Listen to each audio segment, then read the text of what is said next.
So hello everyone and good morning सभी को। उम्मीद करता हूँ मेरी वॉइस प्रॉपर आ रही है, सभी एक बार कंफर्म करेंगे सभी लोग।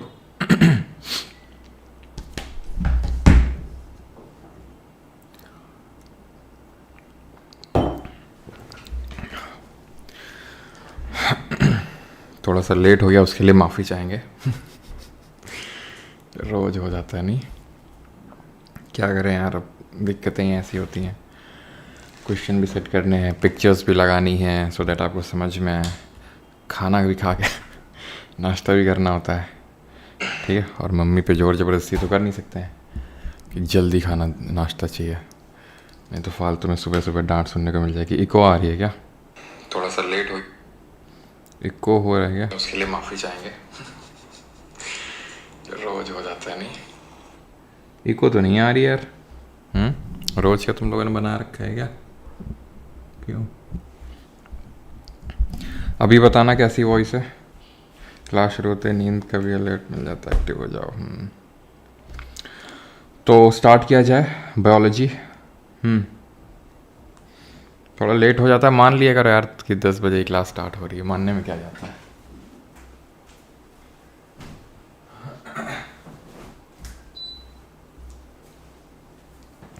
चलो भाई, तो शुरू किया जाए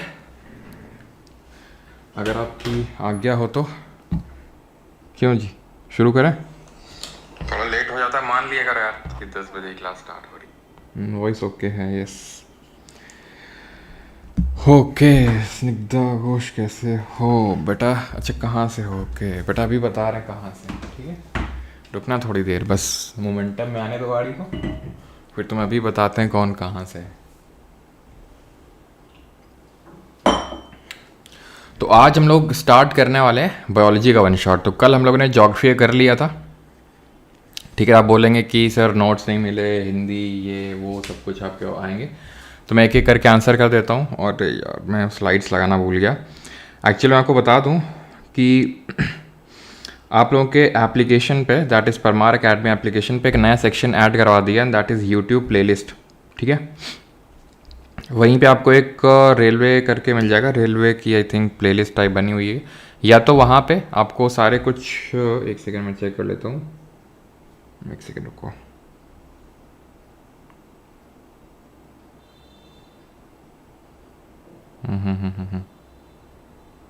ठीक, यस।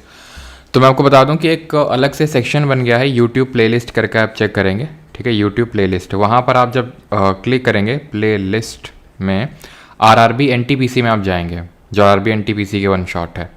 तो उस पर्टिकुलर वीडियो में जो ज्योग्राफी वाला सेक्शन है, तो वहाँ पर आपको वीडियो मिल जाएगा वो, प्लस साथ ही साथ वहीं पे जैसे ही नोट्स बनेंगे, क्योंकि यार 6 घंटे की वीडियो थी, लंबी वीडियो थी, तो अभी नोट्स पूरी तरह से फाइनलाइज हो नहीं पाए, और कॉपी में नहीं लिखना होता है उनको, आपको पता है डिजिटली बन रहे हैं, तो आईपैड में लिखना होता है, तो थोड़ा सा टाइम लग रहा है उनमें, ठीक है। और जैसे ही बनेंगे तो वहाँ पर ही आपके नोट्स आ जाएंगे, प्लस साथ ही साथ जिस क्विज़ की मैं बात कर रहा था, ज्योग्राफी क्विज़ कल मॉर्निंग में आपको मिल जाएगी, ज्योग्राफी की भी और बायो की भी, समझ रहे हैं आप।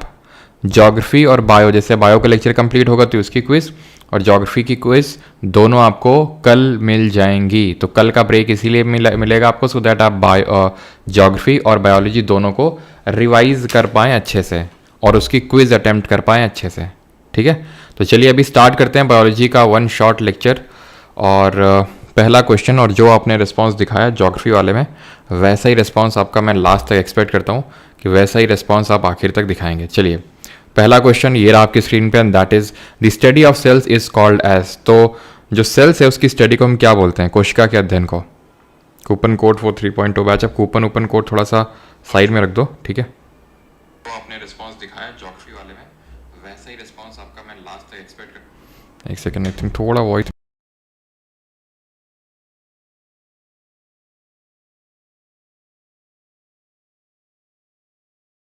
ऑफ सेल्स को क्या बोलते हैं, तो कोशिका के अध्ययन को हम बोलते हैं, बहुत ही बेसिक सा क्वेश्चन है, साइटोलॉजी।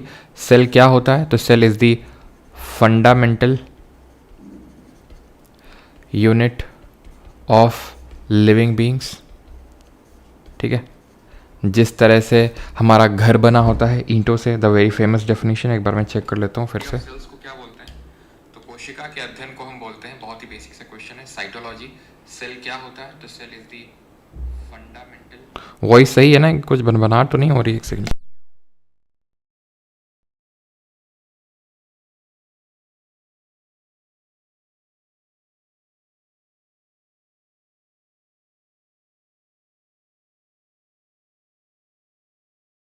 ठीक है, वॉइस में आई थिंक कोई इशू नहीं है। तो फंडामेंटल यूनिट होती है लिविंग बींग्स की, दैट मीन्स कि हर एक लिविंग बींग में जो सबसे फंडामेंटल यूनिट देखने को मिलेगी that would be cell.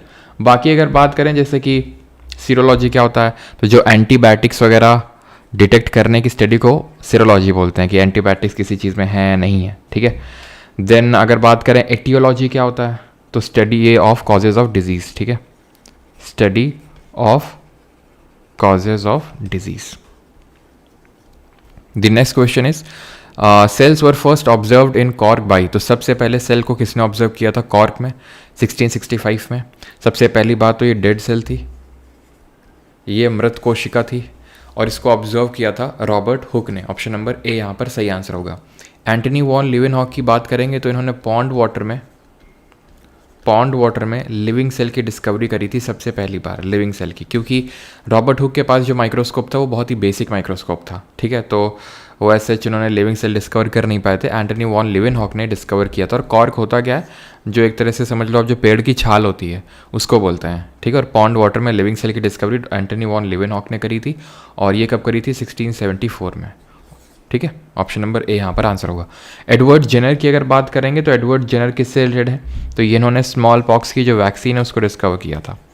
Small pox की जो वैक्सीन है उसकी डिस्कवरी के लिए इनको क्रेडिट जाता है।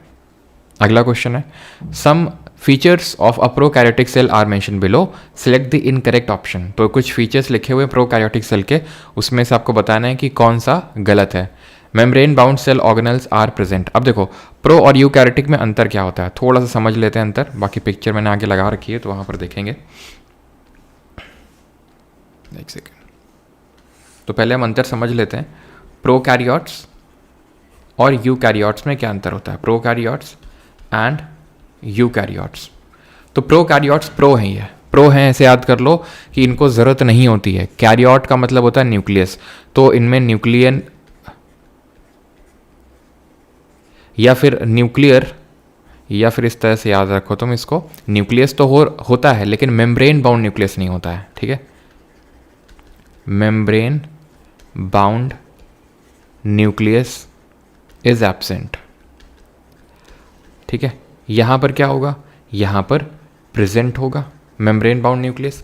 अब ये जो मेम्ब्रेन बाउंड न्यूक्लियस है यहाँ पर एब्सेंट है, तो यानी कि न्यूक्लियस हमें प्रॉपरली दिख नहीं रहा है, कि जैसे कि एक सेल है, सेल के अंदर ही प्रॉपर हमें न्यूक्लियस दिख रहा है, क्योंकि ये मेम्ब्रेन है, ये जो मैंने ग्रीन लाइन ड्रॉ करी है मेम्ब्रेन है, इसके अंदर न्यूक्लियस का मटीरियल है, न्यूक्लियर मटीरियल। लेकिन प्रोकैरियोट्स में से सब फैला रहता है, और इस पार्ट को बोलते हैं न्यूक्लियोइड, ठीक है। जो प्रोकैरियोट में न्यूक्लियस वाला पार्ट होता है जहाँ सारी चीज़ें फैली होती हैं उसको हम न्यूक्लियोइड बोलते हैं।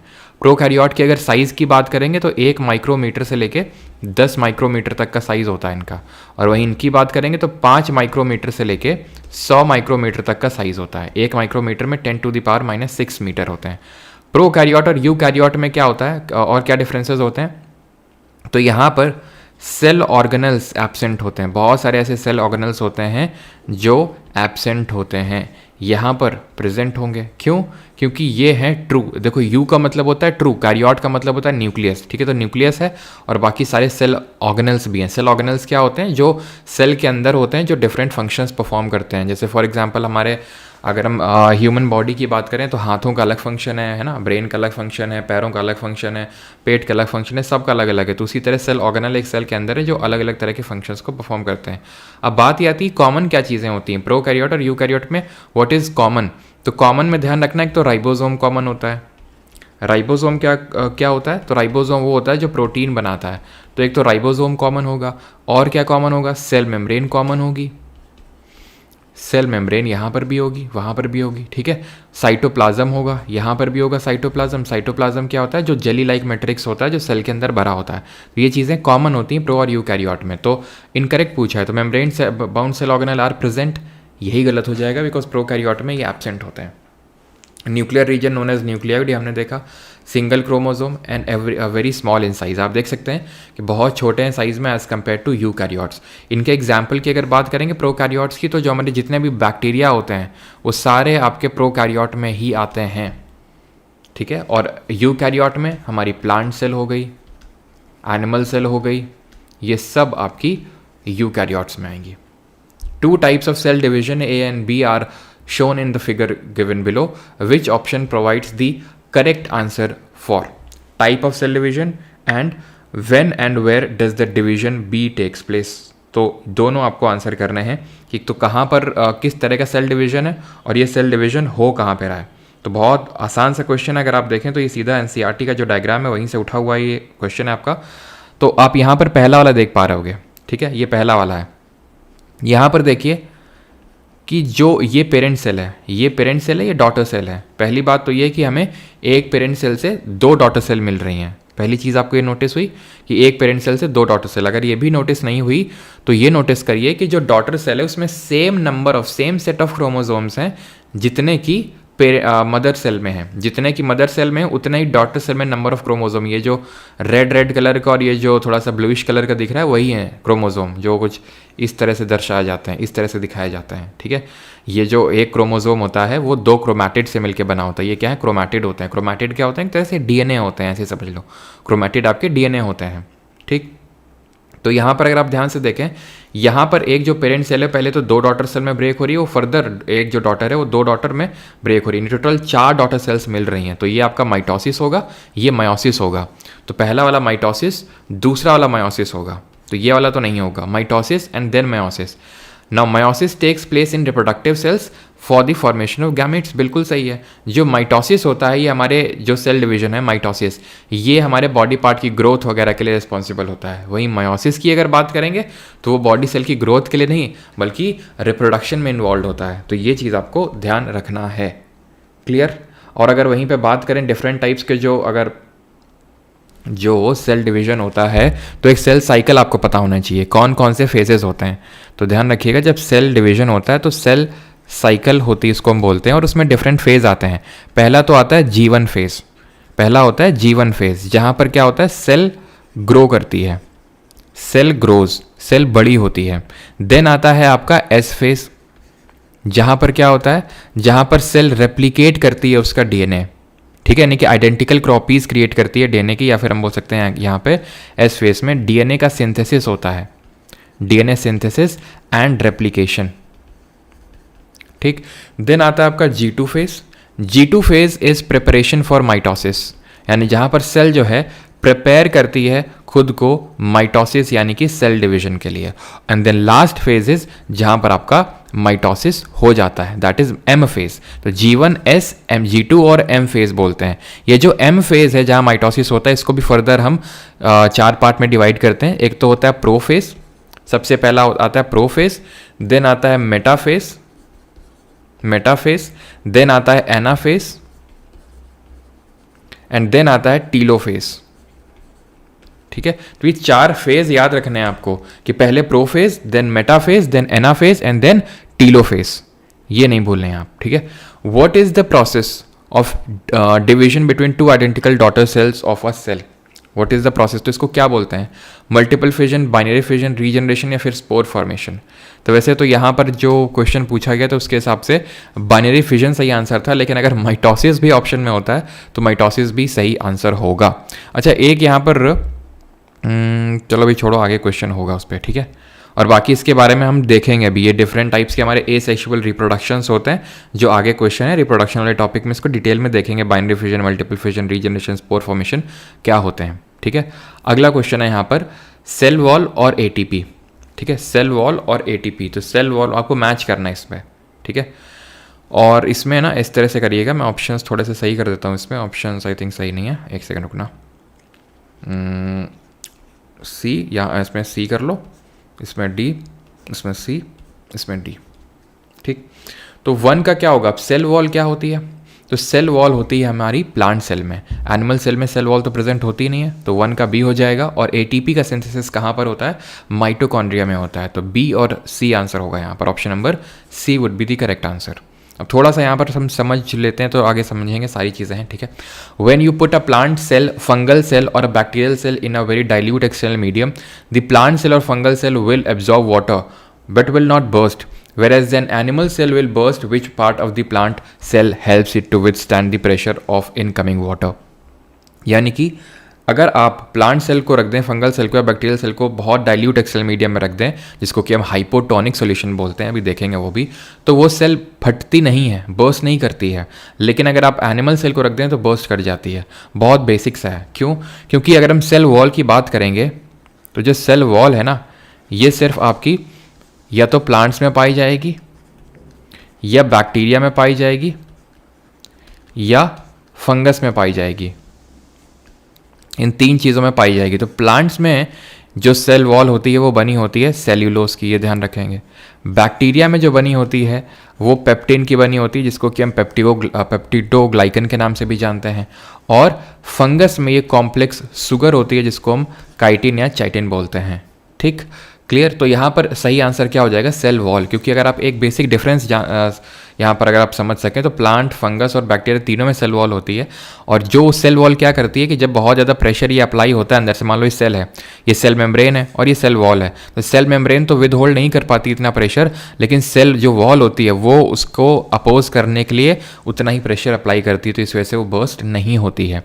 अब यहाँ पर हम समझ लेते हैं जो डिफरेंट तरह के सोल्यूशंस होते हैं। देखिए, अगर क्या होता है, जैसा यहाँ पर डिस्कस किया जा रहा है कि अगर हम एक ऐसे डाइल्यूट एक्सटर्नल मीडियम में रखते हैं। डाइल्यूट एक्सटर्नल मीडियम का मतलब है कि उस सेल के बाहर एक्सटर्नल मीडियम में बहुत ज़्यादा पानी है, बहुत ज़्यादा वाटर के मॉलिक्यूल आप देख पा रहे हैं।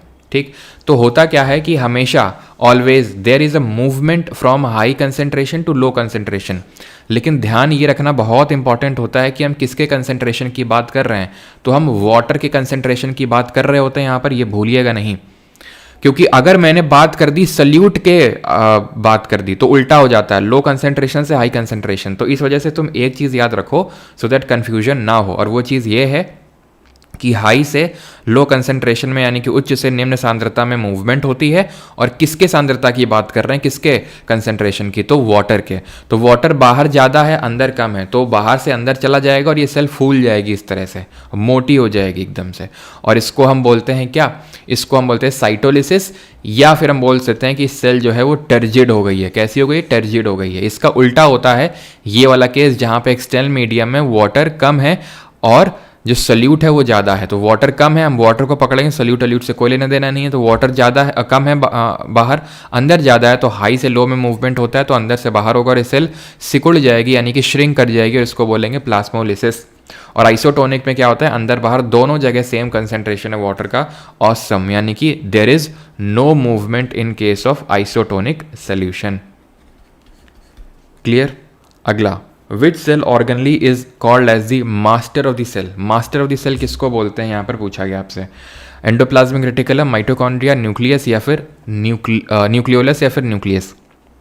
देखिए, जो एंडोप्लाज्मिक रेटिकुलम होता है ये सेल में ट्रांसपोर्ट का काम करता है। ट्रांसपोर्ट क्या चीज़ करता है? तो ट्रांसपोर्ट या तो प्रोटीन करेगा या फैट्स एंड लिपिड्स करेगा, या फैट्स एंड लिपिड्स करेगा। अब प्रोटीन बनाता कौन है? तो प्रोटीन बनाने का काम होता है रफ एंडोप्लाज्मिक रेटिकुलम का। मैं RER इन शॉर्ट लिख रहा हूं, रफ एंडोप्लाज्मिक रेटिकुलम। और फैट और लिपिड कौन बनाता है? ये स्मूथ एंडोप्लाज्मिक रेटिकुलम बनाता है। अब बात ये आती कि रफ क्यों होता है? तो रफ होता है राइबोसोम की वजह से, जो प्रोकैरियोट और यूकैरियोट दोनों में मिलता है, और ये राइबोसोम बनाने का काम करता है न्यूक्लियोलस। तो इसी ऐसे एक स्टेटमेंट आपसे बनता है, and that is which of the following is involve in ribogenesis. Ribosome के निर्माण में कौन इन्वॉल्व होता है? तो इट इज़ न्यूक्लियोलस। वहीं SER की बात करें, फैट लिपिड बनाएगा, प्लस साथ ही साथ ये डिटॉक्सिफिकेशन में भी हेल्प करता है। ये डिटॉक्सिफिकेशन में भी हेल्प करता है। और ये फैट और लिपिड कहाँ पर इस्तेमाल होते हैं? तो ये इस्तेमाल होते हैं सेल मेम्ब्रेन में। सेल मेम्ब्रेन यानी कि जिसको हम प्लाज्मा मेम्ब्रेन भी बोल देते हैं, कोशिका झिल्ली, सेल वॉल से अलग होती है। सिर्फ हमारे जो एनिमल सेल होते हैं उनमें सेल मेम्ब्रेन होती है, सेल वॉल नहीं होते हैं। और एनिमल सेल में आउटर कवरिंग यही होती है जो सेल को उसका डेफिनेट शेप प्रोवाइड करती है, प्लस जो कंटेंट होता है सेल को उसको होल्ड करके रखती है। तो सेल मेम्ब्रेन बनी होती है प्रोटीन प्लस लिपिड्स की, यूजुअली फॉस्फोलिपिड होते हैं ये। तो वो लिपिड कहाँ से बन रहा है, वो यहीं से बन रहा है SER से। तो इसी वजह से बोल देते हैं कि SER इज इन्वॉल्व इन मेम्ब्रेनोजेनेसिस। ठीक, माइटोकॉन्ड्रिया को अभी या तो आगे क्वेश्चन होगा तो इसको डिस्कस कर लेंगे, या तो चलो डिस्कस कर ही लेते हैं माइटोकॉन्ड्रिया के बारे में। तो माइटोकॉन्ड्रिया जो होता है, माइटोकॉन्ड्रिया ये होता है कुछ इस शेप का, ठीक है, इस शेप का होता है। और ये शेप जो होता है ये आपका सॉशेस शेप होता है, ठीक है, और इसका स्ट्रक्चर इस तरह से होता है। ये स्ट्रक्चर कैसा है, सॉशेस शेप का है। और यहाँ पर अगर आप देखेंगे तो इसमें 2 मेम्ब्रेन्स हैं। कितनी मेम्ब्रेन्स हैं, 2 मेम्ब्रेन। तो इसमें जो आउटर मेम्ब्रेन होती है, जो बाहरी परत होती है, बाहरी झिल्ली होती है, वो पोरस नेचर की होती है। पोरस का मतलब है चीज़ों को आने जाने देती है। जैसे कि यहाँ पर अभी हम बात कर रहे थे कि सेल के अंदर पानी आ रहा है, सेल से बाहर पानी जा रहा है। ये क्यों हो पा रहा है, क्योंकि ध्यान रखना ये सेल मेम्ब्रेन के थ्रू हो रहा है। ये सेल मेम्ब्रेन के थ्रू हो रहा है, जिसके भी हम डिस्कशन कर रहे थे। क्योंकि जो सेल मेम्ब्रेन होती है ये आपकी सेलेक्टिवली परमिएबल होती है। एक सेकेंड, क्या चला गया, ठीक है। तो ये सेलेक्टिवली परमिएबल होती है, जिसको कि हम बोलते हैं सेमी परमिएबल, जिसको कि हम सेमी परमिएबल बोलते हैं या फिर सेलेक्टिवली परमिएबल बोलते हैं, क्योंकि सेलेक्टिवली चीज़ों को अंदर बाहर आने जाने देती है। वहीं जब सेल वॉल, और ये लिविंग होती है, ये कैसी होती है, ये लिविंग होती है। वहीं पे अगर हम इस सेल वॉल से इसको कंपेयर करें तो सेल वॉल जो होती है ये डेड होती है, और ये फुली परमिएबल होती है। फुली परमिएबल का मतलब है कि इस तरह से सेलेक्टिवली आने जाने का कोई मामला नहीं है, सब अंदर बाहर जाओ आओ, ठीक है। ये तो सेल मेम्ब्रेन है जो सेलेक्टिवली चीज़ों को आने जाने देती है। तो आउटर मेम्ब्रेन पोरस नेचर की होती है, वहीं पर इनर मेम्ब्रेन की अगर बात करें तो ये फोल्डेड होती है, फोल्डेड होती है। और इसको हम किस नाम से जानते हैं, जरा बताओ, इसको क्या बोलते हैं। और यहीं पर फॉर्मेशन होता है ATP का, एडेनोसाइन ट्राइफॉस्फेट। और ये जो है फोल्डेड क्यों है, फोल्डेड इसीलिए सो दैट कि सरफेस एरिया इंक्रीज हो सके ATP फॉर्मेशन के लिए, इसीलिए फोल्डेड है। जिसको कि हम जानते हैं किस नाम से, जिसको हम जानते हैं क्रिस्टे के नाम से। जो ये फोल्ड आपको दिख रहा है ये इन्वॉल्व होती है। वॉइस प्रॉब्लम है, क्या प्रॉब्लम है वॉइस में, एक सेकेंड।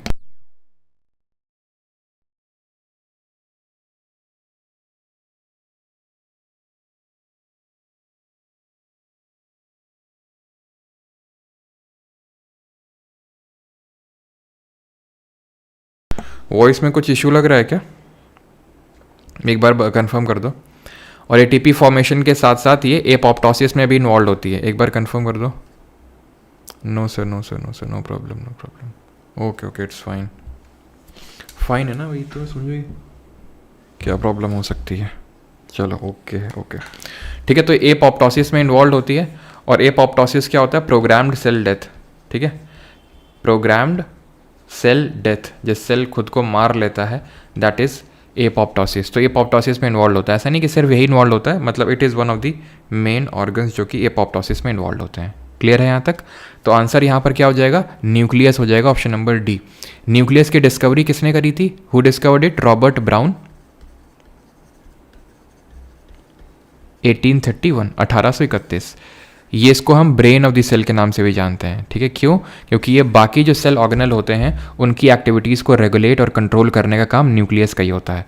अच्छा, ऐसे ही इन जनरल बताइए, प्रोटोप्लाज्म जो है ये टर्म किसने कॉइन किया था, हु कॉइन द टर्म। थोड़ा दूर से बोलो वॉइस, अच्छा दूर से बोलो, वॉइस प्रॉब्लम आ रही, चलो माइक को दूर रख देते हैं। ओके, प्रोटोप्लाज्म ये जो टर्म है किसने कॉइन किया था, तो ध्यान रखना ये पुरकिंजे ने कॉइन किया था।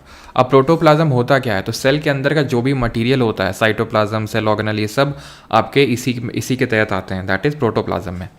What is the jelly like substance between the nucleus and the cell membrane called, तो केंद्रक और कोशिका झिल्ली के बीच जेली जैसे पदार्थ को क्या कहते हैं, plasma, cell membrane, plasma membrane या फिर साइटोप्लाज्म। तो जेली लाइक जो मैट्रिक्स होता है ये आपका प्लाज्मा मेम्ब्रेन, तो सेल मेम्ब्रेन होती है। प्लाज्मा आपका ब्लड में देखने को मिलता है, आंसर होगा साइटोप्लाज्म।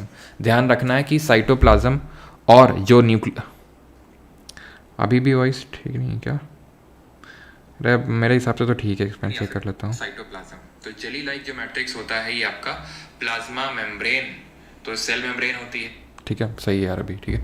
तो साइटोप्लाज्म और प्रोटोप्लाज्म को कंफ्यूज मत करिएगा, दोनों सेम नहीं होते हैं। साइटोप्लाज्म जेली लाइक सिर्फ मैट्रिक्स है, और साइटोप्लाज्म और ये सब सेल ऑर्गेनल को भी इंक्लूड कर लोगे तो उसी को ही हम प्रोटोप्लाज्म बोलते हैं। और प्रोटोप्लाज्म जो टर्म है वो पुरकिंजे ने कॉइन किया था। अगला है which of the following is the largest cell in the body of an animal. निम्नलिखित में से कौन सी कोशिका किसी प्राणी के शरीर में सबसे बड़ी कोशिका है, सबसे बड़ी सेल? तो ओस्टियोसाइट, ये तो यार बोन्स में हमें देखने को मिलती है सेल। न्यूरॉन, ये हमें देखने को मिलती है जो हमारा नर्वस सिस्टम होता है। क्रोमैटोफोर्स और लिम्फ सेल्स। तो ध्यान रखिएगा, लार्जेस्ट की अगर बात करेंगे न्यूरॉन, यहाँ पे मैं लार्जेस्ट और स्मॉलेस्ट लिखवा देता हूँ आपको, ठीक है, क्लियरली। तो देखो सबसे पहली बात तो ये लार्जेस्ट जो सेल होती है, लार्जेस्ट और स्मॉलेस्ट, सबसे बड़ी सेल होती है ऑस्ट्रिच का जो एग होता है, ठीक है, जो ऑस्ट्रिच एग होता है वो सबसे बड़ी सेल होता है। स्मॉलेस्ट की अगर बात करेंगे तो इट इज़ माइकोप्लाज्मा, या इसी को माइकोप्लाज्मा गैलीसेप्टिकम भी बोलते हैं, ठीक है, माइकोप्लाज्मा गैलीसेप्टिकम। इसी को ही हम PPLO, ठीक है, लिवरो निमोनिया लाइक ऑर्गेनिज्म, ये भी बोला जाता है। अब ये तो हो गई इन जनरल ओवरऑल। अगर ह्यूमंस में बात करें, इंसानों में बात करें, तो इंसानों में सबसे बड़ी कौन सी होती है, सबसे छोटी कौन सी होती है सेल, और सबसे लॉन्गेस्ट कौन सी होती है, सबसे लंबी कौन सी होती है? तो इंसानों की बात करेंगे तो सबसे बड़ी जो फीमेल सेक्स सेल होती है एंड दैट इज ओवा, ठीक है, एग जो होता है, एग, ठीक है, फीमेल एग जो होता है वो सिंगल सेल होता है and it is the largest. Smallest की बात करेंगे तो जो मेल सेक्स सेल होता है स्पर्म। अब बात ये आएगी कि भाई सर लार्जेस्ट ओवम होता है, ठीक है, ओवा होता है यानी एग होता है फीमेल्स में, लेकिन ये मेन में तो होगा नहीं, तो फिर उनके लिए लार्जेस्ट कौन सा होगा? तो उनके लिए मेन में लार्जेस्ट देन जो हमारी ह्यूमन बॉडी में सबसे लॉन्गेस्ट है दैट इज़ न्यूरॉन, वो होगा, ठीक है। स्मॉलेस्ट स्पर्म होता है, ये तो फीमेल्स में होगा नहीं, तो फिर उनके लिए स्मॉलेस्ट क्या होगा? तो फीमेल्स के लिए जो स्मॉलेस्ट होता है वो RBC होती है, ये ध्यान रखिएगा, ठीक है। RBC सबसे छोटी सेल होती है फीमेल्स में, क्योंकि उनमें स्पर्म तो होगा नहीं, तो ये याद रखना आपको। अगला है when there is a lack of oxygen in our muscle cells the break down of pyruvate takes place and it, इसको अभी रोक दिया, ठीक है, क्योंकि इसका लेना देना रेस्पिरेशन वाले टॉपिक से है। वैसे आंसर तो इसका मसल सेल में लैक्टिक एसिड एनर्जी होगा, लेकिन अभी इसको डिटेल में देख नहीं रहे हम, ठीक है। What is the main difference observed between a slide of human cheek cells and a slide of onion peel when viewed under a compound microscope में अगर हम देख रहे हैं ह्यूमन चीक सेल्स को और स्लाइड ऑफ अनियन पील को, तो क्या डिफरेंस हमें मिलेगा? तो चीक सेल्स हैं, इसमें सिंपल सी बात है ये एनिमल सेल है तो इसमें सेल वॉल नहीं होगी, और अनियन जो पील है क्योंकि ये प्लांट सेल है तो इसमें हमें सेल वॉल देखने को मिलेगी।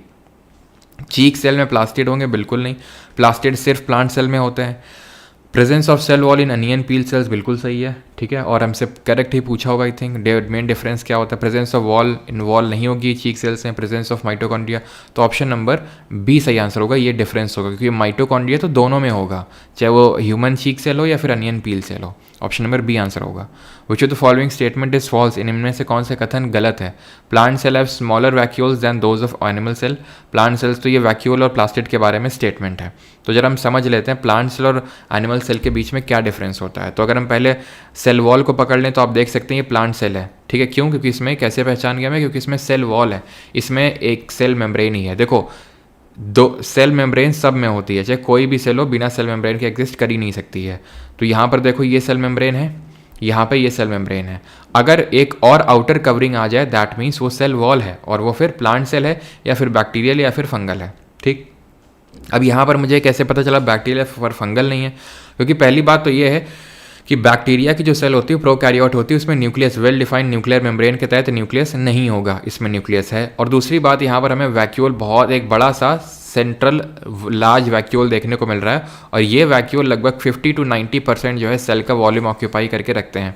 इनमें होता है सेल सैप जो अमीनो एसिड्स और इन सब का बना हुआ होता है, और ये सेल सैप प्रोवाइड करता है इनको टर्जिडिटी और रिजिडिटी। किसको? प्लांट को, प्लांट सेल को टर्जिडिटी और रिजिडिटी प्रोवाइड करता है। वहीं पर अगर आप यहाँ पर देखो एनिमल सेल में तो बहुत छोटा सा आपको देखने को मिलेगा, क्या? बहुत छोटा सा आपको वैक्यूल देखने को मिलेगा। दैट मीन्स कि यहाँ पर जो वैक्यूल होता है एनिमल सेल में वो बहुत ही छोटा सा होता है, ठीक है, और टेम्परेरी नेचर का होता है। यहाँ पर जो वैक्यूल होता है वो टेम्परेरी नेचर का होता है, यहाँ पर ये परमानेंट होता है। वैक्यूल परमानेंट होता है, बड़ा होता है, सिंगल होता है, बहुत बड़ा होता है। यहाँ पर मल्टीपल वैक्यूल बट टेम्परेरी होते हैं नेचर के, ठीक है। तो ये दो मेन डिफरेंसेस हैं, प्लस तीसरा डिफरेंस ये है प्लास्टिड वाला जो भी हम आगे देखेंगे। तो plant cells have smaller vacuoles गलत है, plant cells are generally have larger than animal cells. यहाँ पर फॉल्स पूछा है तो ऑप्शन नंबर ए ही हो जाएगा, ठीक है। Plant cells are generally larger than animal cells do not have plastid, सही है। Plant cells have cell wall whereas animal cell do not, तो हमसे गलत पूछा था तो option number A. Which of the following cell organelles is found in plant cell but not in animal cell, तो इनमें से कौन सा प्लांट सेल में तो होगा लेकिन एनिमल सेल में नहीं होगा। Chloroplast, endoplasm reticulum, mitochondria, ribosome, तो आंसर होगा क्लोरोप्लास्ट। क्लोरोप्लास्ट है क्या, अगेन अभी आ रहे हैं, ठीक है। Which of the following is called yellow pigment in plant, चलो तो यहीं पे डिस्कस कर लेते हैं ये क्लोरोप्लास्ट है क्या। तो देखो होता क्या है ना कि अभी हमने देखा कि सेल वॉल प्लांट सेल में होगी, एनिमल सेल में नहीं होगी। फिर हमने देखा वो जो वैक्यूल का डिफरेंस था। अब जो तीसरा जो मेन पॉइंट है डिफरेंस का, दैट इज प्लास्टिड। जो प्लास्टिड्स होते हैं ये क्या होते हैं, तो ये सिर्फ आपको देखने को मिलेंगे प्लांट सेल में। प्लास्टिड के दो पार्ट होते हैं, एक तो होता है क्रोमोप्लास्ट जो कलर प्रोवाइड करता है, और एक होता है colourless plastid that is leucoplast. Chromoplast वो पार्ट ऑफ क्रोमोप्लास्ट जिसका ग्रीन कलर होता है और वो खाना बनाने में इन्वॉल्व होता है, उसको बोलते हैं क्लोरोफिल, ठीक है। मतलब क्लोरोफिल वो पिगमेंट होता है और क्लोरोप्लास्ट उसको बोल देते हैं, क्लियर। तो वो क्लोरोप्लास्ट हो गया। बाकी जो कलर प्रोवाइड करते हैं जैसे कि येलो कलर प्रोवाइड कर दिया कहीं पे, एंथोसाइनिन्स होते हैं, उनको बोलते हैं एंथोसाइनिन, ठीक। कुछ होते हैं आपके एंथोसाइनिन के, ठीक है, हाँ सॉरी ज़ैंथोफिल होगा ये। एंथोसाइनिन तो आपका रेड कलर प्रोवाइड करेंगे, ये ज़ैंथोफिल होगा, ये होगा आपका ज़ैंथोफिल। येलो कलर प्रोवाइड करेंगे ज़ैंथोफिल, और जो रेड कलर प्रोवाइड करते हैं उनको बोलते हैं एंथोसाइनिन। एंथोसाइनिन रेड प्रोवाइड कर सकते हैं, ब्लू प्रोवाइड कर सकते हैं, ठीक है। ये जो कलर देते हैं उनको हम एंथोसाइनिन पिगमेंट बोलते हैं। ल्यूकोप्लास्ट क्या करते हैं, ये सिर्फ स्टोरेज का काम करते हैं, खाने को स्टोर करने का काम करते हैं। तीन तरह के होते हैं, एक तो होता है एल्यूरोप्लास्ट, दूसरा होता है एमाइलोप्लास्ट, और तीसरा होता है इलाइयोप्लास्ट। तीन टाइप्स होते हैं इसके। याद कैसे रखना है, एल्यूरो है, रा आ रहा है, रा मतलब प्रोटीन, ठीक है, रा प्रोटीन, ऑलराइट। एमाइलोप्लास्ट कार्बोहाइड्रेट्स को स्टोर करेगा। इलाइयोप्लास्ट, लाई में फैट होता है, ऐसे याद कर लो, लाई में फैट होता है तो फैट को स्टोर करेंगे ये। तो प्लास्टिड के बारे में हमने ये चीज़ देख ली, लेकिन एक और चीज़ है, एंड दैट इज कि प्लास्टिड्स के पास खुद का क्या होता है। Plastids have their own what, have their own DNA and ribosome, यानी ये अपना खुद का प्रोटीन बना सकते हैं। इसी तरह माइटोकॉन्ड्रिया के पास भी इनका खुद का डीएनए और राइबोसोम होता है, ठीक है। हैविंग सेड दैट, अब बताओ कि इसका सही आंसर क्या होगा। येलो पिगमेंट प्लांट में कहाँ से आएगा, कैरोटीन से आएगा, एक्रोमैटिक रीपर से आएगा, ज़ैंथोफिल से आएगा, या क्रिएटिनिन से आएगा, बताओ। तो सही आंसर क्या हो जाएगा, ज़ैंथोफिल, ठीक है। ऑप्शन नंबर सी यहाँ पर सही आंसर होगा। अच्छा ये बताओ, जो रेड कलर होता है, रेड कलर इन टोमेटो, वो किसकी वजह से आता है। तो ध्यान रखना ये लाइकोपीन की वजह से आता है। किसकी वजह से, लाइकोपीन, क्लियर। अगला क्वेश्चन करिए। अगला क्वेश्चन है, कैरेट में भी इसी से ही होगा, ठीक है। कैरेट में कोई अलग से नहीं होता है। रेड कलर इन चाहे टोमेटो पूछ ले आपसे, चाहे वो कैरेट पूछ ले, वो लाइकोपीन ही आंसर होगा। अगला है 16th, which of the following cell organelles function both as a passageway for intracellular transport and as manufacturing surface. Intracellular transport भी करते हैं और मैन्युफैक्चरिंग सरफेस भी हैं। अभी हमने पढ़ा था एंडोप्लाज्मिक रेटिकुलम, जो ट्रांसपोर्ट भी कर रहे थे, प्लस इनके जो दो पार्ट थे एंडोप्लाज्मिक रेटिकुलम के, एक रफ पार्ट था, रफ क्यों था, राइबोसोम की वजह से, और स्मूथ क्यों था, क्योंकि उसमें राइबोसोम नहीं था, सिंपल सी बात है। तो ये बना भी रहे हैं प्रोटीन और फैट एंड लिपिड, और ट्रांसपोर्ट भी कर रहा है, क्लियर है। अगला है, और अच्छा ये गोल्गी अपरेटस जो यहाँ पे लिखा हुआ है, इसका क्या काम है। तो गोल्गी अपरेटस जो करता है, ये पैकेजिंग और डिस्पैचिंग का काम करता है। तो ये जो एंडोप्लाज्मिक रेटिकुलम है, ये किस तक पहुँचाएगा इस सबको, मटेरियल को, जो भी इसने ट्रांसपोर्ट करके गोल्गी अपरेटस के पास पहुँचाएगा, जो इसकी पैकेजिंग और डिस्पैचिंग का काम करेगा। इसीलिए इसको हम पोस्ट ऑफिस ऑफ सेल के नाम से भी जानते हैं, इसीलिए इसको पोस्ट ऑफिस ऑफ सेल बोलते हैं। और ये चीज़ ध्यान रखिएगा कि जो गोल्गी अपरेटस है, इसकी डिस्कवरी किसने करी थी, ये तो ठीक है कैमिलो गोल्गी, लेकिन एक फैक्ट और इनके रिगार्डिंग याद रखिएगा कि 1906 में इनको रेमोनी काजल के साथ, ये इंपॉर्टेंट है, ठीक है। रेमोनी काजल के साथ नोबेल प्राइज़ मिला था, किसके लिए? गोल्गी अपरेटस वगैरह के लिए नहीं, न्यूरॉन के स्ट्रक्चर की डिस्कवरी करने के लिए।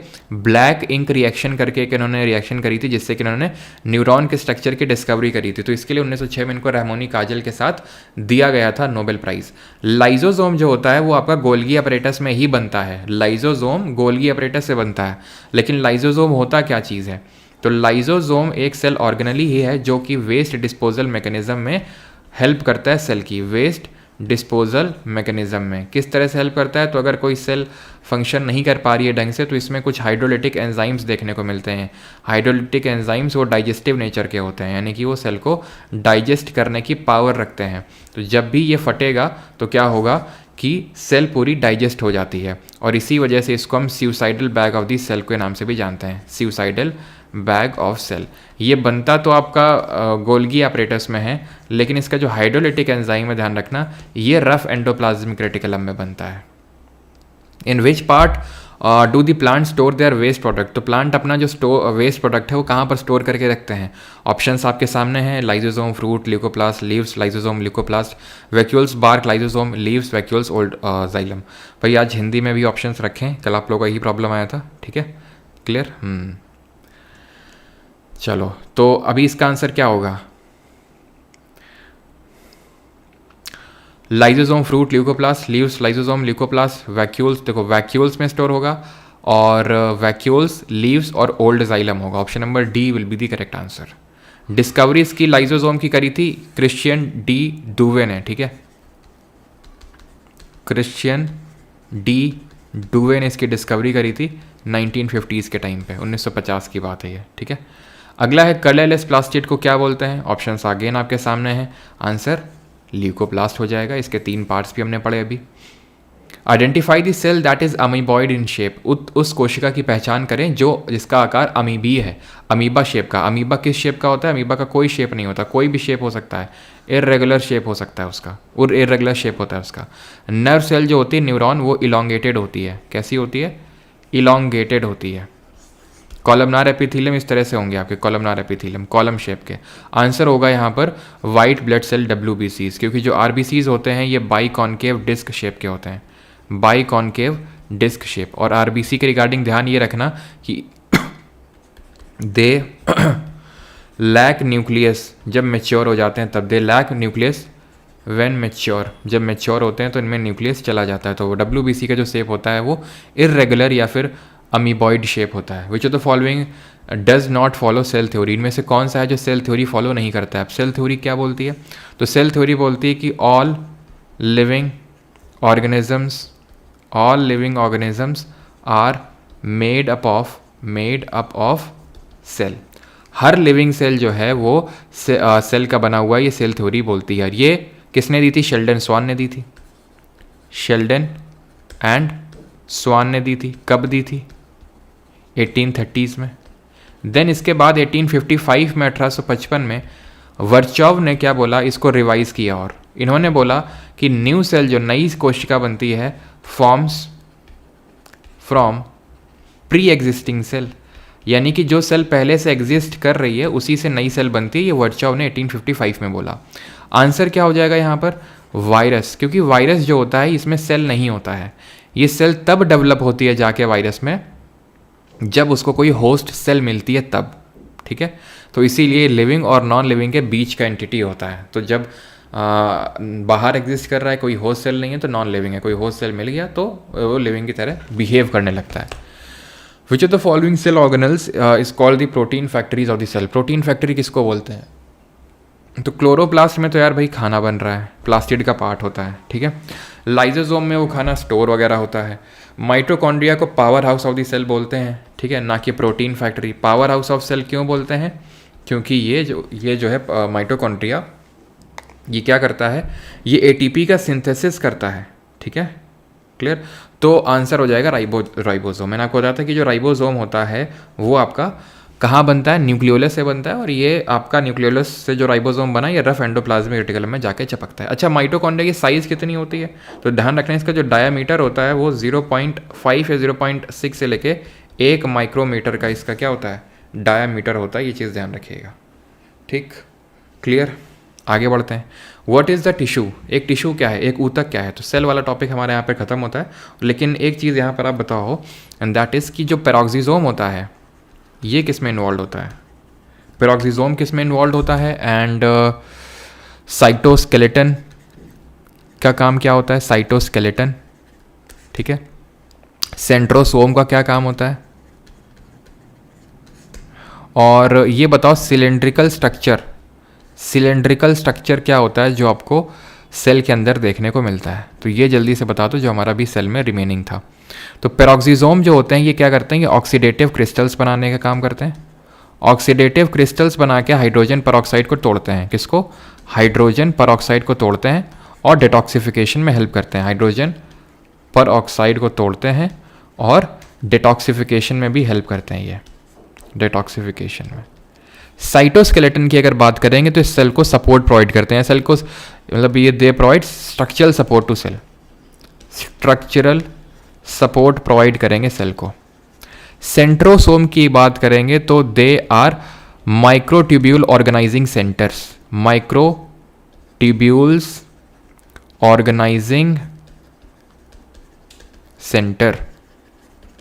ये या तो 9+0 या 9+2 के फॉर्म में रहते हैं। सिलेंड्रिकल स्ट्रक्चर यही होते हैं माइक्रोट्यूब्यूल्स, ठीक है, जो कि सेल डिवीजन में हेल्प करते हैं सेल को। आगे बढ़ते हैं, व्हाट इज द टिश्यू। और बाकी ये मत सोचिएगा सर डीएनए के बारे में नहीं पढ़ा, डीएनए के बारे में आगे पढ़ेंगे हम लोग, ठीक है, आगे क्वेश्चन मैंने रखा हुआ है, ठीक है। और एक चीज़ और यहाँ पर मिसिंग हो रही थी, ये बताओ जल्दी से कि उस प्रोसेस को क्या बोलते हैं जहाँ पर सेल कुछ भी चीज़ को इनटेक करता है। जब सेल किसी चीज़ को इनटेक करता है तो उसको हम क्या बोलते हैं, और जो चीज़ सेल निकालता है किसी चीज़ को तो उसको क्या बोलते हैं। तो ध्यान रखना, इसको हम बोलते हैं एंडोसाइटोसिस। ये एक तरह का एक्टिव ट्रांसपोर्ट होता है, ठीक है। जैसे हम ऑस्मोसिस पढ़ रहे थे, ठीक है, तो ऑस्मोसिस तो पैसिव ट्रांसपोर्ट है, अपने आप से हो रहा था, लेकिन जहाँ पर एनर्जी लगती है, एनर्जी देनी पड़ती है अलग से, उसको हम एक्टिव ट्रांसपोर्ट बोलते हैं। तो अगर सेल कोई भी चीज़ इनटेक करता है, एंगल्फ करता है, इनटेक करता है या फिर एंगल्फ करता है तो उसको एंडोसाइटोसिस बोलते हैं। अब सेल या तो फूड को इनटेक कर सकता है तो उसको हम फैगोसाइटोसिस बोलते हैं, फैगोसाइटोसिस, या फिर पानी पी सकता है वो तो उसको हम पीनोसाइटोसिस बोलते हैं, ठीक है। अगर वाटर का इनटेक कर रहा है तो पीनोसाइटोसिस, और अगर फूड का कर रहा है तो फैगोसाइटोसिस, और अगर चीज़ को किसी को निकाल रहा है, वॉमिट कर रहा है तो एक्सोसाइटोसिस बोलते हैं उसको। सेल की वॉमिटिंग को एक्सोसाइटोसिस बोला जाता है, ठीक। अब आ जाते हैं टिश्यू पे। तो सबसे पहले तो ये बता दो टिश्यू की स्टडी को क्या बोलते हैं, what is the study of tissue known as. तो ये टिश्यू होते हैं क्या, तो cell which are similar in origin and similar in appearance and function, और पर cells which are dissimilar, cells which are similar in origin, form and function, yes, ठीक है, ओके।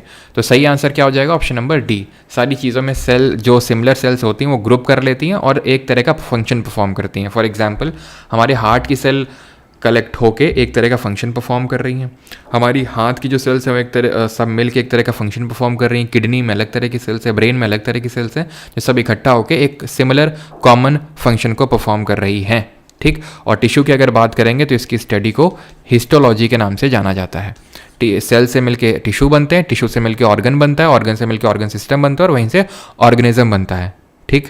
तो ये सेल क्या करती हैं, सेल जो ये जो टिश्यू होते हैं क्या करते हैं, ये डिवीजन ऑफ लेबर परफॉर्म करते हैं, ठीक है, लेबर को डिवाइड कर लेते हैं। ये यूजुअली किसमें देखने को मिलता है, जो मल्टी सेलुलर ऑर्गेनिज्म होते हैं। अच्छा, आप एग्जाम्पल दे सकते हो मुझे यूनिसेलुलर ऑर्गेनिजम्स के।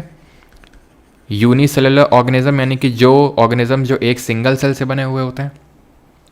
इनमें से प्लांट टिश्यू कौन सा है, which of the following is a plant tissue. Options आपके सामने। तो यूनिसेलुलर में अगर मैं देखूं तो ऑप्शंस आपका साइनोबैक्टीरिया हो जाएगा, साइनोबैक्टीरिया, पैरामीशियम है ना, पैरामीशियम, माइकोप्लाज्मा, ये सब जो आपके बैक्टीरिया वगैरह होते हैं वो यूनिसेलुलर होते हैं। प्लांट टिश्यू में कौन आएगा, तो प्लांट टिश्यू में ये भी आएगा, ये भी आएगा, मेरिस्टेमेटिक भी और permanent, both A and B, both 1 and 2 यहाँ पर सही आंसर होगा। अगर हम बात करें इनको डिवाइड करने की, तो जो भी हमारे प्लांट टिश्यू होते हैं उनको हम 2 पार्ट में डिवाइड करते हैं। एक को बोलते हैं मेरिस्टेमेटिक, यानी कि हिंदी में अगर बात करें तो हिंदी में इनको विभज्योतक ऊतक बोलते हैं।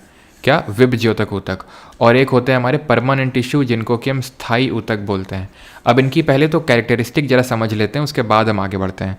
तो मेरिस्टेमेटिक की जो टिश्यूज़ मतलब प्रॉपर्टीज़ होती हैं कि ये वैक्यूल्स नहीं होता, दे लैक वैक्यूल्स, यानी कि इनमें वैक्यूल नहीं होगा पहली बात तो, और दे लैक इनमें परमानेंट न्यूक्लियस एब्सेंस होता है, सॉरी परमानेंट न्यूक्लियस तो होगा, वैक्यूल नहीं होगा। और एक चीज़ ये ध्यान रखना कि इनमें डेंस साइटोप्लाज्म होता है, ठीक है, साइटोप्लाज्म डेंस होगा इनका, डेंस साइटोप्लाज्म, और न्यूक्लियस तो इनमें परमानेंट होगा। इसका जस्ट उल्टा परमानेंट में कर लेंगे, यानी कि इनमें वैक्यूल्स होगा, न्यूक्लियस प्रोमिनेंट नहीं होगा, एक प्रोमिनेंट न्यूक्लियस यहाँ पर देखने को नहीं मिलेगा, ठीक है, नो प्रोमिनेंट न्यूक्लियस, यानी न्यूक्लियस का काफ़ी साइज छोटा होगा, और यहाँ पे जो साइटोप्लाज्म होगा वो उतना डेंस नहीं होगा। तो ये डिफरेंस है। प्लस जो मेरिस्टेमेटिक टिश्यूज़ होते हैं ये आपको डिवाइडिंग रीजन्स में देखने को मिलते हैं। डिवाइडिंग रीजन्स का मतलब है कि जहाँ पर सेल डिवीजन हो रखा होगा, वहाँ पर जहाँ पर सेल डिवाइड हो रही होंगी, यानी कि जो ग्रोइंग पार्ट होता है प्लांट का जो ग्रोइंग पार्ट होता है, क्योंकि जैसे हमारी ह्यूमन बॉडी होती है तो ग्रोइंग पार्ट हर जगह है अगर हम देखें तो ऑलमोस्ट हमारी ह्यूमन बॉडी में, लेकिन प्लांट्स में बहुत स्पेसिफिक जगह होती हैं। जब ये सेल डिवाइड करना बंद कर देती हैं तो ये एक स्पेसिफिक कन्वर्ट हो जाती हैं परमानेंट वाले में, और इसको हम बोलते हैं डिफ्रेंसिएशन। तो डिफ्रेंसिएशन जिसको हिंदी में विभेदन बोलते हैं, तो इस प्रक्रिया के थ्रू वो मेरिस्टेमेटिक से परमानेंट यानी कि विभ ज्योतक ऊतक से स्थायी ऊतक में बदलते हैं और एक स्पेसिफिक फंक्शन को परफॉर्म करने लगते हैं। और ये यूजुअली नॉन डिवाइडिंग सेल्स होते हैं। कैसे सेल्स होते हैं? Non dividing cells. ठीक, क्लियर? आगे बढ़ें। डैश टिश्यू फॉर्म दी वस्कुलर पूल्स। तो इनमें से कौन से टिश्यू हैं जो वस्कुलर पूल बनाएंगे आपका? वस्कुलर का मतलब है कि वो चीज़ ट्रांसपोर्ट कर रहे हो किसी न किसी चीज़ को। तो जाइलम और फ्लोएम होते हैं जो किसी न किसी चीज़ को ट्रांसपोर्ट करने का काम करते हैं। ठीक है।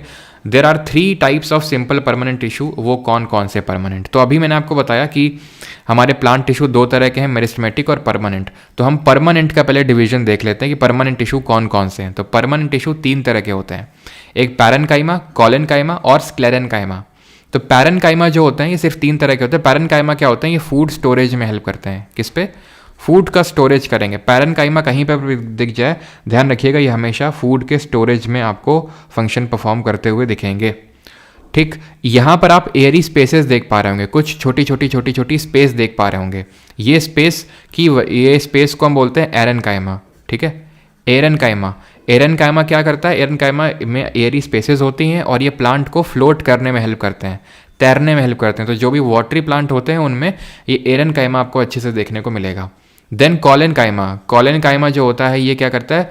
प्लांट्स को फ्लेक्सिबिलिटी प्रोवाइड करने का काम करता है, प्लांट्स को फ्लेक्सिबल वो करता है। प्लस साथ ही साथ मैकेनिकल सपोर्ट भी प्रोवाइड करेगा, मैकेनिकल सपोर्ट भी प्रोवाइड करेगा।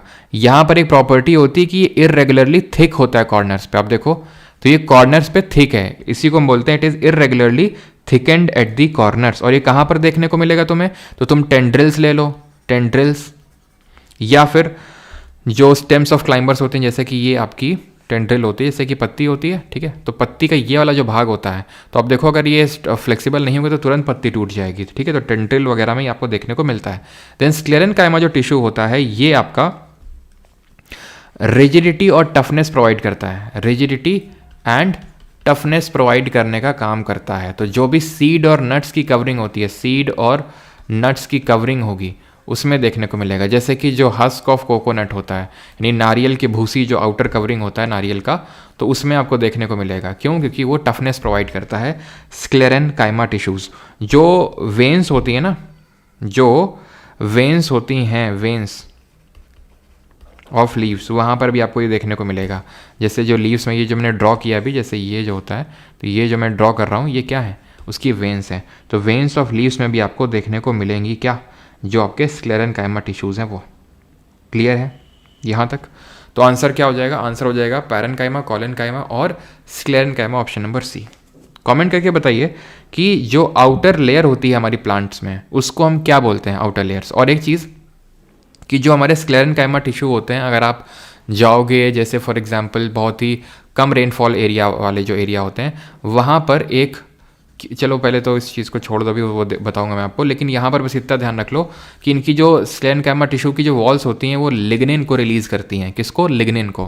बाकी क्यूटिन के बारे में आपको आगे बताऊंगा जब हम एपिडर्मिस के बारे में देखेंगे। अगला है the cells of the collenchyma tissue become thick at the corners then कैसे ऑप्शन है? Pectin, gelatin, suberin, cellulose. The cells of the collenchyma tissue become thicker at the corners than, या तो यार रीज़न होगा ये कि भाई थिक क्यों होती हैं, मतलब थिक किसके कंपैरिजन में होती हैं। तो अगर हम देखें the cells of the collenchyma tissue become thicker at the corners than, जो साइड होता है, जो मार्जिन्स होता है, उसके कंपैरिजन में अगर आप कंपेयर कर रहे हो तो ठीक है। आई थिंक ऑप्शन इसमें कुछ गड़बड़ है। 27 tissues present around the edges in a lateral manner and giving rise to growth in the girth of the stem is called as, यानी किनारों के आसपास पार्श्व रूप में उपस्थित ऊतक तथा तने की परिधि में वृद्धि को जन्म देने वाले ऊतक को क्या कहते हैं? तो यहाँ पर लेटरल की बात हो रही है। तो एक्चुअल में जो हमारे मेरिस्टेमेटिक टिश्यू होते हैं, जो वेब ज्योतक ऊतक होते हैं, उनको हम 3 पार्ट में डिवाइड करते हैं। पहला होता है हमारा एपिकल मेरिस्टेमेटिक टिश्यू, जो आपको टिप्स में देखने को मिलता है, tips of roots and shoots में देखने को मिलेगा, यानी कि जो ऊपर तना होता है और जो रूट्स होती हैं वहां पर आपको देखने को मिलेगा एपिकल मेरिस्टेमेटिक टिश्यू। ठीक, देन बीच बीच में किसी किसी प्लांट में इंटरकैलरी मेरिस्टेम भी देखने को मिलता है, जो कि आपका नोड्स में प्रेजेंट होता है। कहाँ पर? नोड्स में। ठीक है। एंड लेटरल मेरिस्टेम, जो कि हम कैम्बियम के नाम से भी जानते हैं, ठीक, कैम्बियम इसका एक पार्ट होता है, ये साइड में प्रेजेंट होता है और ये गर्थ ऑफ स्टेम को इंक्रीज करता है, increases the girth of stem. Girth का मतलब होता है उसकी चौड़ाई को इंक्रीज करने का काम करता है। ठीक है। अच्छा, एक प्रोटोडर्म करके होता है। ठीक है, प्रोटोडर्म एक तरह का एपिकल मेरिस्टेम होता है, जो कि आपको रूट्स और शूट्स में देखने को मिलता है एपिडर्मिस में। अब एपिडर्मिस क्या होती है? तो जैसे हमारी खाल होती है हमारी ह्यूमन बॉडी में, तो उसी तरह से प्लांट्स की ये एक आउटर सेल होती है, यानी कि पूरी प्लांट की कवरिंग बना के रखती है, ये एपिडर्मिस इसको बोलते हैं। उसी एपिडर्मिस में आपको प्रोटोडर्म देखने को मिलेगा, एपिकल मेरिस्टेम का वो पार्ट होता है। ठीक है। और ये चीज़ ध्यान रखना कि जो रूट्स होते हैं, रूट्स की जो एपिडर्मिस होती है, जो आउटर लेयर होती है, उसमें हेयर लाइक स्ट्रक्चर देखने को मिलते हैं। ये जो हेयर लाइक स्ट्रक्चर होता है, ये क्या करता है? सरफेस एरिया इंक्रीज करता है वाटर एब्जॉर्प्शन के लिए, क्योंकि रूट्स को वाटर को एब्जॉर्ब करना होता है। इसलिए अगर आप जाओगे जो डेजर्ट में जो प्लांट्स होते हैं, तो वहाँ की जो एपिडर्मिस है एक क्यूटिन करके रिलीज करती है केमिकल को, और वो क्यूटिन की लेयर बाय लेयर वो बन जाती है क्यूटिकल। ठीक है। और वो काफ़ी वाटर रेजिस्टेंट होती है। वाटर रेजिस्टेंट का मतलब ये होता है, आपने देखा होगा जैसे कैक्टस वगैरह होता है, तो कैक्टस में कितनी मोटी वो पत्ती टाइप, कितना मोटा होता है कि आप पानी डालोगे तो तुरंत वैक्सी टाइप होता है, क्योंकि ये वैक्सी सेक्रीशन है। तो ऐसा लगता है कि वैक्स का बना हुआ है, तुरंत उसमें टिकता ही नहीं है पानी। और वो क्यों होता है? सो दैट कि वाटर लॉस को अवॉइड किया जा सके, क्योंकि एपिडर्मिस में ही आपको स्टोमेटा देखने को मिलता है। और ये जो स्टोमेटा होते हैं, ना सिर्फ यहाँ पर एक्सचेंज ऑफ गैस होता है, बल्कि यहीं से लॉस ऑफ वाटर भी होता है, जिसको ट्रांसपिरेशन बोलते हैं। लॉस ऑफ वाटर आपको पता होना चाहिए कि प्लांट्स में लॉस ऑफ वाटर यानी कि पानी का लॉस 2 तरीके से होता है। एक तो होता है ट्रांसपिरेशन, और दूसरा क्या होता है? दूसरा होता है गटेशन। अंतर क्या होता है दोनों में? अंतर ये होता है कि जो ट्रांसपिरेशन होता है वो स्टोमेटा के थ्रू होता है, और वो दिन के समय होता है, दैट इज डे टाइम में होता है। गटेशन जो होता है वो हाइडाथोड कहाँ प्रेजेंट होते हैं? स्टोमेटा तो हमने देखा कि भाई बेस ऑफ लीफ में प्रेजेंट होगा, यानी कि जो पत्ती होगी तो पत्ती की आउटर कवरिंग में प्रेजेंट होता है स्टोमेटा। ठीक है, एपिडर्मिस का पार्ट होता है। ये जो गटेशन होता है हाइडाथोड्स के थ्रू होता है। हाइडाथोड्स आपका ये यहाँ पर लीव्स के किनारों में देखने को मिलता है, और ये जो है नाइट के समय होता है, रात के समय होता है। तो यहाँ पर जो आंसर होगा वो लेटरल मेरिस्टेमेटिक टिश्यू है। मुझे पता है कैम्बियम भी ऑप्शन में, लेकिन हम लेटरल मेरिस्टेमेटिक टिश्यू को टिक करेंगे बिकॉज वो ज़्यादा अप्रोप्रिएट है एज कम्पेयर टू कैम्बियम। दो हम लेटरल मेरिस्टेमेटिक टिश्यू को कैम्बियम भी बोल देते हैं बिकॉज उसका एक पार्ट होता है। ठीक है। Which is the fat accumulating tissue in our body. अभी किसकी बात कर रहे हैं हम? ये आ गए हैं एनिमल, जो हमारे टिश्यू हैं उस पे आ गए हैं। ठीक है, एनिमल टिश्यू पे। यस सबका सही है। बिल्कुल। स्टोमेटा में आपके गार्ड सेल्स लगे होते हैं, और वो क्या करते हैं? खुलते हैं बंद होते हैं, खुलते हैं बंद होते हैं। वो किडनी शेप के होते हैं आपके। और जो कॉर्क होता है वो डेड सेल होता है। ठीक है। कॉर्क मैं के बारे में बताया था आपको। कॉर्क जो होता है ये एक्सटर्नल प्रोटेक्टिव टिश्यू होता है, एक्सटर्नल प्रोटेक्टिव टिश्यू होता है प्लांट्स में, और ये डेड सेल का बना हुआ होता है। It is composed of dead cells. और इसमें जो एक सेक्रीशन होता है, वॉल्स जो होती हैं वो स्यूबरिन रिलीज करती हैं, ध्यान रखना, स्यूबरिन। चलो अभी अगर हम इसकी बात करेंगे तो फैट अकमलेटिंग टिश्यू कौन सा है, तो ये एडिपोज टिश्यू होता है। एडिपोसाइट सेल से बना होता है जो इस शेप की होती हैं, ओवल शेप की होती हैं एडिपोसाइट, ठीक है। एडिपोसाइट है ये क्या है, मैंने ड्रॉ किया, न्यूक्लियस है वो अंदर, ठीक है। तो ये एडिपोसाइट है जो कि ओवल शेप्ड है आपकी। अब यहाँ पर हम देख लेते हैं जो ऑप्शन नंबर ए में एपिथेलियल लिखा है, तो एपिथेलियल एक्चुअल में मल्टीपल टाइप्स का होता है। तो पहले हम समझ लेते हैं, देन आगे जो क्वेश्चंस हैं वो आपके लिए आसान हो गए करने, ठीक है। तो अगर हम बात करेंगे सिंपल स्क्वैमस जो होता है, सिंपल स्क्वैमस, ये आपको देखने को मिलेगा inner lining of mouth and oesophagus. तो जो हमारी डेलिकेट लाइनिंग है, जो सॉफ्ट लाइनिंग है मुंह की और ईसोफेगस की, उसको हम सिंपल स्क्वैमस एपिथेलियम टिश्यू बोलते हैं, ठीक। क्यूबॉइडल की अगर बात करेंगे तो क्यूब शेप के होते हैं, यानी कि जितनी इनकी विड्थ होती है उतनी उनकी हाइट भी होती है, और ये आपको देखने को मिलेंगे किडनी टिब्यूल्स में। सिंपल कॉलमनार में हाइट ज़्यादा होती है, विड्थ कम होती है। साफ साफ आप देख पा रहे हैं, कॉलमनार आपके देखने को मिलेंगे एक तो स्मॉल इंटेस्टाइन में, स्टमक में, यहाँ पे, ठीक है। देन ये तो हो गया सिंपल क्यूबॉइडल कॉलमनार स्क्वैमस, ठीक है। तो 3 अभी याद करिएगा, बाकी सिलेटेड भी अभी पढ़ते हैं। स्ट्रैटिफाइड स्क्वैमस की बात करेंगे तो स्ट्रेटा का मतलब होता है लेयर मतलब स्किन, जो स्किन होती है ना, स्किन, तो वहाँ पर हमें देखने को मिलते हैं स्ट्रैटिफाइड स्क्वैमस एपिथेलियम टिश्यूज।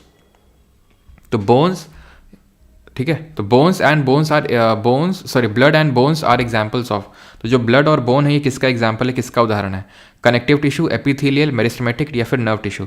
तो भाई अभी हमने पढ़ा कि ये एपिथेलियल का तो नहीं है, एपिथेलियल, अरे हिंदी में लैगिंग हो रहा है क्या, बफरिंग हो रही है क्या, बफरिंग हो रही है क्या,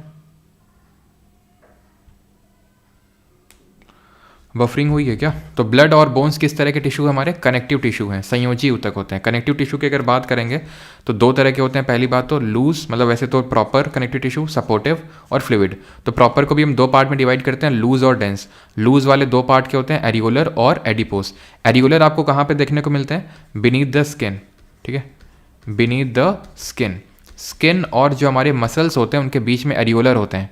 एडिपोस जो टिश्यू होते हैं ये फैट, नो सर पेन रुक के चल रही है, पेन रुक के चल रहा है क्या आज, यार कम ही क्वेश्चन है आज, 150 क्वेश्चन है, 150 लेट राइट दिखा रहा है। 1 सेकंड रुकना बस, ठीक है, 1 सेकंड, क्या इशू आ रहा है आज।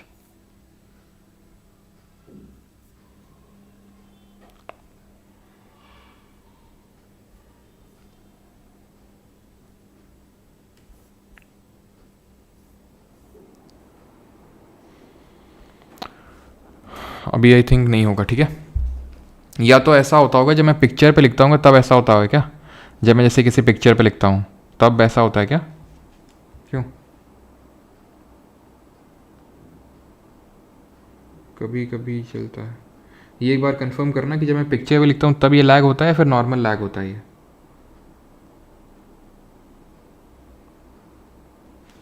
या तो ऐसा होता होगा जब मैं, 1 सेकंड में चेक कर लेता हूँ।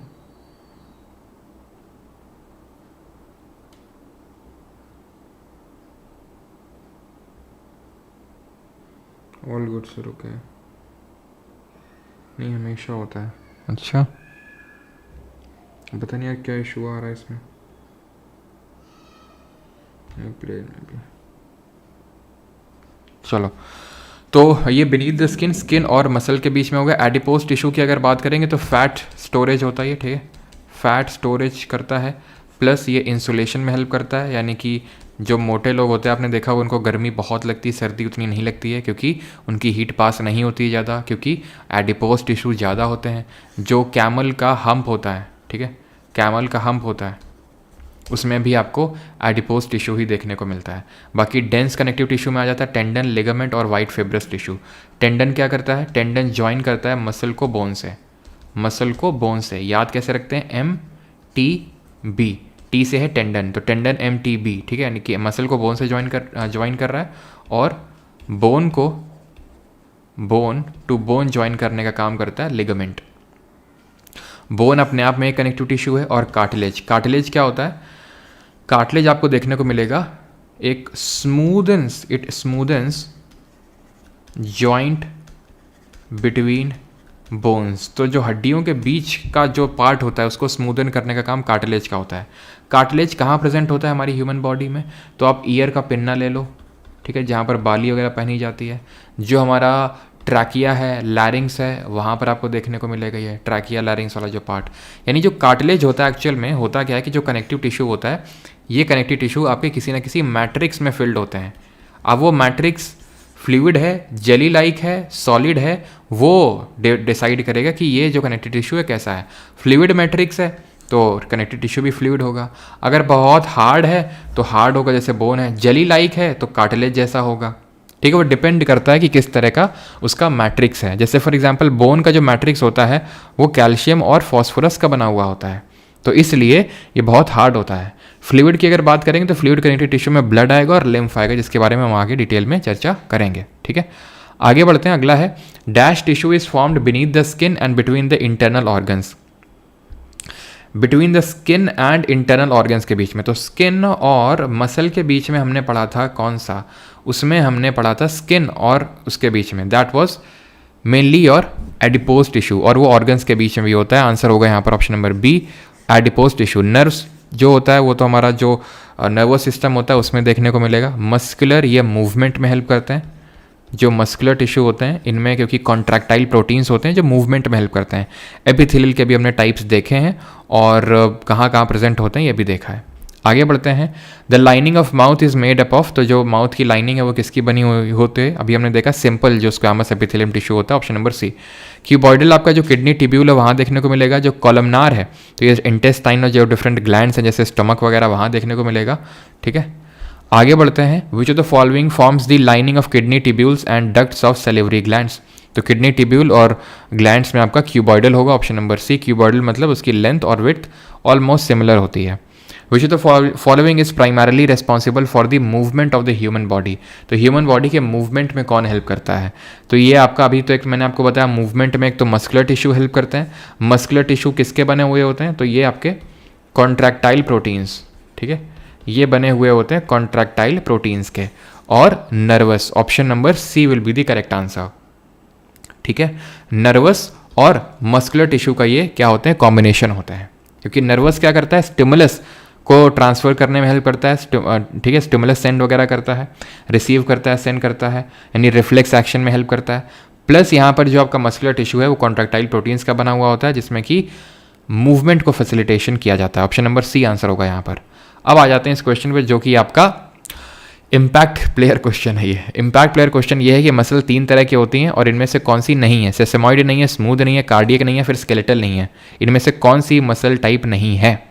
तो इसमें से ऑप्शन क्या हो? सही आंसर होगा ऑप्शन नंबर ए, सेसेमॉइड। स्मूथ भी होती है, कार्डियक भी होती है और स्केलेटल भी होती है। और यहाँ पर आप टाइप्स देख सकते हैं इसके।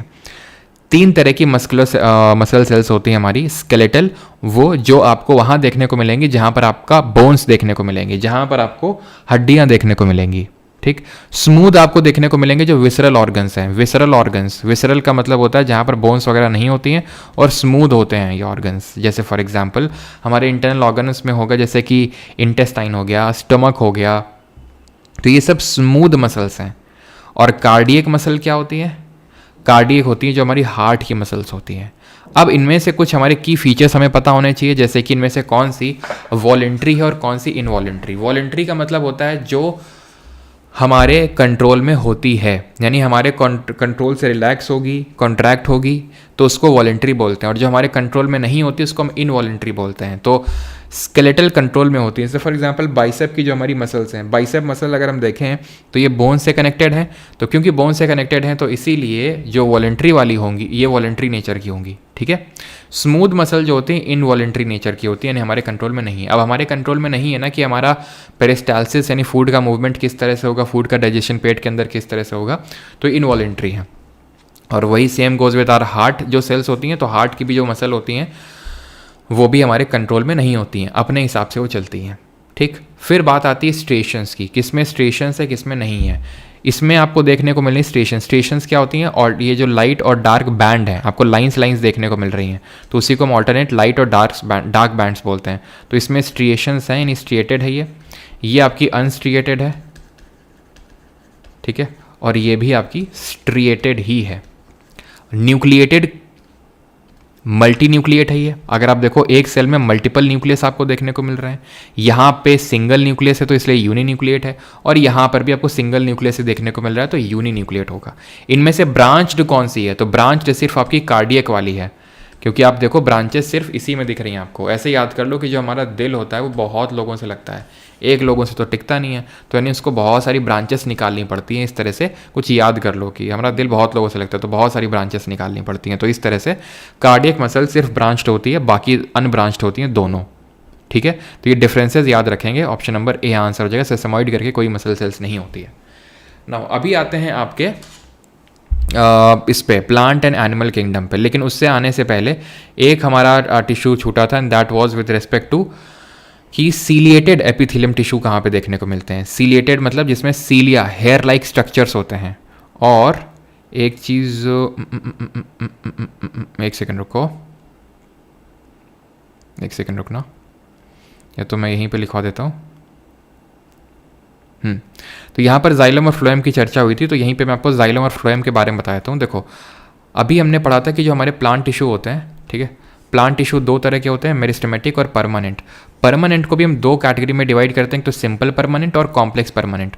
और कॉम्प्लेक्स परमानेंट को भी हम दो पार्ट में डिवाइड करते हैं, एक को बोलते हैं जाइलम और एक को बोलते हैं फ्लोएम। जाइलम और फ्लोएम इंपॉर्टेंट है, ध्यान रखना। जाइलम फ्लोएम दोनों कैसे होते हैं, कंडक्टिंग टिश्यू होते हैं, यानी कि कंडक्शन में हेल्प करते हैं। किसका कंडक्शन करते हैं, तो जो जाइलम होते हैं ये वाटर एंड मिनरल्स का कंडक्शन करेगा, जो फ्लोएम है ये फूड का कंडक्शन करेगा। जाइलम किसका बना हुआ होता है, तो जाइलम बना हुआ होता है ट्रैकाइड्स का एंड वेसल्स का। ट्रैकाइड एंड वेसल्स ये बना होता है जाइलम पैरेनकाइमा का, यानी कि इसमें जाइलम पैरेनकाइमा होगा, इसमें जाइलम फाइबर होगा, ठीक, याद रहेगा। अब ये ध्यान रखना है कि जो वाटर मिनरल का कंडक्शन होता है नीचे से ऊपर की ओर, ये आपका नीचे से ऊपर की ओर ही होगा, दैट इज वन वे होगा। ये ऊपर से तो पानी आएगा नहीं नीचे की ओर, तो ये वन वे होता है। अब इसमें जो पानी और मिनरल का ट्रांसपोर्टेशन करता है वो ट्रैकाइड और वेसल करता है। तो पैरेनकाइमा क्या करता है, ये सिर्फ स्टोरेज का काम करता है, ये सिर्फ सपोर्ट प्रोवाइड करता है फाइबर, इनका कोई ट्रांसपोर्टेशन में हेल्प नहीं होता है। वो ट्रैकाइड और वेसल ही करते हैं, जो कि ट्यूबुलर शेप के होते हैं, ट्यूब शेप के होते हैं। और ये ध्यान रखना है कि इसमें ऑल आर डेड, ऑल यानी कि ट्रैकाइड वेसल फाइबर सब डेड होते हैं, all are dead except xylem parenchyma. Xylem parenchyma को छोड़ के सब डेड होते हैं। वहीं अगर हम बात करें फ्लोएम की, तो फ्लोएम के पार्ट्स क्या क्या होते हैं, तो फ्लोएम में ध्यान रखना फूड का ट्रांसपोर्ट करता है ये कंपेनियन सेल होती हैं, सीव प्लेट होती है, सीव ट्यूब होती है, ठीक है। ये क्या करते हैं, फूड का ट्रांसपोर्ट करते हैं, और ये टू वे होता है क्योंकि ये नीचे से ऊपर भी हो सकता है, ऊपर से नीचे भी हो सकता है। एंड इसमें all are living except xylem, except phloem fibre को छोड़ के सब इसमें लिविंग होते हैं। तो ये चीज़ थोड़ा सा डिफरेंस ध्यान रखिएगा। और रही बात जो सीलिएटेड एपिथेलियम टिश्यूज़ होते हैं, तो सीलिएटेड वाले आपको देखने को मिलते हैं, जो सीलिया का मतलब होता है हेयरी स्ट्रक्चर, सीलिया हेयर स्ट्रक्चर होता है। तो ये म्यूकस जो हमारा रेस्पिरेटरी ट्रैक्ट है, जैसे कि हमारे नोज़ है, नोज़ में हेयर लाइक स्ट्रक्चर होते हैं, तो वो है, ठीक है। देन यूरिन पास करने के समय, ठीक है, वहाँ पर होगा। प्लस साथ ही साथ जो एग का मूवमेंट, जो फीमेल्स में एग का मूवमेंट होता है, उसको फैसिलिटेट करने के लिए सीलिएटेड जो आपके एपिथेलियम टिश्यूज़ हैं वहाँ प्रेजेंट होते हैं, ठीक है। आगे बढ़ते हैं और अगला क्वेश्चन है हमारा, and that is 34। According to Whittaker's classification, organism included in the dash kingdom do not have well defined nucleus. तो इनमें वेल डिफाइंड न्यूक्लियस नहीं होता है। किन में नहीं होता है वेल डिफाइंड न्यूक्लियस, तो वेल डिफाइंड न्यूक्लियस नहीं होता है प्रोकैरियोट में, ठीक है। प्रोकैरियोट में ही तो नहीं होता है, तो प्रोकैरियोट कौन से हैं हमारे? प्रोकैरियोट होते हैं मोनेरा, ऑप्शन नंबर डी यहाँ पर सही आंसर होगा। इनमें कोई ट्रू न्यूक्लियस नहीं होता है और इनका जो मोड ऑफ न्यूट्रिशन होता है वो ऑटोट्रॉफिक होता है, यानी अपना ये खाना खुद से बनाते हैं। मोनेरा में अगर बात करेंगे तो इसमें आ जाते हैं यू बैक्टीरिया, जो कि एक तरह से ट्रू बैक्टीरिया होते हैं, और एक आते हैं आर के बैक्टीरिया उनको बोलते हैं, जो कि एंशिएंट बैक्टीरिया कहलाते हैं। ठीक है, तो यहाँ पर आप देखोगे ध्यान से तो ये है आपका उल्टा लिखा हुआ है, ये यूकैरियोट है, ये प्रोकैरियोट है। ठीक है, तो प्रोकैरियोट में न्यूक्लियोइड होता है, प्रोकैरियोट में न्यूक्लियोइड होता है जो वेल डिफाइंड न्यूक्लियर रीजन नहीं है। कहीं आपको मेम्ब्रेन दिख रही है? यहाँ पे नहीं, ऐसा धागा धागा सा लपटा हुआ पड़ा हुआ है। धागा धागा क्या है?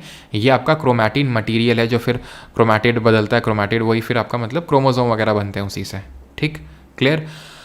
तो ये चीज़ है। देन यहाँ प्लाज्मिड आपको देखने को मिलेगा, ये फ्लैगेला है, फ्लैगेला इसको मूवमेंट में हेल्प करता है, जिसको उसका अपेंडेज बोलते हैं।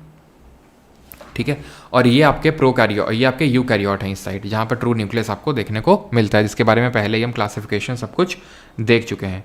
अगला है who of the following can inhabit the most inhabitable habitats like hot spring, deep sea, thermal vents, ice in Antarctica. तो यानी कि जो एकदम जहाँ पर इंसान नहीं रह सकता, जहाँ पर जानवर भी नहीं रह सकते, वहाँ कौन रह सकता है? वहाँ बैक्टीरिया रह सकते हैं। ऑप्शन नंबर बी सही आंसर होगा। आपको पता है कि बैक्टीरिया ही हमारे सबसे फर्स्ट फॉर्म ऑफ मतलब अगर हम देखें ऑर्गेनिजम्स थे जो कि हमारे अर्थ में थ्राइव किए थे। 36 मशरूम क्या है? मशरूम एक तरह का अगैरिकस है, साइनोबैक्टीरिया है, माइकोप्लाज्मा है या फिर पैरामीशियम है? तो आंसर होगा इसका अगैरिकस। अगैरिकस एक तरह से वो फंगस होते हैं जिनको खाया जा सकता है, that is these are edible fungus. ये क्या होते हैं? एडिबल फंगस होते हैं।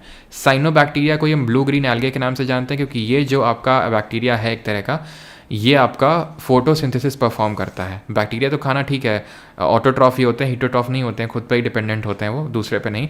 लेकिन कुछ बैक्टीरिया होते हैं जो फोटोसिंथेसिस से खाना बनाते हैं। अब मैं दूसरों पे डिपेंडेंट नहीं हूँ, चलो वो देखेंगे डिफरेंट मोड्स ऑफ न्यूट्रिशन। तो प्लांट भी दूसरों पे डिपेंडेंट नहीं है, वहीं पर अगर हम देखें कई सारे बैक्टीरिया होते हैं वो भी दूसरों पे डिपेंडेंट नहीं है, लेकिन मोड ऑफ न्यूट्रिशन थोड़ा सा अलग हो जाता है। प्लांट फोटोसिंथेसिस से खाना बनाते हैं, तो वहीं बैक्टीरिया क्या करते हैं? डिकम्पोज करवाते हैं चीज़ों को। ठीक है, तो ऑप्शन नंबर ए यहाँ से आंसर होगा। मशरूम एक तरह का अगैरिकस है, ये एक तरह का फंगस है। अब ये ध्यान रखना है हमें कि जो आर.एच. व्हिटेकर थे, व्हिटेकर ने 1969 में 5 किंगडम क्लासिफिकेशन दिया था। क्या दिया था इन्होंने? 5 किंगडम क्लासिफिकेशन दिया था। इससे पहले भी क्लासिफिकेशन दिए थे जिनको अभी हम देखेंगे, लेकिन पहले आर.एच. व्हिटेकर जी का पढ़ते हैं कि 5 किंगडम क्लासिफिकेशन क्या था। तो पहला किंगडम था ये जो इन्होंने दिया था, दैट वाज मोनेरा। दूसरा था प्रोटिस्टा, जिस मोनेरा के बारे में अभी हमने देखा। दूसरा था प्रोटिस्टा, जिसमें हमारे प्रोटोजोआ वगैरह आते हैं। तीसरा था हमारा फंजाई, दैट इज़ फंगस। चौथा प्लांटे, दैट इज़ प्लांट्स। और पाँचवा एनिमेलिया। ठीक है, पाँचवा वॉज एनिमेलिया। अब ये जो फंगस है, तो फंगस के रिगार्डिंग ध्यान रखना इसके, जैसे हमने अभी पढ़ा था कि फंगस की जो सेल वॉल होती है वो काइटिन या चिटिन की बनी हुई होती है। और जो फंगस होता है इसके एग्जाम्पल्स की बात करेंगे तो ब्रेड मोल्ड होता है। ठीक है, ब्रेड मोल्ड को ध्यान रखना, राइजोपस के नाम से जानते हैं। ठीक है, राइजोपस।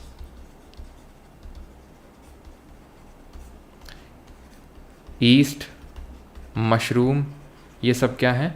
ये सब एक तरह के हमारे फंगस के टाइप्स हैं, फंगस के प्रकार हैं ये। Clear? Bread mould, Rhizopus, east और आपका मशरूम्स। आगे बढ़ते हैं। और हाँ, चलो पहले तो इसका आंसर करो। तो जो लाइनेनियन हायरार्की है उसका डिक्रीजिंग ऑर्डर। अब लाइनेनियन से थोड़ा सा याद रखिएगा यहाँ पर कार्ल लाइनेक्स के बारे में, जिनको फादर ऑफ टैक्सोनॉमी बोलते हैं। टैक्सोनॉमी क्या होता है? तो टैक्सोनॉमी ये होता है जहाँ पर हम क्लासिफिकेशन करते हैं। किसका क्लासिफिकेशन करते हैं? माइक्रो ऑर्गेनिजम्स, प्लांट, एनिमल, इनकी नेमिंग और क्लासिफिकेशन को टैक्सोनॉमी बोला जाता है। और ये है आपका species, genus, family, order, class, phylum, kingdom और डोमेन।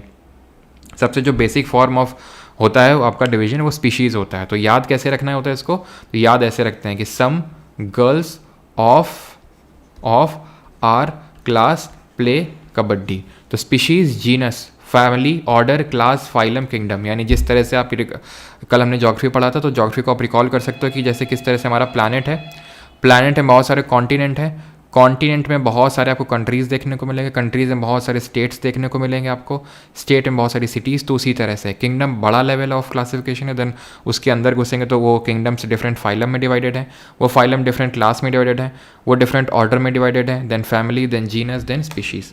ठीक है। तो ये ऑर्डर आपको ध्यान रखना है, डिफरेंट ये ऑर्डर में डिवाइडेड हैं। क्लियर थी चीज़? तो स्पीच थी सबसे बेसिक फॉर्म होता है, ये चीज़ ध्यान रखना। हाँ, तो जो लाइनेक्स थे, लाइनेक्स करके एक साइंटिस्ट हुए, इनको हम फादर ऑफ टैक्सोनॉमी बोलते हैं, फादर ऑफ टैक्सोनॉमी, क्योंकि सबसे पहले जो क्लासिफिकेशन वगैरह दिया वो इन्होंने दिया। सिस्टम में नेचर करके इन्होंने 1735 में 1735 में एक बुक पब्लिश किया, या फिर आई थिंक रिसर्च पेपर था, तो उसमें इन्होंने टैक्सोनॉमी दी, ठीक है। और इन्होंने ध्यान रखना कि इन्होंने भी जो क्लासिफिकेशन है वो किया था, लेकिन हम R.H. विटेकर का पढ़ते हैं जो 5 किंगडम क्लासिफिकेशन है। तो आंसर क्या होगा? Kingdom, some girls of a class play kabaddi, ठीक है। तो some glass of play kabaddi, तो some girls of our class play kabaddi, option number C सही आंसर हो जाएगा, ठीक है। तो इस तरह से आपको याद रखना है। अच्छा, अगर आपसे पूछ ले 3 किंगडम क्लासिफिकेशन किसने दिया, who gave the 3 kingdom classification?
नानी आई थी, पता है किस लिए आई थी? पैसे देने आई थी, 100 रुपये दे के गई नानी। क्यों दे के गई होंगी बताओ? क्यों दे के? अरे बफरिंग नहीं हुई यार, ऑडियो रुकी होगी, मैंने बंद किया। नानी आ गई थी, क्यों दिए होंगे 100 रुपये बताओ मुझे, जल्दी से गेस करो। पेन में स्याही डलवाइए, क्या बफरिंग हो रही है क्या आज? एक सेकंड रुको।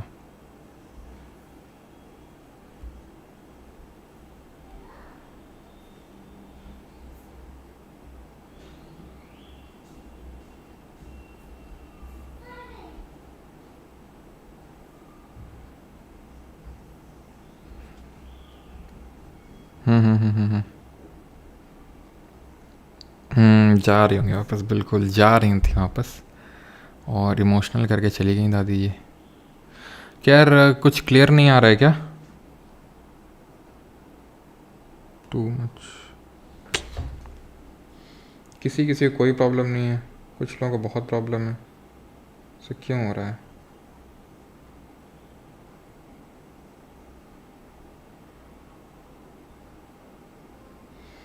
पेन लेट चल रहा है थोड़ा सा।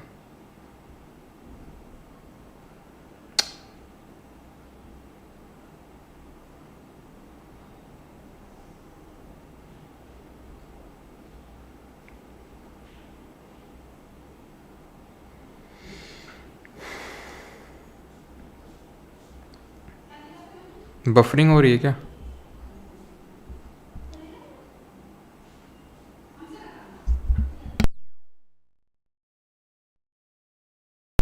चलो ठीक है यार, पेन थोड़ा सा लैग कर रहा है 0.1 सेकेंड। चलो यार थोड़ा सा एडजस्ट कर लो, मुझे इशू समझ ही नहीं आ रहा है, इशू क्यों आ रहा है ये पेन लैग का, इशू क्यों है ये?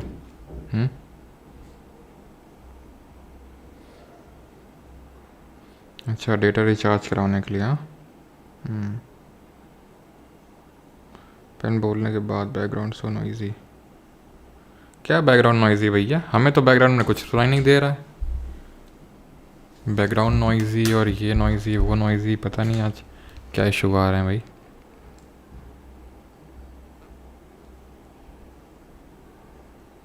चलो क्लियर है ना? ठीक। तो कार्ल वूज ने 3 डोमेन क्लासिफिकेशन दिया था। सही आंसर क्या होगा, in which kingdom would you put an, unicellular होता है और फोटोसिंथेटिक, तो ऑप्शन नंबर सी यहाँ पर सही आंसर हो जाएगा। ठीक है, ऑप्शन नंबर जो थोड़ा सा चप्पल शेप का होता है ना, पैरामीशियम है जो कि चप्पल शेप का होता है, और इसमें आपको ये सीलिया देखने को मिल रहा है जिसको अपेंडेज के तौर पे काम करते हैं, इसके मूवमेंट को फैसिलिटेट करते हैं, या तौर पे काम करते हैं, इसके मूवमेंट को फैसिलिटेट करते हैं। ये आपका यूग्लेना है जहाँ पर आपको ये फ्लैगेला देखने को मिल रहा है यूग्लेना में।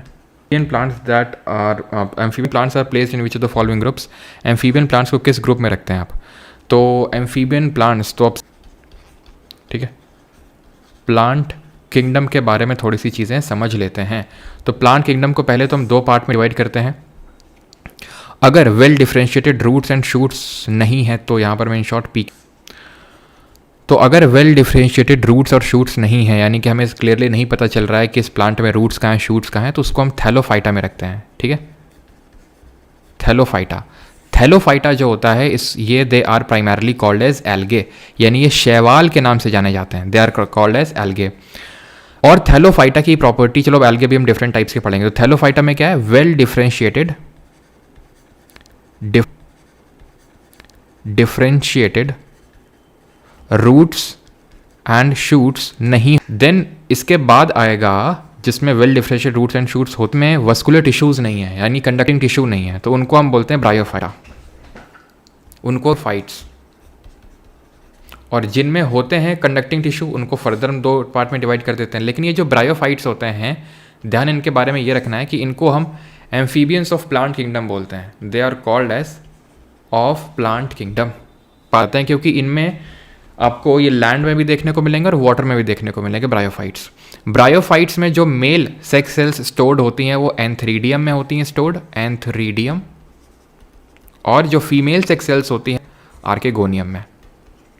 ब्रायोफाइट्स के एग्जाम्पल्स की बात करेंगे तो ब्रायोफाइट्स में एग्जाम्पल में आएंगे जैसे कि marchantia, mosses which are also called as funaria, hornwort, liverwort, ये सब एग्जाम्पल्स हैं किसके, ये एग्जाम्पल्स होते हैं ब्रायोफाइट्स के।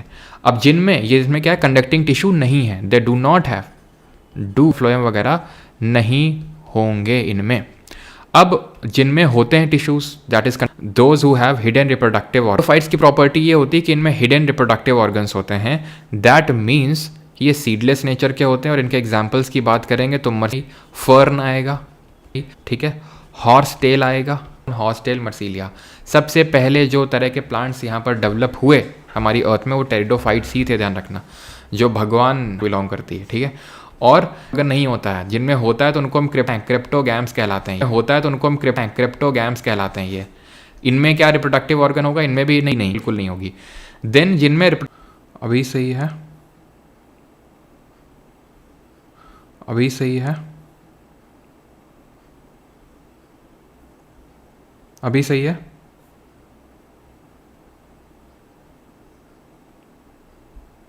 अभी आई थिंक कोई इशू नहीं होगा।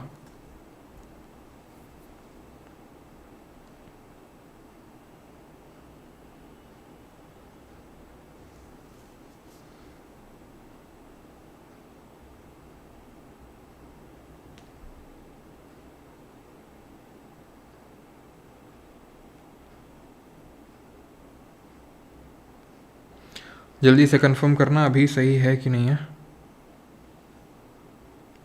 अभी एक बार कंफर्म करना।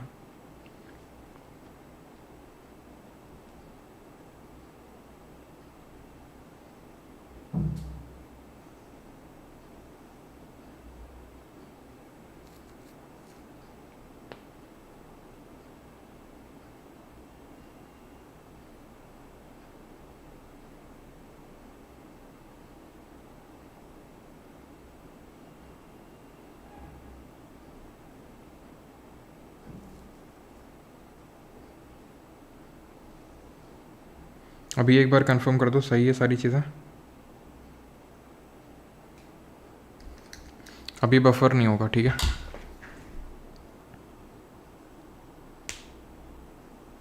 ओके है ना अभी, okay okay okay okay okay.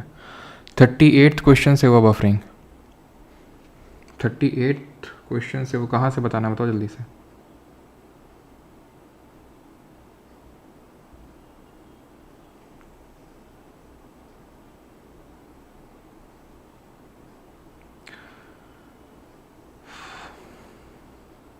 Plant kingdom समझ नहीं है, चलो मैं फिर से कर देता हूँ, ठीक है, फिर से समझा देता हूँ, एक सेकंड रुको।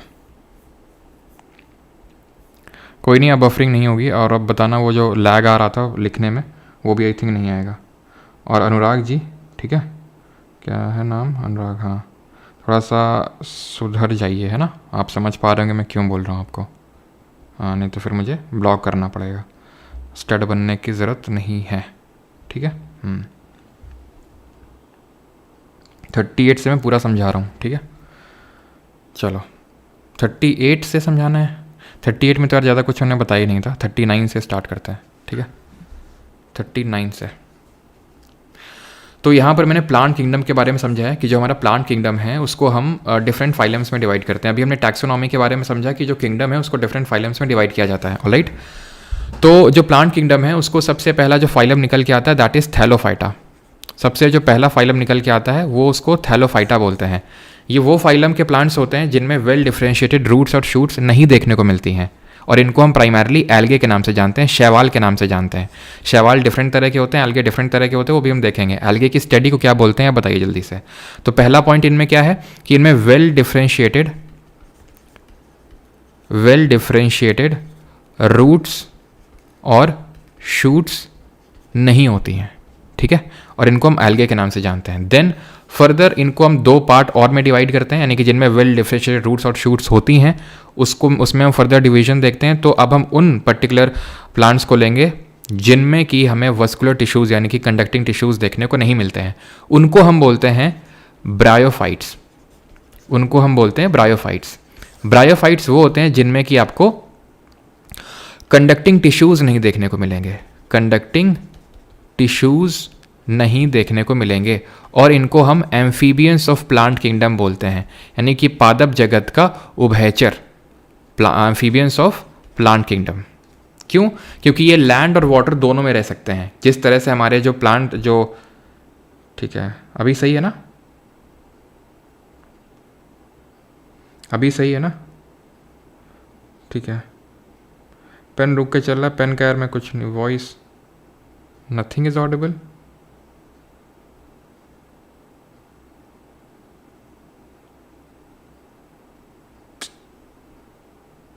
ठीक है, तो एम्फीबियंस ऑफ प्लांट किंगडम इसको बोलते हैं, ब्रायोफाइट्स को। क्लियर? ये आपके कंडक्टिंग टिश्यूज़ होते हैं, लेमिनेर कंडक्टिंग टिश्यूज़ नहीं होते हैं जाइलम और फ्लोएम में। और ब्रायोफाइट्स में ये ध्यान रखना है कि जो मेल सेक्स सेल्स होती हैं वो आपके स्टोर्ड होते हैं एंथरीडियम में, ठीक है, एंथरीडियम में, और जो फीमेल जो सेक्स सेल्स होते हैं वो आर्केगोनियम में, ठीक है, आर्केगोनियम में आपके स्टोर्ड होते हैं। वहीं अगर बात करेंगे जिनमें कंडक्टिंग टिश्यूज़ होते हैं उनको फर्दर हम दो पार्ट में डिवाइड करते हैं। पहले वो जिनमें सीड्स नहीं होती हैं उनको हम क्या बोलते हैं, उनको बोलते हैं टेरिडोफाइट्स। इनको हम बोलते हैं टेरिडोफाइट्स, जिनमें सीड नहीं होते हैं, दैट मीन्स इनका हिडन रिप्रोडक्टिव ऑर्गन होता है, ठीक है, इनका हिडन रिप्रोडक्टिव सिस्टम होता है, हिडन रिप्रोडक्टिव सिस्टम होता है, इसीलिए इनको क्रिप्टोगैम्स के नाम से जानते हैं। अब क्रिप्टोगैम्स के नाम से टेरिडोफाइट्स को जानते हैं, दैट डजंट मीन कि ब्रायोफाइट और थैलोफाइट क्रिप्टोगैम्स नहीं है, क्योंकि अगर कोई चीज़ यहाँ नहीं होगी तो ये पीछे वालों में भी नहीं होगी, क्योंकि हम लेस डेवलप से मोर डेवलप की ओर बढ़ रहे हैं। Thallophyta is the least develop phylum in the plant kingdom, bryophyte उससे ज़्यादा डेवलप होता है, टेरिडोफाइट उससे ज़्यादा डेवलप्ड होता है, ठीक है। फर्दर इसको तो हमने क्रिप्टोगैम बोल दिया। बाकी जिनमें सीड देखने को मिलती है उनको हम बोलते हैं फैनरोगैम्स, उनको हम बोलते हैं फैनरोगैम्स। और फैनरोगैम्स दो तरह के होते हैं, एक तो होते हैं आपके जिम्नोस्पर्म और एक होते हैं आपके एंजियोस्पर्म। जिम्नोस्पर्म और एंजियोस्पर्म। जिम्नोस्पर्म वो होते हैं जो नेकेड सीड होती है, जिनकी नेकेड सीड होती है। जो लोग जिम जा रहे हैं, ऐसे याद कर लो, जो लोग जिम जा रहे हैं वो लोग नेकेड रहते हैं, खुला रहते हैं, ठीक है, तो नेकेड सीड है इनमें। और बाकी जिम्नोस्पर्म फाइलम में कौन कौन से प्लांट्स आते हैं आपके, अब प्लांट्स की बात कर लेते हैं। थैलोफाइटा में प्राइमरली एल्गे आते हैं, और एल्गे को यहाँ पर मैंने एक्सप्लेन किया था, फिर से मुझे करना पड़ेगा, चलो कर देंगे अभी, ठीक है। एक सेकंड रुको, फिर मुझे स्पेस क्रिएट करना पड़ेगा, बिकॉज स्पेस तो सब फिल हो गया है। यहाँ पे देखना, जो एल्गे होते हैं ना, एल्गे को भी हमें डिटेल में पढ़ना होता है। एल्गे डिफरेंट तरह के होते हैं, एक तो होंगे ग्रीन एल्गे हरे कलर के, एक होंगे ब्राउन दैट इज़ भूरे कलर के, और तीसरे होंगे रेड कलर के। तो जो ग्रीन कलर के algae होते हैं उनको हम बोलते हैं क्या, उनको बोलते हैं क्लोरोफाइके, उनको हम बोलते हैं क्लोरोफाइके। जो ब्राउन कलर के होते हैं उनको हम बोलते हैं फायोफाइके, फायोफाइके। और जो रेड कलर के होते हैं उनको हम बोलते हैं रोडोफाइके, रोडोफाइके। क्लियर। अब जो ग्रीन एल्गे के एग्जाम्पल्स होते हैं वो कुछ इस तरह से हैं, ulothrix, ulva, chara, chlamydomonas, chlamydomonas, chlorella. And chlorella is rich in protein. ध्यान रखना, ये क्वेश्चन बनता है आपसे कि कौन सा जो एल्गे होता है वो काफ़ी प्रोटीन रिच होता है, तो it is chlorella. Brown algae जिसको हम फाइयोफाइके के नाम से जानते हैं, इसमें आप कहते हैं केल्प, सरगैसम, जिसके बारे में हमने कल पढ़ा था, ब्राउन सीवीड होता है, ठीक है, जो किस ओशन में आपको देखने को मिलता है, सरगैसम, लैमिनेरिया। और रेड में अगर बात करेंगे तो जेलीडियम, ठीक है, ग्रासिलेरिया, पॉरफायरा, पॉरफायरा, ठीक है, ये ध्यान रखना है आपको। एंड जो रेड एल्गे है इसी से ध्यान रखना है, जो अगर जेली है, जो एक तरह की जेली होती है जो खाने में यूज़ की जाती है, वो अगर जेली एक्चुअल में रेड एल्गे से ही बनती है, ये चीज़ आप ध्यान रखेंगे। तो आंसर यहाँ ब्रायोफाइटा हो जाएगा, ठीक है। तो एल्गे के एग्जाम्पल हमने देख लिए। ब्रायोफाइटा के अगर एग्जाम्पल्स की बात करेंगे तो ब्रायोफाइटा में कौन कौन आते हैं, तो ब्रायोफाइटा में आता है हमारे मॉज जिनको फ्यूनेरिया बोलते हैं, ठीक है, मॉजस को फ्यूनेरिया बोलते हैं। मर्चेंटिया आता है आपका, ठीक है, मर्चेंटिया आता है, moss, marchantia. And liverwort, hornwort, hornwort. वहीं अगर टेरिडोफाइटा में बात करेंगे तो टेरिडोफाइटा में आता है मर्सीलिया, टेरिडोफाइटा में आता है मर्सीलिया, टेरिडोफाइटा में आता है फर्न, टेरिडोफाइटा में आता है हॉर्सटेल, ये एग्जाम्पल्स हैं। जिम्नोस्पर्म में कौन आता है, तो जिम कौन जाता है, ये बता दिया हमने, देवदास के टाइप कर लो। अच्छा अच्छा अच्छा अच्छा, यहाँ पे लिखना था क्या, जिम्नोस्पर्म, जिम कौन से लोग जाते हैं, तो जिम वो लोग जाते हैं जो लोग देवदास टाइप के होते हैं, ठीक है। जिम जाके क्या करते हैं, क्या करते हैं, फिर बहुत ज़्यादा पीते हैं वहाँ पे, ठीक है। तो इस तरह से बस याद करना है अपने को, देवदार, कायकास, पाइंस हो गए, ठीक है, चिर हो गया। तो जो भी हमारे कॉनिफर्स होते हैं, कोन शेप्ड होते हैं, वो इसमें आएंगे जिम्नोस्पर्म में, ठीक है। एंड एंजियोस्पर्म में तो हमारे फ्लावरिंग प्लांट आ जाएंगे, जितने भी फ्लावरिंग हैं, दैट इज़ रोज, ट्यूलिप, सब आ जाएंगे फ्लावरिंग प्लांट आपके एंजियोस्पर्म में। टेरिडोफाइटा मैंने लिखवा दिया, फर्न, हॉर्सटेल, लिवरवर्ट। और यहाँ पर अगर हम देखेंगे तो ब्रायोफाइटा में मॉज, फ्यूनेरिया, मर्चेंटिया के अलावा लिवरवर्ट, हॉर्नवर्ट, ठीक है। यहाँ पे हॉर्स टेल है, ध्यान रखना, ये हॉर्स टेल है टेरिडोफाइटा में, हॉर्नवर्ट है आपका ब्रायोफाइटा में। तो आंसर यहाँ पर ब्रायोफाइटा हो जाएगा। अगला क्वेश्चन पे आते हैं, एंड दैट इज 40th। हाँ जी, तो एल्गे में क्या होता है, एल्गे में जो शैवाल होता है, शैवाल, ठीक है, तो शैवाल में जो रूट लाइक स्ट्रक्चर होता है ना, एल्गे में जो रूट लाइक स्ट्रक्चर होता है उसको हम बोलते हैं होल्ड फास्ट, ठीक है, उसको हम बोलते हैं होल्ड फास्ट होता है। देन यहाँ पर स्ट्राइप होता है जिस पे वो लगा होता है, स्ट्राइप बोलते हैं उसको। एंड देन इस तरह के आपको ब्लेड्स देखने को मिलते हैं, पत्तियाँ, और उसमें बीच बीच में ऐसे स्पेसेस होते हैं जिनको कि फ्रॉन्ड बोलते हैं। ध्यान रखना, ये एल्गे का स्ट्रक्चर होता है। एल्गे का स्ट्रक्चर कुछ इस तरह से होता है कि यहाँ पर जो रूट होती है उसको हम होल्ड फास्ट बोलते हैं, देन आपका स्ट्राइप आता है, देन आपकी ब्लेड्स में आपको फ्रॉन्ड देखने को मिलती हैं। क्लियर है यहाँ तक सभी को आंसर? और 38 वाले में आंसर क्या था, प्रोटिस्टा था, ठीक है।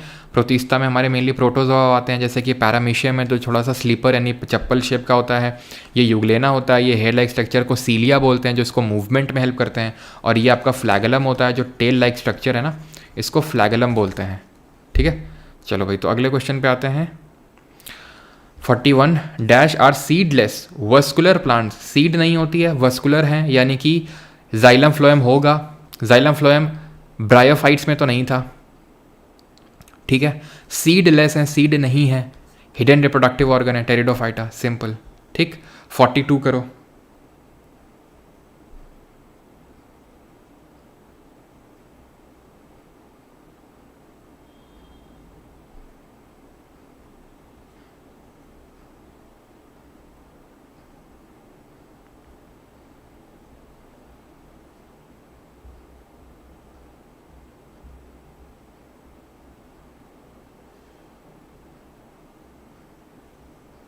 क्या बफरिंग हो रही है अभी भी?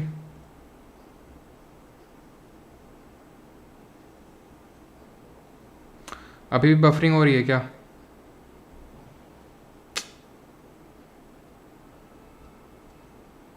जल्दी से बताओ, अभी भी बफरिंग हो रही है क्या?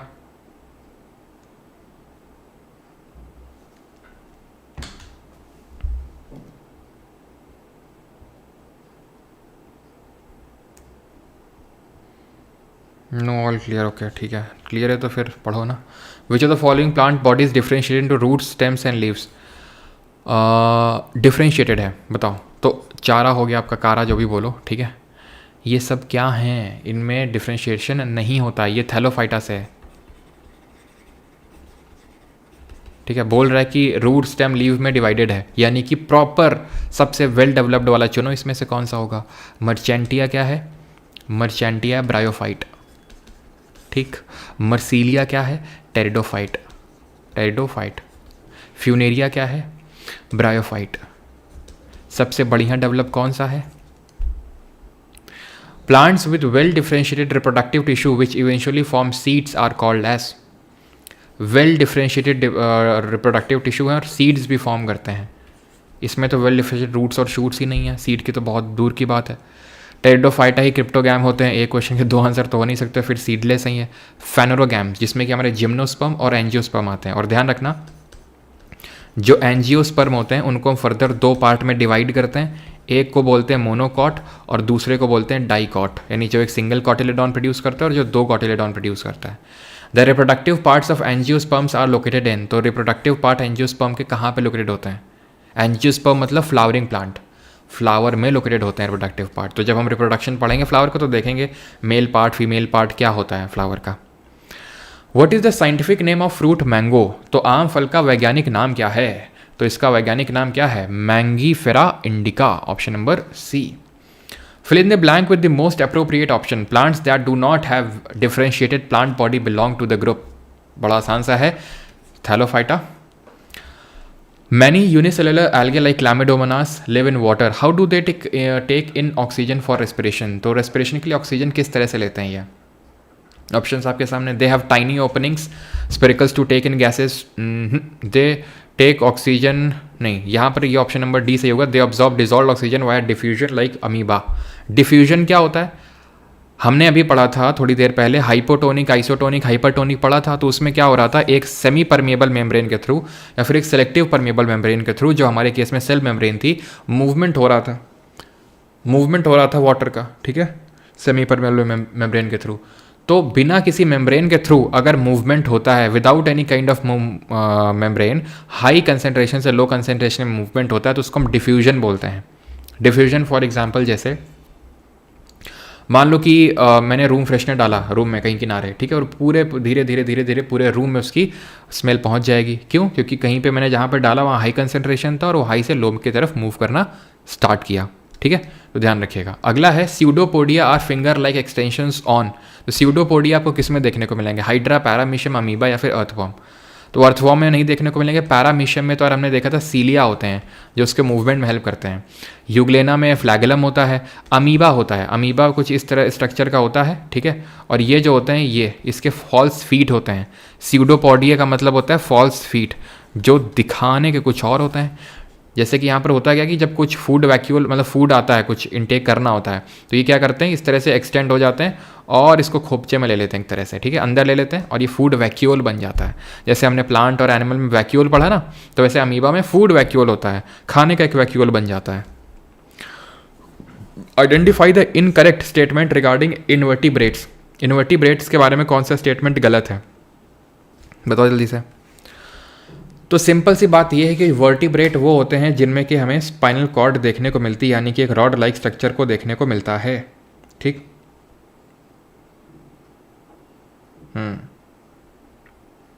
चलो, तो रूट क्या मैं बोल रहा था, जिनमें रॉड लाइक स्ट्रक्चर देखने को मिलता है वो वर्टिब्रेट होते हैं। और उस रॉड लाइक स्ट्रक्चर को हम बैकबोन या नोटोकॉर्ड बोलते हैं। तो नोटोकॉर्ड नहीं होता है, they possess a backbone and internal skeleton. Invertebrate में नहीं होता, ये वर्टिब्रेट में होता है, तो इनकरेक्ट हो जाएगा ये, ठीक है।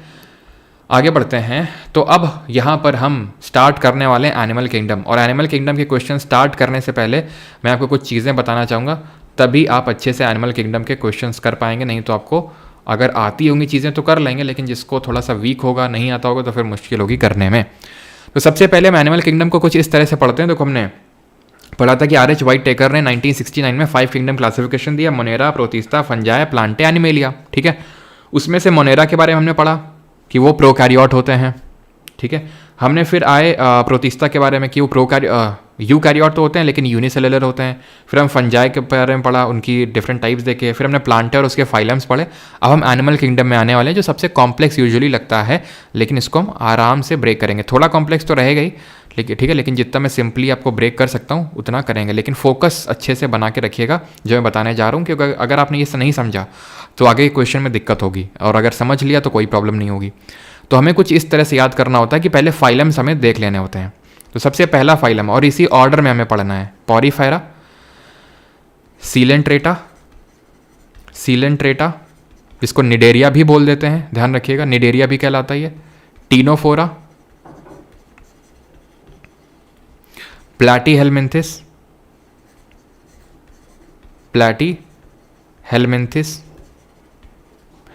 देन आपका आएगा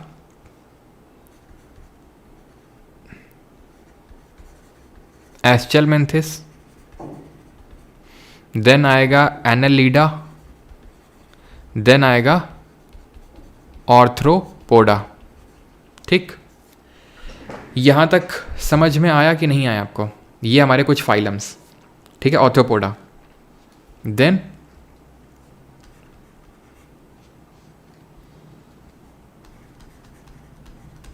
मोलस्का, एचिनोडर्मेटा एंड कॉर्डेटा। अब ध्यान से करके समझना। ठीक, अब है क्या, ये फाइलम्स हैं, इसी ऑर्डर में याद रखने, और इस ऑर्डर में याद रहें इसके लिए ट्रिक होती है पीसी स्क्वायर, पीए क्यूब और एमईसी। ठीक, पीसी स्क्वायर, पीए क्यूब, एमईसी, ये ऑर्डर में याद रखना है। अब हम इनको डिफरेंट पैरामीटर्स में क्या करेंगे, क्लासिफाई करेंगे, तोड़ेंगे। पहला हमारा पैरामीटर होगा बॉडी सिमेट्री, कि बॉडी में किस तरह की सिमेट्री है। ठीक, 3 तरह की सिमेट्री हो सकती हैं। पहला, या तो कोई सिमेट्री ही नहीं है। दूसरा, रेडियली सिमेट्रिकल है, यानी कि रेडियल सिमेट्रिकल का मतलब होता है किसी भी प्लेन, यानी कि हम उसको किसी भी एनी प्लेन के अलॉन्ग डिवाइड कर सकते हैं।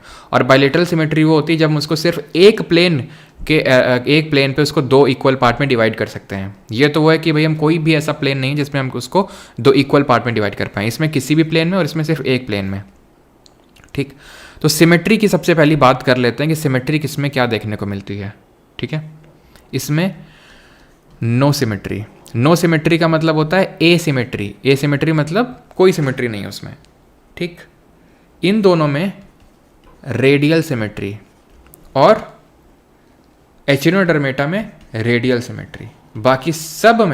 बाकी सब में बाइलेटरल है, वो लिखने की ज़रूरत नहीं है, इट गोज़ विदाउट सेइंग, या तो मैं लिख देता हूँ, चलो ठीक है, बाइलेटरल। ठीक, बाइलेटरल, ठीक है, यहाँ भी बाइलेटरल और यहाँ भी बाइलेटरल, तो सिमेट्री समझ गए। देन आते हैं कितनी जर्म लेयर्स हैं उसमें। तो अगर सिर्फ 2 जर्म लेयर्स हैं तो उसको डाइप्लोब्लास्टिक बोलते हैं। अंदर वाली को एंडोडर्म बोलते हैं, बाहर वाली को एक्टोडर्म बोलते हैं। और अगर 3 जर्म लेयर आ जाती हैं, यानी कि एंडो अंदर वाली, एक्टो बाहर वाली है, और बीच में मीजोडर्म आ जाती है, तो उसको हम ट्रिप्लोब्लास्टिक बोल देते हैं। 3 जर्म लेयर्स आ जाती हैं। ठीक, और ध्यान रखना यहाँ पर आपको मीजोग्लिया दिख रहा होगा। मीजोग्लिया ये कोई तीसरी जर्म लेयर नहीं है, ये डिप्लोब्लास्टिक है, तो 2 ही होंगी, एंडो और एक्टो। बीच में जो आया है ये जेली लाइक मैट्रिक्स है, जिसको मीजोग्लिया बोलते हैं। मीजोडर्म होगा तब वो ट्रिप्लोब्लास्टिक होगा। ठीक, तो अब देख लेते हैं डिप्लो कौन है, ट्रिप्लो कौन है। तो ध्यान रखना, ये जो आपके पीसी स्क्वायर हैं, ये जो पीसी स्क्वायर हैं ये हैं डिप्लो, बाकी सब ट्रिप्लो हैं, ये भी हमें याद हो गया। तो हमें क्या है, अलग से अब किसी सब का याद नहीं करना, डिप्लो कौन सा, ट्रिप्लो कौन सा, सिमेट्री किसमें क्या है ना। अब आ जाते हैं ये सीलोम पे। सीलोम क्या होता है? सीलोम को बोलते हैं बॉडी कैविटी। तो बॉडी कैविटी किसमें देखने को मिलेगी? सीलोमेट कौन है, सीलोमेट कौन है? तो सीलोमेट कौन से हैं आपके? तो ध्यान ये रखिएगा कि ये सब, ये तीनों, ये चारों यानी कि प्लैटिहेलमिंथिस तक, चलो मैं फिर से ड्रॉ कर देता हूँ, ये चारों आपके दैट इज पॉरीफेरा से लेके प्लैटिहेलमिंथिस, ये असीलोमेट है। असीलोमेट का मतलब है इनमें कोई सीलोम नहीं है, दैट इज नो सीलोम। ठीक, जो एस्चेलमिंथिस है ये सीडोसीलोम में है। सीडोसीलोम का मतलब है कि इसमें सीलोम है तो, लेकिन वो फॉल सीलोम है, ट्रू सीलोम नहीं है। एस्चेलमिंथिस को हम निमैटोडा के नाम से भी जानते हैं, ये चीज़ ध्यान रखिएगा। ठीक, और बाकी जितने भी हैं सब सीलोमेट हैं। सब कैसे हैं? सीलोमेट हैं, सब में ट्रू सीलोम होगा, सब में ट्रू सीलोम होगा, ट्रू सीलोमेट्स हैं। देन चौथा हमारा क्लासिफिकेशन का पैरामीटर है दैट इज बॉडी सेगमेंटेशन, कि बॉडी सेगमेंटेड में डिवाइडेड है कि नहीं है। तो बॉडी सेगमेंटेशन ध्यान ये रखिएगा, सिर्फ आपको देखने को मिलता है, एक सेकेंड, सिर्फ आपको एक तो ये एनालिडा ऑर्थ्रोपोडा में देखने को मिलेगा, ठीक है, सेगमेंटेड बॉडी एनालिडा ऑर्थ्रोपोडा में एंड कॉर्डेटा में। कॉर्डेटा में सिर्फ और देखने को मिलेगा आपको सेगमेंटेशन ऑफ बॉडी, बाकी और किसी में नहीं होगा। एंड कॉर्डेटा में एक यूनिक फीचर देखने को मिलता है that is called as notochord. Notochord क्या होता है? नोटोकॉर्ड होता है एक rod like structure. Rod like structure होता है, जैसे कि ह्यूमंस में रॉड लाइक स्ट्रक्चर वो क्या है? स्पाइनल कॉर्ड है, ठीक है, वो स्पाइनल कॉर्ड है, रीढ़ की हड्डी है जो कि रॉड लाइक स्ट्रक्चर है। तो हम ह्यूमंस कॉर्डेटा फाइलम से बिलोंग करते हैं, ठीक है। तो यहाँ पर जो सही आंसर होगा, अब सही आंसर क्या होगा, हम कोई क्वेश्चन नहीं कर रहे थे, अब हम जरा क्वेश्चन करना शुरू करते हैं, ठीक है, और धीरे धीरे और चीज़ें समझना शुरू करेंगे। Which of the following choices related to the phylum coelenterata, यानी कि यहाँ पर ये क्वेश्चन पूछ रहा है कि इनमें से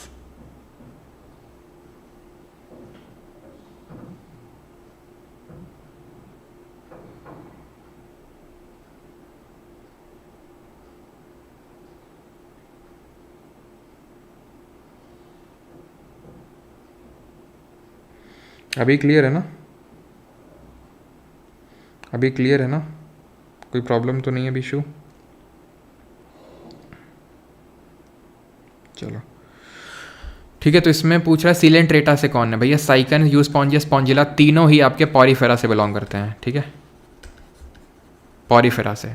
अब इनको हम अलग अलग नाम से जानते हैं, जैसे स्पॉन्जिला को फ्रेश वाटर स्पॉन्ज बोलते हैं, फ्रेश वाटर स्पॉन्ज। यूस्पोंजिया को ग्लास स्पॉन्ज बोलते हैं, ग्लास स्पॉन्ज, या फिर बाथ स्पॉन्ज, ठीक है।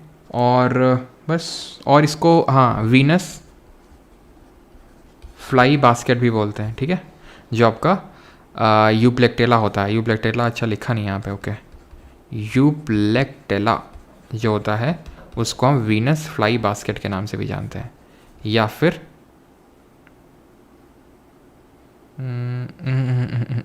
ग्लास स्पॉन्ज तो ये होता है भैया आपका, ठीक है, ग्लास स्पॉन्ज होगा आपका यूप्लेक्टेला, ठीक है, ये होता है आपका ग्लास स्पॉन्ज, ठीक है। तो ऑरिलिया नहीं होगा आपका,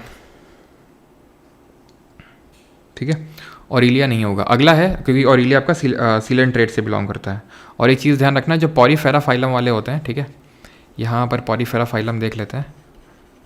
जो पॉरीफेरा वाले होते हैं इनमें पोर्स देखने को मिलते हैं, छेद देखने को मिलते हैं, जो क्या डेवलप कर देते हैं, वाटर कैनाल सिस्टम पूरा डेवलप कर देते हैं पॉरीफेरा। और पॉरीफेरा क्या करते हैं, पॉरीफेरा में हमें कॉलर सेल्स देखने को मिलती हैं, कॉलर सेल्स, स्पेशलाइज सेल्स होती हैं कॉलर सेल्स। अगला क्वेश्चन,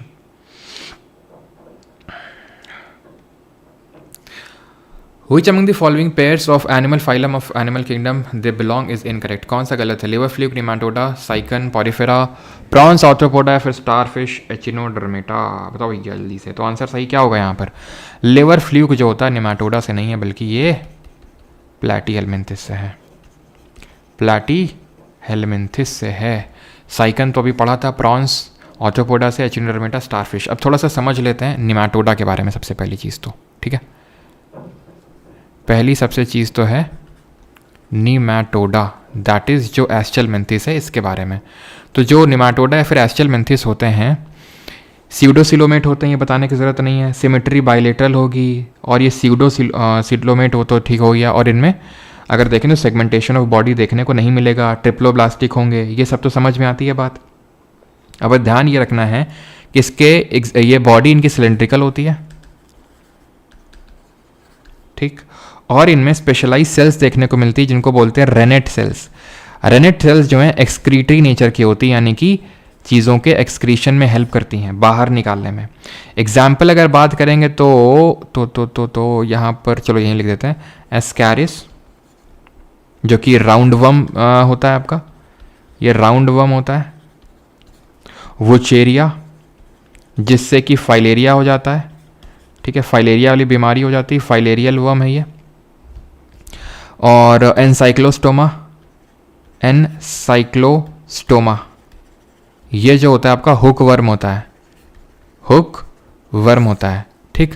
ऑर्थ्रोपोडा की अगर बात करेंगे, ऑर्थ्रोपोडा की चर्चा थोड़ी सी कर लेते हैं। ऑर्थ्रोपोडा, तो ऑर्थ्रोपोड्स के बारे में पता ये होना चाहिए कि ये सबसे बड़ा फाइलम होता है, यानी कि लार्जेस्ट फाइलम होता है, इससे बड़ा कोई फाइलम ही नहीं होता है। It is the largest phylum, ठीक, सबसे बड़ा फाइलम होता है। इसके अलावा जॉइंटेड लेग्स होते हैं, खुला मतलब जुड़े हुए पैर होते हैं, jointed legs. Open circulatory system होता है, यानी कि खुला परिसंचरण तंत्र होगा, ओपन सर्कुलेटरी सिस्टम होगा इनका। इसमें से जो सबसे बड़ा क्लास निकल के आता है, सबसे बड़े क्लास का मतलब है कि हमें पता है कि किंगडम के नीचे फाइलम, फाइलम के नीचे क्लास आती है, तो इसमें से इंसेक्टा जो क्लास है वो सबसे बड़ी क्लास निकल के आती है। इसके एग्जाम्पल्स की अगर बात करेंगे, एग्जाम्पल्स क्या हो जाएंगे इसके, बताओ जल्दी से। बाकी ये लिखाने की ज़रूरत नहीं होनी चाहिए कि बाइलेटरल सिमेट्री होगी, सीलोमेट होंगे और आपके ट्रिप्लोब्लास्टिक होंगे, सब कुछ पहले ही देख चुके हैं हम। एग्जाम्पल में आपके जैसे बिच्छू आ जाएंगे, दैट इज स्कॉर्पियन, ठीक है, स्पाइडर यानी कि जो मकड़ी होती है, क्रैब यानी जो केकड़ा होता है, सिल्वर फिश, ध्यान रखना सिल्वर फिश फिश नहीं होती है, ऑर्थ्रोपोडा होता है, क्रेफिश, ये सब आपके ऑर्थ्रोपोडा में बिलोंग करते हैं, सिल्वर फिश, क्रेफिश, ठीक है। और ऑर्थ्रोपोडा में क्या ध्यान रख सकते हैं कि इसमें आपको मैल्फीजियन ट्यूब्यूल्स देखने को मिलेंगे, जिसके थ्रू यहाँ पर एक्सक्रीशन होता है। मैल्फीजियन, यही मैल्फीजियन जो ट्यूब्यूल्स हैं आपको, जो एनेलिडा फाइलम होता है, जिससे कि अपना ये क्या बोलते हैं उसको, अरे जिसको फ्रेंड ऑफ फार्मर बोलते हैं, अर्थवॉर्म, ठीक है, तो उसमें भी हमें जो एनेलिडा फाइलम होता है उसमें भी देखने को मिलते हैं यही वाले आपको, ठीक है, क्लियर। एचिनोडर्मेटा की बात कर लेते हैं। तो भाई जो एचिनोडर्मेटा होते हैं, लेकिन पहले प्लैटी हेलमिंथिस की बात कर लेना, हाँ, पहले प्लैटी हेलमिंथिस की बात कर लेते हैं। प्लैटी हेलमिंथिस, चलो, तो प्लैटी हेलमिंथिस जो होते हैं इनको फ्लैट वर्म बोलते हैं। फ्लैट वर्म का मतलब होता है कि इनकी जो बॉडी होती है वो फ्लैट होती है पूरी तरीके से। अब फ्लैट होती है बॉडी, तो फ्लैट किसकी होती है, फ्लैट तो भैया टेप हमारा फ्लैट होता है, तो टेप वर्म। प्लेन चीज़ें फ्लैट होती हैं तो प्लेनेरिया इसका एग्जाम्पल हो जाएगा, और लिवर फ्लूक जो ऊपर एग्जाम्पल लिखा हुआ है। अब इसमें पूछ लेता है कौन फ्री लिविंग है कौन पैरासाइट है, जो प्लेनेरिया है वो आपका फ्री लिविंग है, फ्री लिविंग है ये, इसमें आँखें होती हैं, इस तरह से याद कर लो। और लिवर फ्लूक जो है ये पैरासिटिक नेचर का होता है, यानी कि परजीवी नेचर का होता है ये, ठीक। इनमें हमें स्पेशलाइज्ड सेल्स देखने को मिलती हैं एक्सक्रीशन के लिए, जिनको फ्लेम सेल्स बोलते हैं, ध्यान रखना। इससे क्या करते हैं, ये एक्सक्रीशन अपना परफॉर्म करते हैं, ठीक है, क्लियर। यहाँ तक चलो आगे बढ़ते हैं, ठीक है। नॉट फाउंड इन निमाटोडा, तो निमाटोडा में क्या देखने को नहीं मिलता है। और एक चीज़ प्लैटी हेलमिंथिस में और थोड़ा सा ध्यान रखना कि जो प्लैटी हेलमिंथिस होते हैं इनमें सिंगल ओपनिंग होती है, यानी कि इनकम्प्लीट डाइजेस्टिव सिस्टम होता है। मतलब कि इनकम्प्लीट डाइजेस्टिव सिस्टम का मतलब ये है कि इसमें सिंगल ओपनिंग होती है, वहीं से खाना अंदर जाएगा, वहीं से खाना बाहर निकलता है एक्सक्रीशन वाला, तो सिंगल ओपनिंग होती है, ध्यान रखना है आपको, ठीक है। चलो भैया करो क्वेश्चन। निमाटोडा में क्या नहीं होता, digestive system, excretory system, respiratory system या रिप्रोडक्टिव सिस्टम। तो भैया इसमें कौन सा सिस्टम नहीं होगा, रिप्रोडक्टिव सिस्टम, ठीक है। Which group of animals has a body wall composed of both circular and longitudinal muscle fibers surrounded by a moist cellular cuticle that is secreted by epidermal epithelium? तो किसमें आपका होता है muscle fibre surround by moist cellular cuticle. Moist होता है, बताओ।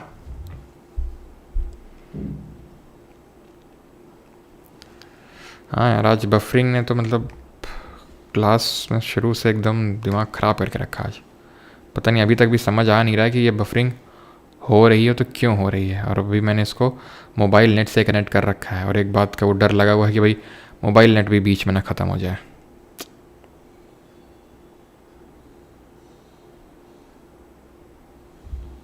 चलो, तो पूछ रहा है which group of animal has a body wall composed of both circular and longitudinal muscle fibres surrounded by a moist cellular.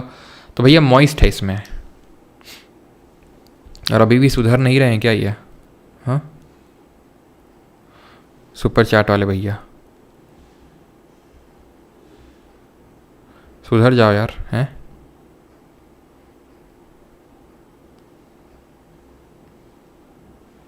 अभी ओके है, ओके ठीक ठीक।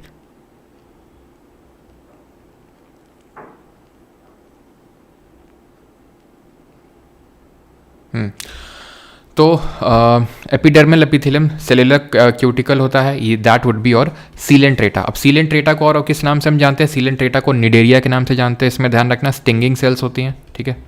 इसमें कैसी सेल्स होंगी? स्टिंगिंग सेल्स होंगी। स्टिंगिंग सेल्स क्या करती हैं? ये जो प्रे होता है उसे अटैच करके उसका न्यूट्रिशन एक्सट्रैक्ट करते हैं। इसके एग्जाम्पल्स में आ जाते हैं जैसे आपके जेलीफिश, जेलीफिश इसका एग्जाम्पल हो जाएगा। ऑरिलिया हमने शुरू में देखा था, ऑरिलिया इसका एग्जाम्पल हो जाएगा।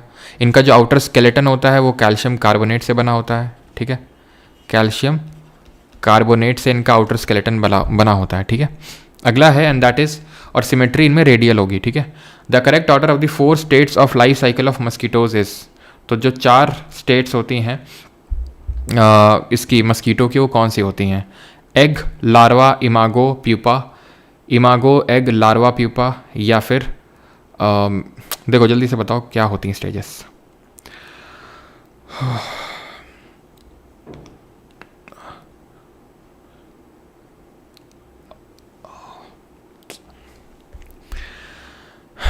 चलो भाई, तो सबसे पहले तो यार एग बनेगा, ठीक है। एग आएगा, एग से क्या बनेगा? एक सेकेंड एग आएगा, ठीक है। एग से लार्वा बनेगा पहले, तो एग से लार्वा बनेगा, यानी ये तो नहीं होगा, ये भी नहीं होगा।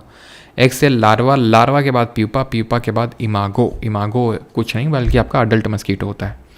Which of this insect has teeth, इनमें से किस में आपको टीथ देखने को मिलेंगे? बी, हाउस फ्लाई, बटरफ्लाई, या फिर वास्प एंड बम्बल बी।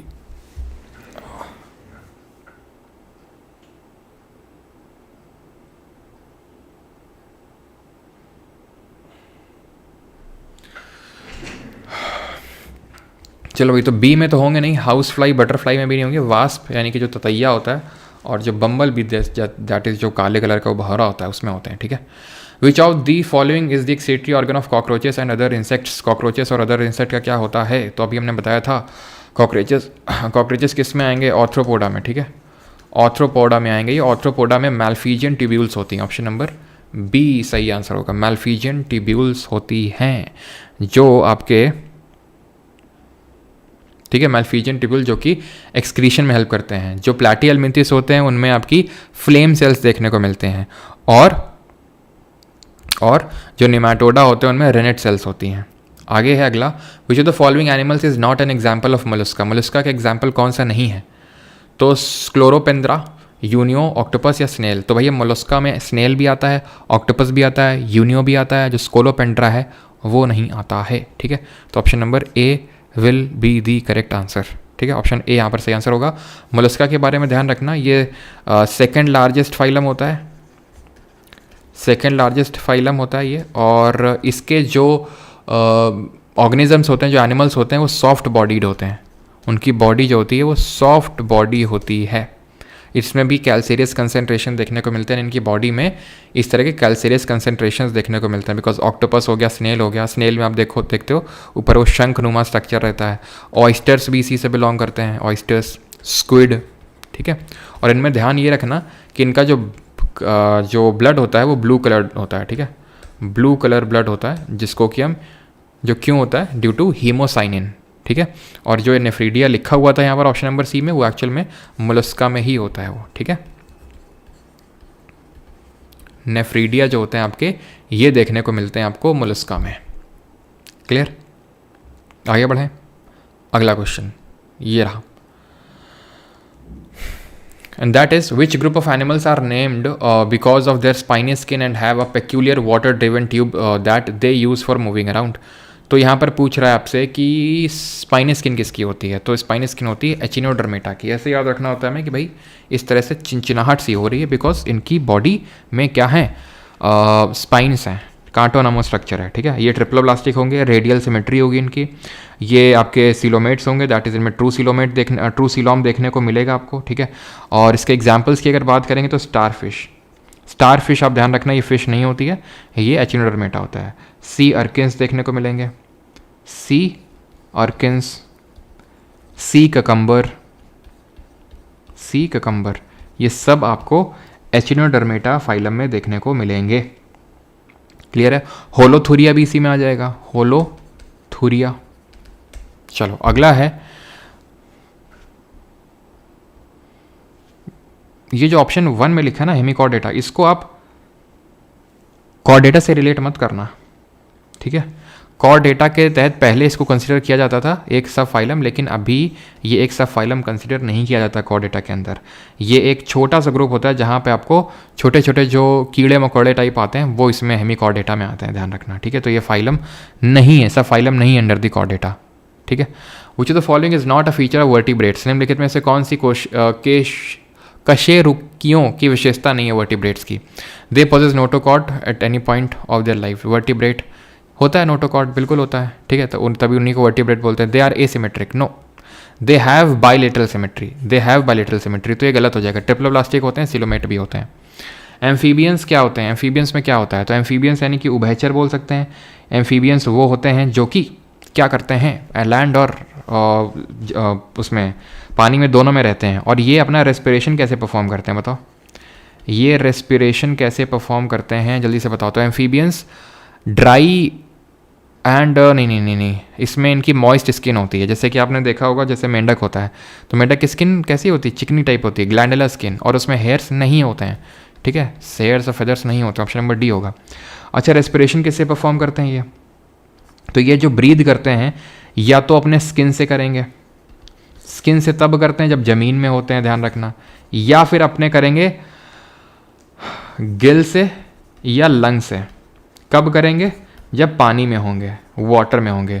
जब छोटे होते हैं, जैसे मेढक छोटे होते हैं, टोड्स बोलते हैं उनको, टोड्स, तो जब छोटे होते हैं तो गिल से करते हैं, गलफड़े बोलते हैं इनको, और जब बड़े हो जाते हैं तो लंग से क्या करते हैं, रेस्पायर करते हैं। एव्स में यानी पक्षियों में कितने चैम्बर का हार्ट होता है, तो जो हमारे वर्टिब्रेट्स होते हैं उनको फर्दर हम डिवाइड कर देते हैं डिफरेंट क्लासेस में। तो पक्षी हो गए, उभयचर यानी एम्फीबियंस हो गए, रेप्टाइल्स यानी सरीसृप हो गए, फिश यानी मछली हो गए, ठीक है, मैमल हो गए, तो ये सब क्लास हैं इस कॉर्डेटा फाइलम के तहत। तो एव्स जो होते हैं पक्षी, इनमें 4 चैम्बर्ड हार्ट होता है, और इनकी प्रॉपर्टी ये होती है कि ये वार्म ब्लडेड होती हैं, ठीक है, वार्म ब्लडेड, ठीक है, 4 चैम्बर्ड हार्ट और वार्म ब्लड होते हैं। बाकी भी हम देख लेते हैं, जैसे कि पिसेस का मतलब है मछलियाँ, ठीक है। और एम्फीबियन, इनमें कितने चैम्बर का हार्ट होता है, एम्फीबियन, रेप्टाइल्स, ठीक है। एव्स पक्षी तो हमने देख ही लिया है, मैमल्स बता। तो पिसेस में ध्यान रखना, जो मछलियाँ होती हैं वो 2 चैम्बर का हार्ट होता है। और पिसेस के एग्जाम्पल अगर मैं बात करूँगा तो जैसे डॉग फिश, ये आपकी ट्रू फिश होती है। शार्क आपकी ट्रू फिश होती है, लेकिन डॉल्फिन और वेल नहीं होती हैं। डॉल्फिन और वेल मैमल होते हैं, ध्यान रखना, वो फिश नहीं होती हैं।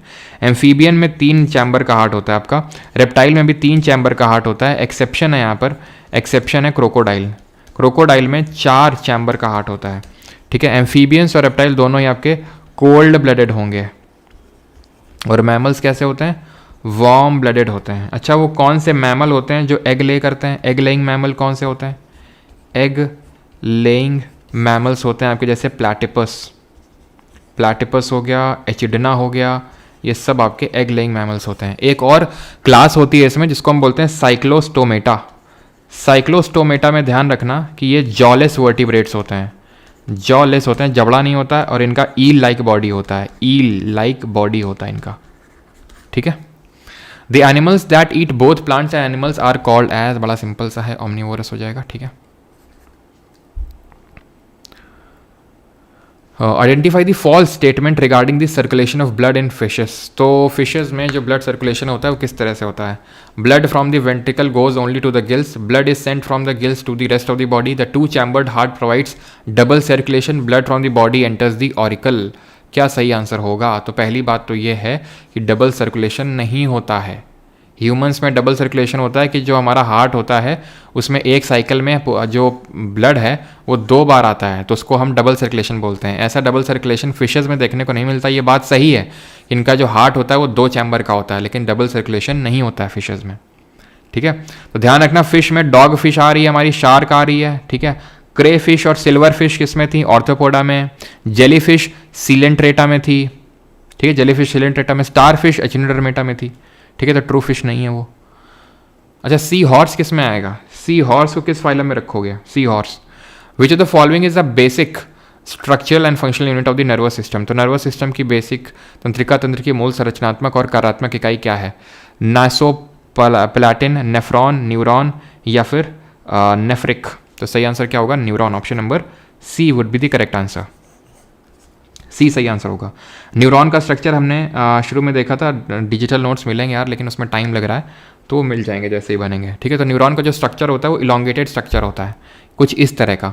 इसके स्ट्रक्चर की डिस्कवरी किसने करी थी? मैंने आपको बताया था स्टार्टिंग में ही कि जो कैमिलियो गोल्गी थे उन्होंने इसकी डिस्कवरी करी थी, और उन्होंने ब्लैक इंक रिएक्शन करके एक, ठीक है, ब्लैक इंक रिएक्शन करके एक रिएक्शन उन्होंने करी थी, जिसके थ्रू इसके स्ट्रक्चर की डिस्कवरी करी गई थी, और इसी के लिए इनको 1906 में नोबेल प्राइज़ मिला था अलॉन्ग विथ रेमोनी काजल।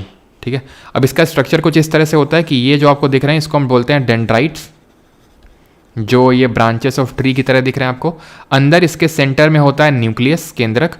ये जो होता है ये वाला पार्ट, इसको बोलते हैं सेल बॉडी, सेल बॉडी या साइटन बोलते हैं। ठीक है, इसी साइटन या सेल बॉडी में आपको ऐसे ग्रेन्यूल्स देखने को मिलते हैं जिनको कि निस्ल बॉडीज या निस्ल ग्रेन्यूल्स बोलते हैं। ठीक है, निस्ल बॉडीज या निस्ल ग्रेन्यूल्स बोलते हैं, जो कि राइबोसोम की तरह प्रोटीन सिंथेसिस में हेल्प करते हैं।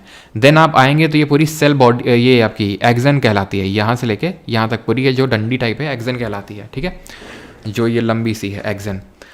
ये जो एक्सन है यहाँ पर आपको इस तरह से कवरिंग मिलती है, और उस कवरिंग को बोलते हैं माइलिन शीथ, जो कि स्वान सेल से बनाई होती है। और स्वान सेल्स बहुत सारी ग्लिया सेल से मिलकर बनी होती है, ग्लिया सेल्स। ठीक, और बीच बीच में जो गैप होता है इसको नोड ऑफ रैनवियर बोलते हैं। एंड लास्ट में ये एक्सन टर्मिनल कहलाता है, जहाँ पर हमारा एक्सन खत्म हो रहा है, जहाँ पर हमारा पूरा नर्व एंड हो रहा है, उसको हम एक्सन टर्मिनल बोलते हैं या फिर नर्व एंडिंग बोलते हैं। ठीक है, अब एक ये क्या करते हैं न्यूरॉन, ये इन्फॉर्मेशन को पास ऑन करते हैं। जैसे यहाँ से इन्फॉर्मेशन लेंगे डेंड्राइट से, उनके सेल बॉडी में जाएगा न्यूक्लियस, देन उसके बाद axon, then axon terminal, terminal का मतलब जहाँ टर्मिनेट कर रहा है। और दूसरे यहाँ पर दूसरा वाला क्या लगा होगा? दूसरा वाला न्यूरॉन लगा होगा यहाँ पर, उसके डेंड्राइट, इसके डेंड्राइट से मतलब इसके एक्सन टर्मिनल से उसके डेंड्राइट में इन्फॉर्मेशन पास ऑन हो जाएगी। और इन दोनों के जो बीच का गैप होता है उसको हम क्या बोलते हैं? एस से नाम शुरू होता है उसका नाम साइनैप्स होता है। ये आपको यहाँ पर रिफ्लेक्स एक्शन दिखाया गया है, किस तरह से रिफ्लेक्स एक्शन होता है पूरा हमारे न्यूरॉन्स और ये हमारी स्पाइनल कॉर्ड के थ्रू, कि किस तरह से जैसे हम मान लो किसी चीज़ को टच करते हैं। ठीक है, तो ये जो हमारा एफरेंट न्यूरॉन एक्सन होता है, ये इस इन्फॉर्मेशन को लेके आता है स्पाइनल कॉर्ड में। जैसे स्पाइनल कॉर्ड से सिग्नल जाता है हाथ को कि भाई हाथ हटा लो, वो जाता है एफरेंट न्यूरॉन के थ्रू। ध्यान रखिएगा, एफरेंट से आती इन्फॉर्मेशन, इफरेंट से जाती है information. Which of the following number indicates this. तो यहाँ पर आंसर क्या हो जाएगा? आंसर हो जाएगा स्पाइनल कॉर्ड, और सॉरी साइनैप्स, जो मैंने पूछा था, जो गैप होता है उसको हम क्या बोलते हैं? साइनैप्स बोलते हैं। ठीक है, चलो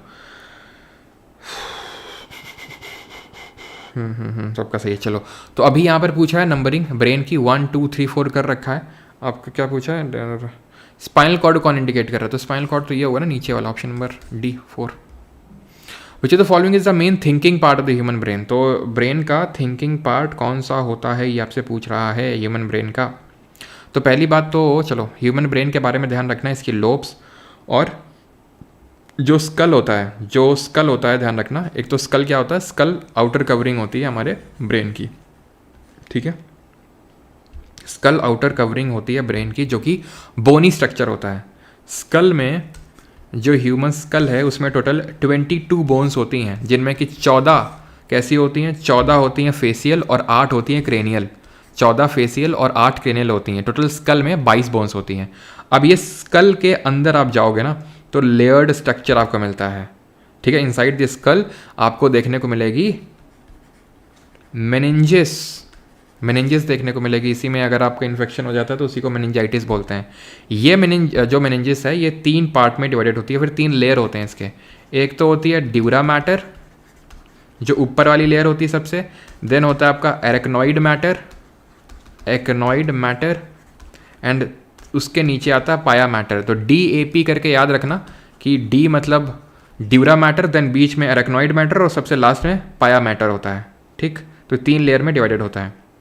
देन जो हमारा ह्यूमन ब्रेन होता है, ध्यान रखना, ये 2% ऑफ बॉडी वेट होता है, 2% ऑफ बॉडी वेट। लेकिन 20% ऑफ ऑक्सीजन लेता है हमारा, जो भी हम इनटेक करते हैं उसका 20%, ठीक है। और लगभग 1/4 ऑफ एनर्जी जो ग्लूकोज हम लेते हैं उसको चूसता ही है। इसके यहाँ पर आप लोब्स देख पा रहे होगे, जैसे कि फ्रंटल लोब है ये है, ठीक है। फ्रंटल लोब लिखा हुआ है यहाँ पर, फ्रंटल लोब। इसके मैं जो फीचर्स हैं फ्रंटल लोब के यहाँ लिख देता हूँ, ठीक है। फ्रंटल लोब मतलब आगे का जो होता है आपका, तो ये मोटर कंट्रोल वगैरह में हेल्प करता है, ठीक है। मोटर कंट्रोल में हेल्प करता है ये। देन अगर बात करेंगे जो आपकी पैराइटल लोब है, पैराइटल मतलब जो बीच की हो जाएगी, फ्रंटल लोब के पीछे वाली है। तो ये जो टच, पेन, ठीक है, जो टच हो गया, पेन हो गया, टेम्परेचर हो गया, इन सबको पैराइटल लोब क्या करता है? सेंस करता है। देन अगर बात करेंगे टेम्पोरल लोब की, तो इस साइड में होता है।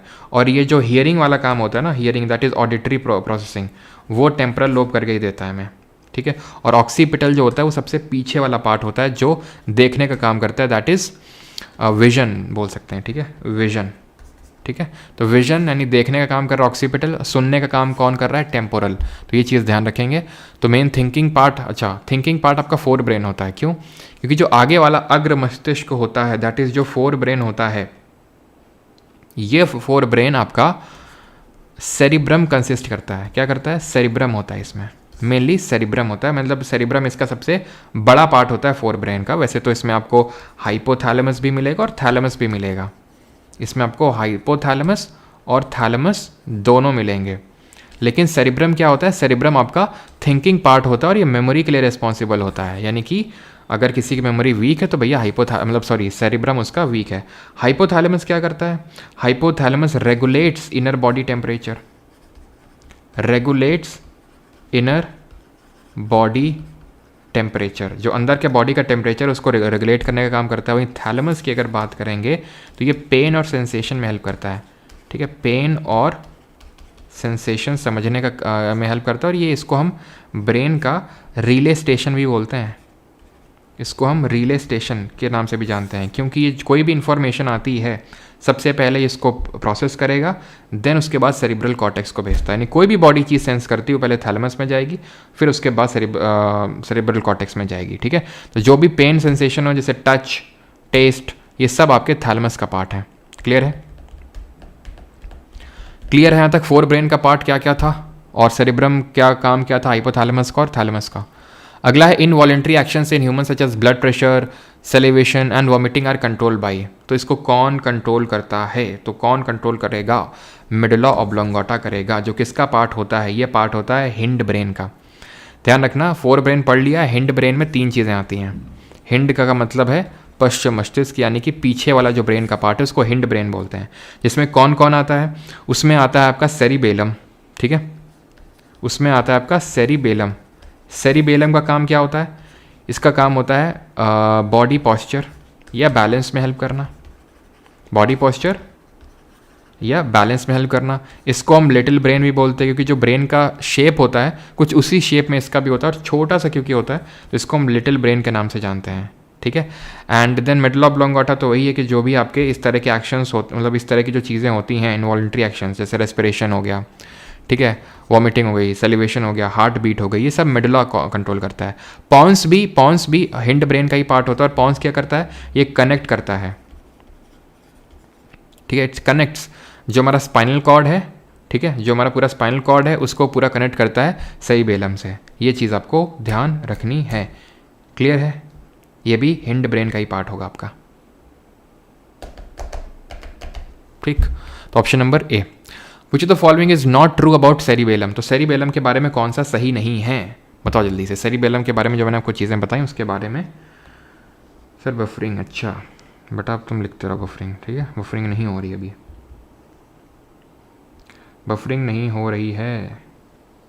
बफरिंग अभी भी हो रही है क्या? शिवा लाहू, तो तुम्हें ही हो रही है बफरिंग अभी, तो बाकी तो और कोई नहीं लिख रहा है। तो it is a part of hind brain, सही है। It is located at the in the posterior पर रीजन ऑफ द ब्रेन, सही है, पीछे है, हिंड ब्रेन का पार्ट है। It is very small compare to the brain, about 25%, 25% नहीं होता, सिर्फ 10% के तकरीबन होता है, ये गलत हो जाएगा आपका ऑप्शन नंबर सी। और बैलेंस वगैरह में हेल्प करता है, जो लोग बहुत ज़्यादा अल्कोहल ड्रिंक कर लेते हैं उनका सेरिबेलम ही इफेक्ट हो जाता है, ठीक है। नो बफरिंग, ठीक है। How much does the brain way in grams, तो हमारा ब्रेन का वेट कितना होता है, कितना वेट है ब्रेन का। तो ब्रेन का वेट आपको लगभग देखने को मिलेगा 1200 से 1400 ग्राम, ठीक है, जो कि सिर्फ 2% होता है बॉडी वेट का। तो जंक्शन बिटवीन टू न्यूरॉन क्या कहलाता है? Node of Ranvier, motor end plate, synapse या गैप जंक्शन, तो उसको हम साइनैप्स बोलते हैं। नोड ऑफ रैनवियर तो इस तरह से जो हमारा एक्सन में माइलिन शीथ होता है उसके बीच में नोड ऑफ रैनवियर होता है। व्हाट डज फोटोट्रॉपिज्म मीन्स, तो फोटोट्रॉपिज्म का क्या अर्थ है? अभी नहीं है बिल्कुल। हाँ जी, फोटोट्रॉपिज्म का मतलब क्या होता है? तो फोटोट्रॉपिज्म क्या होता है? प्लांट का मूवमेंट होता है। जैसे अभी हम इनका मूवमेंट पढ़ रहे थे, लेकिन एक चीज़ यहाँ पर मैं आपको बताना चाहूँगा, या फिर मैं आपसे पहले तो पूछना चाहूँगा जल्दी से। पहले आप तो ये बताओ कि जो हमारा नर्वस सिस्टम होता है, ध्यान रखना इस चीज़ को थोड़ा सा, जो नर्वस सिस्टम होता है इसको हम दो पार्ट में डिवाइड करते हैं, एक सेंट्रल और एक पेरिफेरल। सेंट्रल और पेरिफेरल, जो अभी हम पढ़ रहे थे पेरिफेरल, वो सेंट्रल ही था, जिसमें कि हमारा ब्रेन आता है प्लस स्पाइनल कॉर्ड आता है, ठीक है, स्पाइनल कॉर्ड आता है। ये सेंट्रल नर्वस सिस्टम होता है, इसको सेंट्रल केंद्रीय तंत्रिका तंत्र बोलते हैं, ठीक। जो इसके अलावा जो हमारी नसें वगैरह, जो हमारी ये वेन्स, जो नसें निकलती हैं, क्या बोलते हैं उनको यार इंग्लिश में, क्या बोलते हैं यार, नर्व्स, ठीक है। तो नर्व्स जो होती हैं वो पेरिफेरल नर्वस सिस्टम का पार्ट होती हैं, ठीक है। पेरिफेरल नर्वस सिस्टम को भी हम दो पार्ट में डिवाइड करते हैं, सोमैटिक और ऑटोमेटिक, ध्यान रखना इसको, ठीक है। सोमैटिक में जो भी हमारे वॉलेंट्री मूवमेंट आते हैं वो सोमैटिक में आते हैं, जो भी हमारे वॉलेंट्री मूवमेंट्स आएंगे, ठीक है, और जो भी इनवॉलेंट्री मूवमेंट्स आएंगे वो ऑटोमेटिक नर्वस सिस्टम का पार्ट होते हैं, ठीक है, इनवॉलेंट्री, ठीक है। तो ये चीज़ आपको ध्यान में रखनी है कि जो सेंट्रल नर्वस सिस्टम होता है उसमें ब्रेन और स्पाइनल कॉर्ड आता है, और जो आपका पेरिफेरल नर्वस सिस्टम होता है उसमें आपके आ जाते हैं जो डिफरेंट आपकी नर्व्स निकलती हैं, वो कुछ आपकी ब्रेन से निकलती है नर्व्स, और जो बाकी स्पाइनल कॉर्ड से जो नर्व्स निकलती हैं, ठीक है, ये सब नर्व्स जो होते हैं आपके पेरिफेरल नर्वस सिस्टम का पार्ट होती हैं, ठीक। अच्छा, अगर आपसे पूछ ले कितने पेयर ऑफ नर्व्स होती हैं टोटल, ध्यान रखना 31 पेयर ऑफ नर्व्स होती हैं, 31 पेयर ऑफ नर्व्स जो कि स्पाइनल कॉर्ड से निकलती हैं। स्पाइनल कॉर्ड ऊपर वाला जो रीजन होता है उसको हम सर्वाइकल बोलते हैं। सर्वाइकल आपको पता होगा, जैसे मुझे सर्वाइकल पेन है, क्यों? क्योंकि जो गर्दन वाला पेन होता है उसको सर्वाइकल बोलते हैं। तो ध्यान रखना, जो सर्वाइकल होता है वहाँ से 8 नर्व पेयर निकलती हैं। थोरैसिक यानी कि उसके थोड़ा सा नीचे वाले रीजन में आओगे थोरैसिक, तो उसमें 12 नर्व पेयर्स निकलती हैं। जो लंबर रीजन होता है, लंबर यानी कि जो नीचे वाला पार्ट आ जाएगा आपका, उसमें 5 पेयर ऑफ नर्व्स निकलती हैं। पेयर का मतलब है, ठीक है, इंटू 2 कर लोगे आप। और सबसे नीचे होते हैं सैक्रल, सैक्रल से भी 5 पेयर ऑफ नर्व्स निकलती हैं आपकी, ठीक। कितनी हो गई?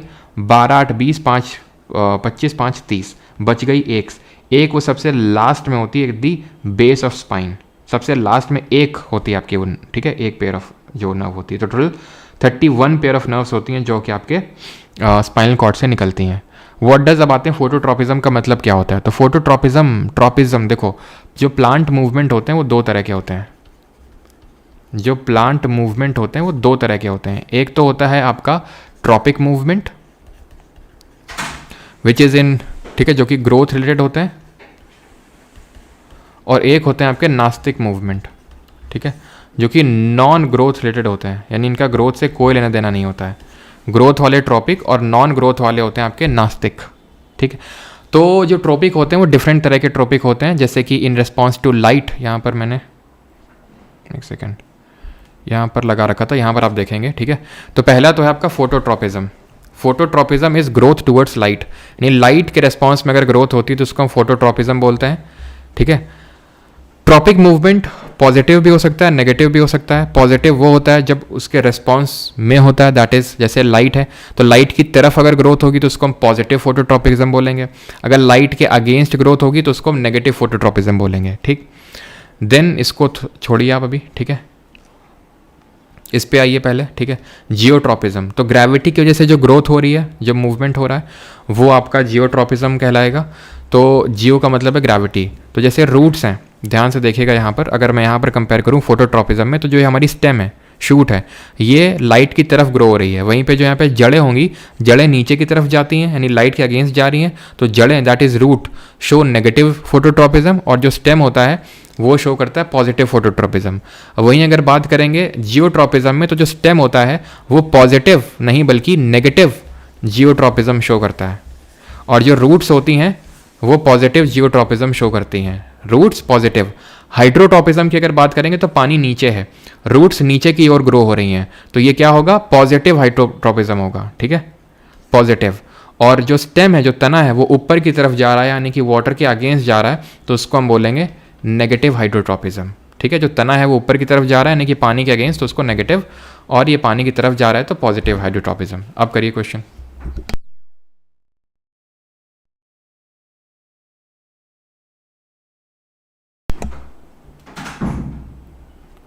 वॉट डज फोटोट्रॉपिज्म मीन, तो फोटोट्रॉपिज्म क्या है, movement of plant towards light, ठीक है, option number A. The growth of plant towards the stimulus is called as, तो उसकी तरफ होना मतलब positive tropism. What does phototropism means, तो वही फिर से क्वेश्चन है, movement of plant towards light, ठीक है, movement of plant towards light. बाकी यहाँ जो थिग्मोट्रॉपिज्म है ना, थिग्मो, अभी नास्तिक क्या होता है, नास्तिक होता है नॉन ग्रोथ रिलेटेड। जैसे फॉर एग्जांपल हम प्लांट को टच करते हैं, आपने छुई मुई का पेड़ सुना होगा, तो उसको टच करो तो क्या होता है, उसके टच से वो रेस्पॉन्स करता है, लेकिन क्या उसकी ग्रोथ होती है, नहीं। तो जो इन रेस्पॉन्स टू टच होता है मूवमेंट, उसको हम थिग्मो नास्टिक बोलते हैं। थिग्मो नास्टिक का मतलब है कि टच के रेस्पॉन्स में। एक आपका कीमोट्रॉपिज्म भी होता है। कीमोट्रॉपिज्म अभी जब मैं रिप्रोडक्शन पढ़ाऊंगा प्लांट में, फ्लावर में देखेंगे, तो वहाँ पर देखेंगे कीमोट्रॉपिज्म किस तरह से होता है। कीमोट्रॉपिज्म का मतलब होता है केमिकल के रेस्पॉन्स में जो मूवमेंट होती है प्लांट की, उसको कीमोट्रॉपिज्म बोलते हैं, ठीक है। Dash promote the cell growth and cell differentiation in plants, तो कौन है जो सेल ग्रोथ और सेल डिफरेंशिएशन को प्रमोट करता है, कौन है, मतलब कौन सा हार्मोन है, ये आपसे पूछ रहा है।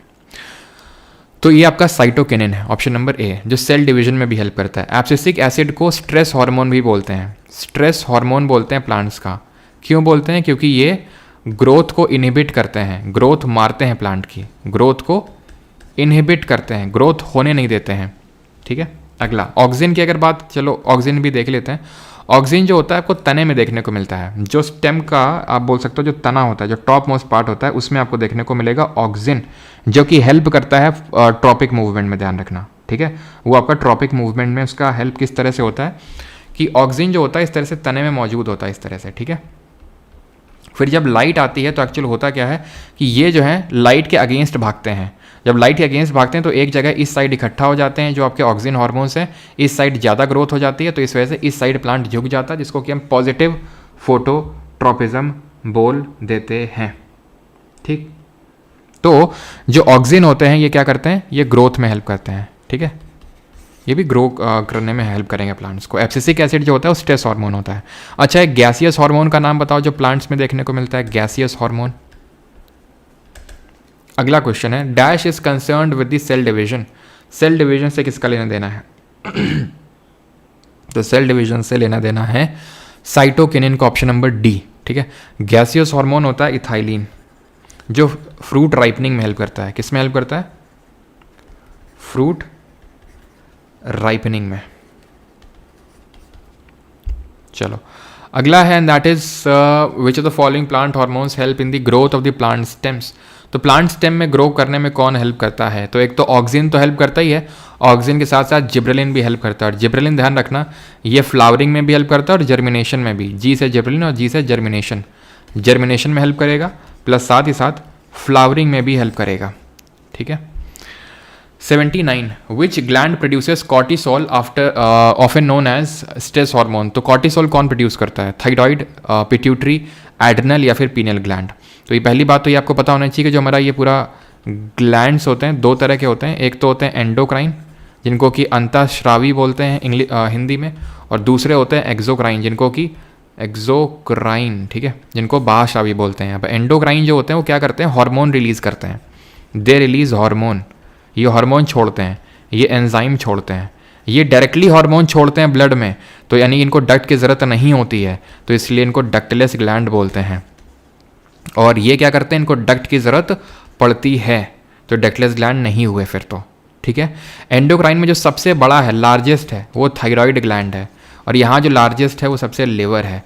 इन दोनों में कौन सा बड़ा है? लिवर है। तो सबसे बड़ा ग्लैंड कौन सा हो जाएगा? लिवर हो जाएगा। कुछ ऐसे ग्लैंड होते हैं जो दोनों रिलीज करते हैं, हार्मोन भी रिलीज करेंगे, एंजाइम भी रिलीज करेंगे।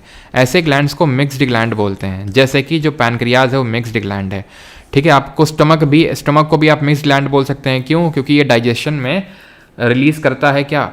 डाइजेशन में तो एंजाइम रिलीज करता है, प्लस एक ग्रेलिन करके हार्मोन रिलीज करता है जिसको कि हम हंगर हार्मोन बोलते हैं। जो लोग को बहुत भूख लगती है उनको बहुत हार्मोन रिलीज होता है, ग्रेलिन करके होता है। ठीक है।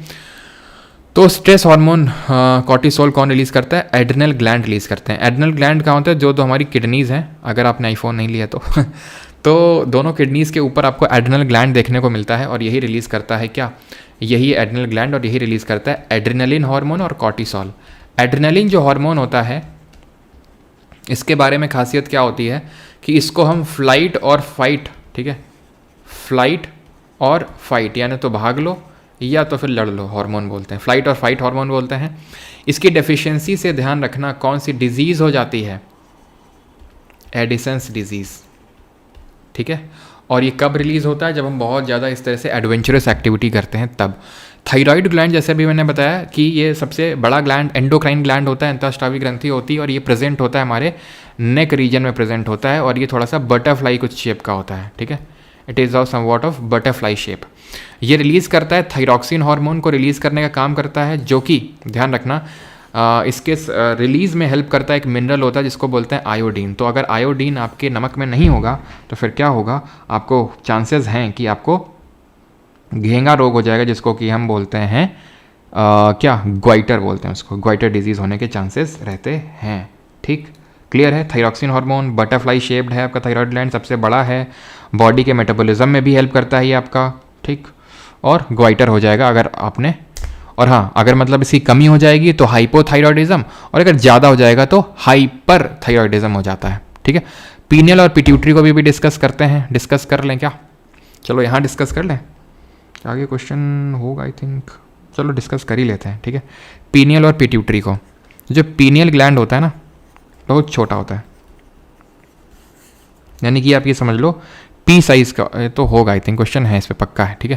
पहले तो करो इसको, ग्लूकागॉन वाले को करो। Glucagon a peptide hormone is produced by the. तो ग्लूकागॉन कौन प्रोड्यूस करता है? तो ग्लूकागॉन पैनक्रियाज प्रोड्यूस करते हैं। तो पैनक्रियाज जो होते हैं, जैसे अभी मैंने बताया, मिक्स्ड ग्लैंड होते हैं, यानी कि हार्मोन और एंजाइम दोनों रिलीज करते हैं। तो एक तो हार्मोन है ग्लूकागॉन, और एक रिलीज करते हैं जिसको बोलते हैं इंसुलिन। दोनों का काम बिल्कुल अलग होता है। इंसुलिन जो रिलीज किया जाता है वो बीटा सेल्स होती हैं, beta cells of islet of Langerhans. Islet of Langerhans आपका प्रेजेंट होता है पैनक्रियाज में, और उसकी बीटा सेल्स इसको रिलीज करती हैं। Glucagon is released by alpha cells of islet of Langerhans. Pancreas का जो काम, जो इंसुलिन का जो काम होता है वो ये होता है कि ये जो ग्लूकोज है उसको ग्लाइकोजन में कन्वर्ट करें। तो अगर ये नहीं करेंगे तो फिर आपका ग्लूकोज लेवल बढ़ जाएगा, ग्लाइकोजन में कन्वर्ट करें। और ग्लूकागॉन का क्या काम होता है? इसका काम होता है कि ये ग्लाइकोजन को ग्लूकोज में तब्दील करेगा। ये काम होता है पैनक्रियाटिक जो ग्लैंड होते हैं, जो हमारे पैनक्रियाज होते हैं उसके द्वारा रिलीज किए गए इंसुलिन और ग्लूकागॉन का। ठीक, और कुछ इसमें आप याद कर सकते हैं क्या? कुछ याद कर सकते हैं क्या? हाँ, ये आप याद कर सकते हैं कि डायबिटीज़ मिलिटस हो जाता है। अगर आपकी बीटा सेल्स ने ढंग से इंसुलिन रिलीज़ नहीं किया तो आपको डायबिटीज़ मिलिटस हो जाएगा। और तो कुछ है नहीं। बाकी ये पता होना चाहिए कि ग्लूकोज से जो ग्लाइकोजन कन्वर्ट होता है इसको ग्लाइकोजेनेसिस बोलते हैं, ग्लाइकोजेनेसिस बोलते हैं, और इसको ग्लाइकोजेनोलिसिस बोलते हैं। क्या? ग्लाइकोजेनोलिसिस बोलते हैं इसको, ये ध्यान रखना है, ठीक है। Which of the following hormone is secreted by the brain that regulate the sleep wake cycle? तो स्लीप वेक साइकिल को रेगुलेट करता है ये कौन? मेलाटोनिन। जो कौन रिलीज करता है? रिलीज करता है pineal gland, pineal gland. Oxytocin कौन रिलीज करता है? तो ऑक्सीटोसिन के बारे में थोड़ा सा ध्यान से समझ लो। होता क्या है कि हमारा जो पिट्यूटरी ग्लैंड होता है ना, पिट्यूटरी, जिसको कि मास्टर ग्लैंड बोलते हैं, ध्यान रखना। क्या बोलते हैं इसको? मास्टर ग्लैंड बोलते हैं। तो इसमें दो पार्ट होते हैं, एक इसका होता है एंटीरियर यानी कि आगे वाला भाग, एंटीरियर पार्ट, और एक होता है इसका पीछे वाला पार्ट जिसको बोलते हैं पोस्टीरियर पार्ट। तो एंटीरियर जो क्या होता है, ये हार्मोन खुद से बनाता है, खुद सेक्रीट करता है, खुद बनाता है और खुद सेक्रीट करता है। जैसे कि अगर हम बात करेंगे तो ग्रोथ हार्मोन पहला हार्मोन है जिसको कि हम सोमैटोट्रोपिन के नाम से भी जानते हैं। ग्रोथ हार्मोन को सोमैटोट्रोपिन भी बोलते हैं, सोमैटोट्रोपिन। और कमेंट करके तुम ये बताओ कि जो ग्रोथ हार्मोन है इसके अगर डेफिशिएंसी हुई तो क्या होगा, और अगर इसका एक्सेस हो गया तो क्या होगा। दूसरा ध्यान रखना, that is prolactin. Prolactin, prolactin क्या करता है? It is involve in the formation of milk, formation of milk. तो क्या करता है ये? पिट्यूटरी ग्लैंड बनाता है, रिलीज करता है, ठीक है। जो पोस्टीरियर पार्ट है ये सिर्फ स्टोर करता है, रिलीज करता है, ये सिर्फ स्टोर करता है, रिलीज करता है उन हॉर्मोन्स को जो इसको रिसीव होते हैं हाइपोथैलेमस से। हाइपोथैलेमस क्या कर रहा है? इसको हाइपोथैलेमस हार्मोन बना रहा है और इसको दे रहा है कि भाई लो तुम इसको स्टोर करो, जब रिलीज करना है तब रिलीज करना। तभी इसको मास्टर ग्लैंड बोलते हैं हम लोग, किसको? पिट्यूटरी ग्लैंड को, ठीक है। अब ये जो दो हार्मोन्स हैं जो ये बनाता तो नहीं है लेकिन इनको क्या करता है? छोड़ता है, रिलीज करता है, ठीक है। तो वो है एक ADH जिसको बोलते हैं एंटी डायूरेटिक हार्मोन, या फिर इसी को हम वासोप्रेसिन बोलते हैं, वासोप्रेसिन। और ये क्या करता है? ये अमाउंट ऑफ वाटर को रेगुलेट करता है हमारी बॉडी में। और दूसरा है ऑक्सीटोसिन। ऑक्सीटोसिन, ऑक्सीटोसिन का क्या काम है? तो ये सेक्रीशन ऑफ, ये फॉर्मेशन ऑफ मिल्क में प्रोलैक्टिन, और ऑक्सीटोसिन सेक्रीशन ऑफ मिल्क में, सेक्रीशन ऑफ मिल्क में। आपने सुना भी होगा ऑक्सीटोसिन के इंजेक्शन इनको भी, मतलब गाय भैंस वगैरह को भी दिए जाते हैं, ठीक है, जब मतलब उनका प्रेगनेंसी वगैरह का टाइम होता है, सेक्रीशन का टाइम होता है मिल्क का, तब, ठीक है। तो ये ध्यान रखना है। D और E क्या है? डेफिशिएंसी। डेफिशिएंसी होगी तो ड्वार्फिज्म हो जाएगा, बौनापन जिसको बोलते हैं। और अगर ज़्यादा हो गया तो डिजीज़ हो जाती है जिसको बोलते हैं एक्रोमेगली, खली की तरह क्या हो जाते हो आप? बहुत बड़े बड़े आपके हाथ पैर हो जाते हैं। तो आंसर तो B होगा ना। बाकी आप समझिए ऑक्सीटोसिन के बारे में, इंसुलिन के बारे में तो पहले ही समझ गए थे। इंसुलिन का फंक्शन क्या होता है? मानव शरीर में इंसुलिन का क्या अर्थ है? तो it regulates how the body uses and stores glucose and fat, it supplies the filtered blood to the heart, it supplies oxygen to the lungs, it regulates the flow of blood. क्या answer होगा? Option number A. Asexual reproduction differs from sexual reproduction in that in asexual reproduction, बताओ भैया, asexual reproduction और sexual reproduction में क्या अंतर होता है? बताओ जल्दी से। तो क्या अंतर होता है? asexual में क्या होता है? asexual में सिंगल पेरेंट इन्वॉल्व होता है, asexual में सिंगल पेरेंट इन्वॉल्व होता है। अब इस सिंगल पेरेंट इन्वॉल्व होता है, यहाँ पर क्या होता है? यहाँ पर दो पेरेंट इन्वॉल्व होते हैं, यानी कि एक मेल होगा और एक फीमेल होगा। तो मेल क्या करेगा? मेल सेक्स सेल्स छोड़ेगा जिसको बोलेंगे male gamete, female sex cell को बोलेंगे फीमेल गैमीट। ये अपने अपने गैमीट छोड़ेंगे और ये जब दोनों मिलेंगे तो इसको हम बोलते हैं जाइगोट, ठीक है। इसको हम बोलते हैं जाइगोट बना देते हैं। ये जाइगोट वो फर्दर एम्ब्रियो बनाता है एंड वो धीरे धीरे बेबी बनता है। लेकिन एसेक्सुअल में सिंगल पेरेंट है। अब तुम खुद बताओ, कुछ तुम्हारे अंदर ट्रेड्स होंगे तुम्हारे मम्मी की, कुछ पापा की, लेकिन एसेक्सुअल में क्या है? मम्मी पापा है नहीं, सिर्फ एक ही है, तो सारी ट्रेड्स एक ही बंदे से आ रही हैं, यानी कि इनमें डाइवर्सिटी कम होगी, सेक्सुअल में डाइवर्सिटी ज़्यादा होगी। क्योंकि सेक्सुअल में डाइवर्सिटी ज़्यादा होगी तो यहाँ पर सर्वाइवल के चांस ज़्यादा रहते हैं। जब डाइवर्सिटी कम होती है तो सर्वाइवल के चांस भी कम रहते हैं, ठीक है। तो आंसर क्या होगा? The offsprings show variations, asexual reproduction differs, ठीक है। तो ऑफस्प्रिंग शो वेरिएशन बोला, एसेक्सुअल में ऑफस्प्रिंग वेरिएशन दिखाता नहीं, वेरिएशन नहीं दिखाता है, आइडेंटिकल होता है पेरेंट के ज़्यादा, ठीक है। Option number C. Which of the following is the incorrect feature related to the animal reproduction? तो कौन सा गलत है एनिमल रिप्रोडक्शन के बारे में? Seminal vesicle is a gland present in human males, yes. Regeneration is not the same as reproduction, सही है, रीजनरेशन रिप्रोडक्शन सेम नहीं होते हैं, कैसे नहीं होते देखेंगे। अमीबा में स्प्लिटिंग होती है 2 सेल्स में किसी भी प्लेन में, ये भी सही है, ये भी देखेंगे अभी। Fertilization of egg takes place in the uterus in human female, गलत गलत गलत, यूटेरस में नहीं होता, यूटेरस में तो आके इम्प्लांटेशन होता है भैया। फर्टिलाइजेशन कहाँ पर होता है? फर्टिलाइजेशन होता है एफ से फर्टिलाइजेशन, एफ से फेलोपियन ट्यूब में होता है, ठीक है, फेलोपियन ट्यूब में होगा। 85 in human males why are testis present outside the abdominal cavity in a pouch called scrotum. तो जो ह्यूमन मेल्स होते हैं उनमें जो टेस्टिकल्स होते हैं, ठीक है, वो रुक जाओ बस ब्रेक दे ही रहे हैं, बस रुक जाओ बस ब्रेक मिल ही रहा है, ठीक है। तो क्यों वो बाहर की तरफ इस तरह से आपको मतलब दिखते हैं, ऐसा क्यों होता है? तो ऐसा इसलिए होता है क्योंकि वो सो दैट बॉडी टेम्परेचर से हट के रहें थोड़ा सा, तभी बोला जाता है कि लॉन्ग सिटिंग नहीं करना चाहिए। जिन लोगों को थोड़ा सा टेस्टोस्टेरोन का प्रॉब्लम होता है तो उनके साथ यही बोला जाता है, क्योंकि आप बहुत ज़्यादा सिटिंग करते हैं तो आपके जो बॉडी टेम्परेचर उसके साथ मैच कर जाते हैं। या फिर आप लैपटॉप क्यों आपको लैब पे रख के नहीं चलाना चाहिए, है ना, क्योंकि लैपटॉप से जो हीट निकलती है तो फिर हीट की वजह से जो पर्पज़ था वो, है ना, अलग रखने का कि वो 2-3 डिग्री टेम्परेचर कम रहे, वो फिर पर्पज़ फुलफिल नहीं हो पाता है। तो option number C would be the correct answer है। अगला है the figure given below shows the sectional view of the human female reproductive system, identify the option stating correct function of the labelled parts A and B. तो नीचे दिए गया जो है मानव मादा प्रजनन तंत्र है, बताना आपको कौन सा। तो पहले हम समझ लेते हैं, ठीक है, समझ लेते हैं फिर तो आप बता ही देंगे। देखो सबसे पहले होता क्या है, सबसे पहले हम समझते हैं कि क्यों गर्ल्स वुमेन में पीरियड्स होते हैं, ठीक है, जिसको मासिक धर्म बोलते हैं। तो एक्चुअली होता है क्या है कि ये ओवरी होती हैं, ठीक है, ये एक ओवरी, ये एक ओवरी होती है, ये ओवरी प्रोड्यूस करते हैं ओवम, ठीक है, या ओवा, एग्स प्रोड्यूस करते हैं। हर एक महीने में एक ये प्रोड्यूस करेगा, एक ये प्रोड्यूस करेगा, एक ये प्रोड्यूस, एक ये, इस तरह से एक एक दोनों प्रोड्यूस करते हैं, ठीक है। और ये कब से होना स्टार्ट होता है? तो ये 12, 13, 14 इस तरह की स्टेज में, मतलब 13 लगभग अप्रॉक्सीमेटली 12-13 की एज में ये प्रोड्यूस होना स्टार्ट हो जाते हैं, और इसी को मेनार्क बोला जाता है। मेनार्क का मतलब है जब ये आपका ओव्यूलेशन स्टार्ट हो जाता है। ओव्यूलेशन का मतलब है ये आपके एग्स निकलना स्टार्ट हो जाते हैं। तो जब ये निकलते हैं एग्स तो ये फेलोपियन ट्यूब में आते हैं। जब फेलोपियन ट्यूब में आते हैं, यहाँ पर मान लो एग आ गया, तो ये जो यूटेरस है इसकी लाइनिंग थिक हो जाती है to prepare for the pregnancy, ठीक है, प्रिपेयर फॉर द प्रेगनेंसी। लेकिन जब इसको पता चलता है कि प्रेगनेंसी नहीं है ये, क्योंकि स्पर्म तो आया नहीं है, तो फिर क्या होता है कि ये जो लाइनिंग है ये शेड हो जाती है। ये क्या हो जाती है? शेड, क्योंकि ये लाइनिंग में ब्लड है, तो इसी वजह से ब्लड के थ्रू ये एग भी बाहर निकल जाएगा। इसी को हम बोलते हैं पीरियड्स, ठीक। लेकिन फॉर एग्जांपल मान लेते हैं कि अभी ये जो एग निकला यहाँ से, इसको मिल गया स्पर्म, क्योंकि ये मान लेते हैं सेक्सुअल इंटरकोर्स हुआ और सेक्सुअल इंटरकोर्स से यहाँ पर स्पर्म आ गया। तो स्पर्म और ओवम, ठीक है, स्पर्म मतलब आप ये समझ लो कि जो ओवा होता है, जो एग होता है, ये लगभग 10 गुना साइज में बड़ा होता है एज कम्पेयर टू स्पर्म। तो ये sperm would enter this egg, और यहाँ पर क्या होगा, यहीं पे होता है आपका फर्टिलाइजेशन, ठीक है। कहाँ पर? फेलोपियन ट्यूब में। फर्टिलाइजेशन मतलब दोनों का मिलना, तो यहीं पर हो रहा है आपका फर्टिलाइजेशन। समझ में आया आपको ये चीज़, ये किस तरह से हुआ? तो कहाँ हो रहा है, कहाँ पे हो रहा है?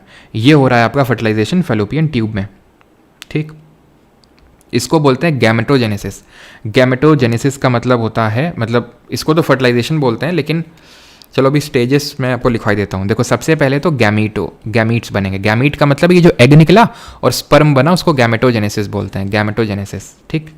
देन क्या हुआ? इंसेमिनेशन हुआ होगा, स्पर्म अंदर आया होगा फीमेल रिप्रोडक्टिव सिस्टम के, ठीक है, that is called as insemination, ठीक। देन हुआ होगा क्या? देन हुआ होगा इसके बाद आपका फर्टिलाइजेशन। तो फर्टिलाइजेशन जहाँ पे दोनों का मिलन हो रहा है, कहाँ हो रहा है? फेलोपियन ट्यूब में। अब इसके बाद जब मिलन हो जाएगा तो क्या बन जाएगा?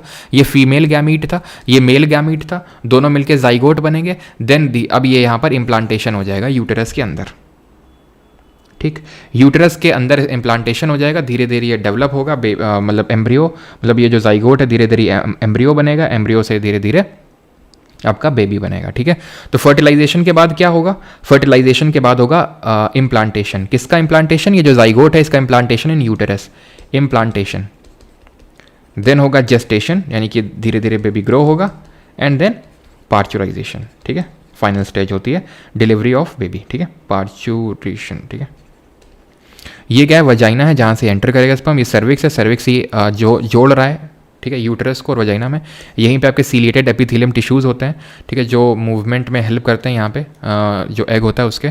और सर्विक्स जोड़ रहा है इन दोनों को। सर्विक्स में आपका एक कैंसर हो जाता है जिसको हम बोलते हैं सर्वाइकल कैंसर, वो सर्वाइकल कैंसर होता है ह्यूमन पैपिलोमा वायरस HPV की वजह से, ध्यान रखिएगा इस चीज़ को। और जब ये ओवुलेशन बंद हो जाता है फीमेल्स की बॉडी में तो उसको मीनोपॉज बोला जाता है। लगभग 45 से 50 साल के बीच में, मतलब 45-50 साल में मीनोपॉज हो जाता है। मीनोपॉज का मतलब ये होता है कि अब ओवुलेशन नहीं हो रहा है, यानी कि अब ये जो पीरियड्स वाली प्रॉब्लम है ये नहीं होगी, ठीक है। तो यहाँ पर सही आंसर क्या होगा? तो यहाँ पर तो यार जो लड़के लोग हैं तुमको मतलब सोचना चाहिए यार, ठीक है, कि जो गर्ल्स होती हैं कितना पेन बियर करने के बाद भी सारी चीज़ें करती हैं। हाँ, लड़कों को इस चीज़ का थैंकफुल, या फिर मतलब क्या मैं बोलूँ, हाँ, थैंकफुल ग्रैटिट्यूड जो भी हो इस तरह से, कि भाई आपको फील होना चाहिए वो चीज़ कि भाई जो लड़कियाँ होती हैं, जो वीमेंस होती हैं, जो फीमेल होती हैं इन जनरल, वो कितना पेन बियर करती हैं, ठीक है, जिनमें मतलब आप ऐसा समझ लो उनमें उनकी तो कोई गलती नहीं है, ठीक है। अब वो उसी को ही समझ सकती हैं पेन को, लेकिन आपको इस चीज़ को सोचना चाहिए, ये खासकर बॉयज़ के लिए है। तो यहाँ पर सही आंसर क्या होगा? ये आपका यूटेरस है and this is your fallopian tube, तो ए हो जाएगा आपका। अच्छा, पूछ रहा है कहाँ इम्प्लांटेशन, तो यूटेरस में इम्प्लांटेशन होता है और फर्टिलाइजेशन फेलोपियन ट्यूब में होता है, तो ऑप्शन नंबर बी यहाँ पर सही आंसर हो जाएगा। क्लियर है? ठीक है। IVF आपने सुना होगा। IVF क्या होता है? इन विट्रो फर्टिलाइजेशन बोलते हैं इसको। IVF वो होता है जहाँ पर एग को स्पर्म से कंबाइन किया जाता है, मदर की बॉडी से बाहर एग निकाल लिया जाता है, देन स्पर्म से उसको कंबाइन किया जाता है अलग से, ठीक है। तो ये चीज़ आप ध्यान रखिएगा। अगला है and that is which option correctly shows the path that the sperm takes when they are released from the human male reproductive system. तो ह्यूमन मेल रिप्रोडक्टिव सिस्टम से जब रिलीज किए जाते हैं तो कौन सा पाथ लेते हैं ये? रिस्पेक्ट, यस, बिल्कुल। अच्छा, सही बताना, मतलब नॉट काइंड ऑफ टैबू तो नहीं है, लेकिन आपको ये पीरियड्स के बारे में, बॉयज़ से मैं पूछ रहा हूँ, पहली बार कब पता चला था? मतलब ये कोई मैं हंसी मजाक नहीं कर रहा हूँ, मतलब सीरियसली पूछ रहा हूँ कि आपको पीरियड्स के बारे में किस तरह से होता है, फीमेल्स को प्रॉब्लम होती है, एंड क्योंकि हमारे घरों में ये बात नहीं होती एक्चुअल में, इट इज़ द रियलिटी। और मुझे भी बहुत बाद में पता चला, मतलब बहुत बाद में, कि अच्छा इस तरह से जो फीमेल्स होती हैं उनको इतना पेन भी बेयर करना पड़ता है, और जिसमें मतलब कि यार क्यों पेन हो रहा है उनको, है ना, तो वो चीज़ है। खैर, तो यहाँ पर अगर हम देखें तो क्या पाथ होता है उसको समझ लेते हैं, जो फीमेल रिप्रोडक्टिव सिस्टम है।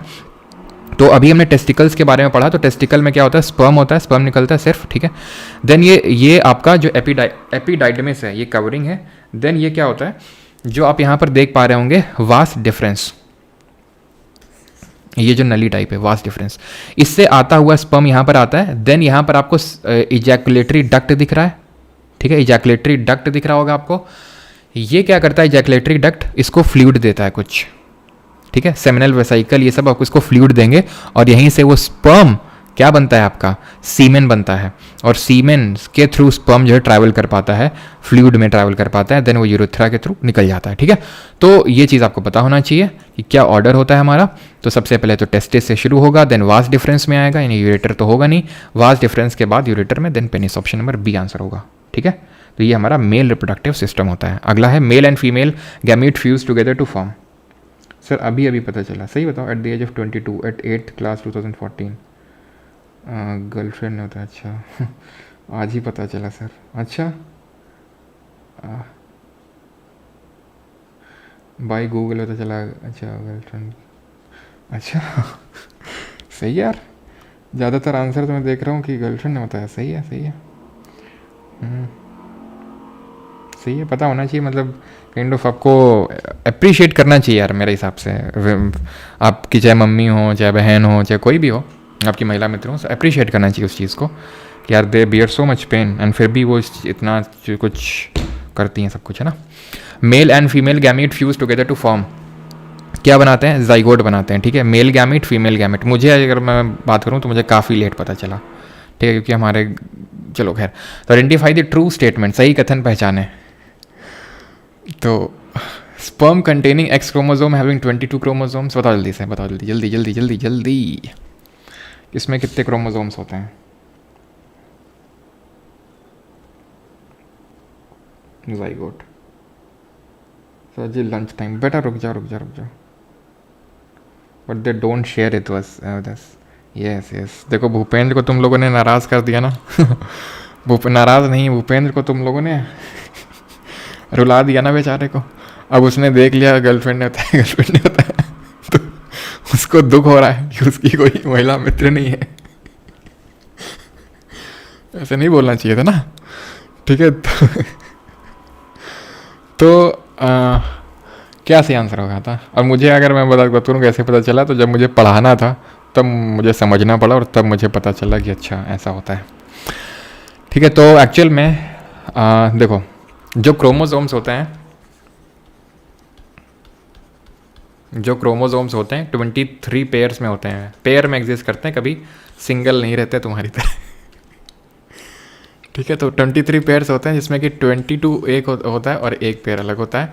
तो जो 22 पेयर्स होते हैं इनको बोलते हैं ऑटोसोमल क्रोमोसोम। ऑटोसोमल का मतलब होता है ये सेक्स में मतलब कोई लेने देना इनका नहीं होता है। ऑटोसोमल का मतलब होता है जो चीज़, जैसे कि एक नाक है हमारे, ठीक है, तुम्हारे भी नाक होगी, मेरे भी हाथ है, तुम्हारे भी हाथ होंगे, पैर, यार, ये सब, ये तो जो चीज़ हैं कॉमन जो होती हैं वो ऑटोसोमल में आती हैं आपकी। और ये होता है सेक्स क्रोमोसोम, या जिसको हम एलोसोम भी बोल देते हैं, एलोसोम बोल दो या सेक्स क्रोमोसोम बोल दो, ठीक है। तो ये होता है XY और XX होता है, ठीक है, XY और XS, ठीक है। अभी मैं इनके डिजीज़ भी पढ़ाऊंगा, क्रोमोसोमल एबरेशन बोलते हैं उसको। कुछ लोगों में आपने देखा होगा कि वो मतलब उनका जेनेटिक डिसऑर्डर होता है कि भाई वो फीमेल की तरह होते हैं, ठीक है, फिर फीमेल मेल की तरह होते हैं, तो मतलब इस तरह से, तो वो अभी हम आगे पढ़ेंगे, ठीक है, कि क्यों ऐसा होता है। तो XY जो होता है वो मेल को दिखाता है, और जो XX होता है ये फीमेल का सेक्स क्रोमोसोम होता है या फिर एलोसोम होता है। मेल का एलोसोम XY होता है, ठीक है। नाउ तो ध्यान रखना है कि 23 दोनों में होते हैं। Sperm containing x chromosome have 23 और वाई क्रोमोसोम में भी 23 होगा, ऐसे 22 नहीं होते। ऑप्शन नंबर सी आंसर होगा इसका, ठीक है। क्रोमोसोम की बात करेंगे तो वॉल्टर फ्लेमिंग ने इसकी डिस्कवरी करी थी, वॉल्टर फ्लेमिंग। क्रोमोसोम किसका बना हुआ होता है, तो ये DNA और प्रोटीन का बना हुआ होता है। DNA और प्रोटीन, DNA के बारे में भी पढ़ेंगे, ठीक है। तो DNA और प्रोटीन का बना हुआ होता है, और प्रोटीन कौन सा होता है, हिस्टोन होता है, ठीक है। अगला है the first menstrual flow begins at puberty and it is termed as, तो मेंस्ट्रुअल फ्लो पीरियड्स की बात हो रही है यहाँ पर, तो प्यूबर्टी में शुरू होता है, that is called as menarche, ठीक है, मेनार्क बोलते हैं उसको, मीनोपॉज जब वो एंड हो जाता है। Which of the following is not an asexual form of reproduction, तो इसमें से एसेक्सुअल नहीं है। एसेक्सुअल क्या होता है, जहाँ पर मेल और फीमेल नहीं है, बस एक ही से काम चल जाता है, ठीक है, तो उसको हम एसेक्सुअल बोलते हैं। ये हैं डिफरेंट तरह के एसेक्सुअल रिप्रोडक्शन। पहला है बाइनरी फिजन, ध्यान समझना। बाइनरी फिजन में क्या होता है, जैसे कि अमीबा के बारे में भी पढ़ रहे थे, किसी प्लेन के अलॉन्ग भी डिवाइड हो जाता है। तो इसमें क्या होता है, अमीबा इस तरह से फैलेगा, ठीक है, इसका अंदर का न्यूक्लियस भी फैलेगा, ठीक है, फिर और फैलेगा ये, ठीक है, इस तरह से, और धीरे धीरे बाद में इस तरह से डिवाइड हो जाएगा 2 अमीबा में, तो इसको हम बोलते हैं बाइनरी फिजन। इसी तरह से मल्टीपल फिजन कहाँ चला गया, बाइनरी फिजन समझ गए, हटा दें इसको, मल्टीपल समझ लो। जैसे कि मल्टीपल फिजन होता है जैसे प्लाज्मोडियम में, जैसे कि प्लाज्मोडियम में क्या होता है, इस तरह से होता है, ठीक है। इसके अंदर क्या होते हैं, छोटे छोटे छोटे छोटे छोटे छोटे छोटे छोटे प्लाज्मोडियम बनते हैं, ठीक है। छोटे छोटे जब प्लाज्मोडियम बनते हैं,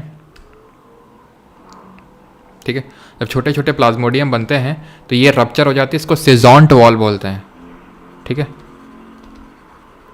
इसको सिजॉन्ट वॉल बोलते हैं। ये ब्रेक होती है, रप्चर होती है, और बहुत सारे प्लाज्मोडियम निकल के आ जाते हैं। तो एक प्लाज्मोडियम से बहुत सारे प्लाज्मोडियम बन गए, इसको बोलते हैं मल्टीपल फिजन।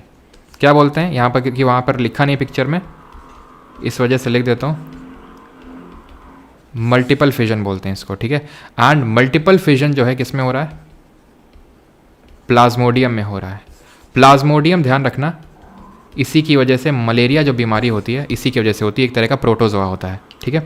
और देख लेते हैं यहाँ पर, और है आपका फ्रैगमेंटेशन, ठीक है। फ्रैगमेंटेशन जो हाइड्रा में आपको देखने को मिलता है, ठीक है। फ्रैगमेंटेशन क्या होता है, जब टूट जाता है, ये आवाज़ कहाँ से आ रही है यार, रुकना, ठीक है।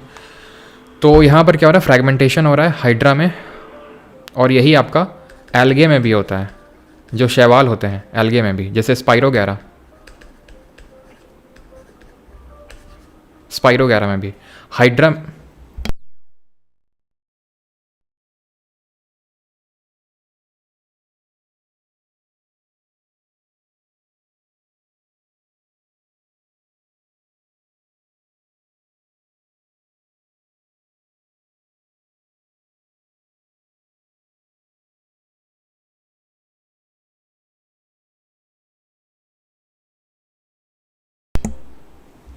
ठीक है, तो स्पाइरोगैरा में आपका फ्रैगमेंटेशन होता है, ठीक है। जो भी एल्गे वगैरह हो गए सब में आपका फ्रैगमेंटेशन ही होगा, क्लियर है।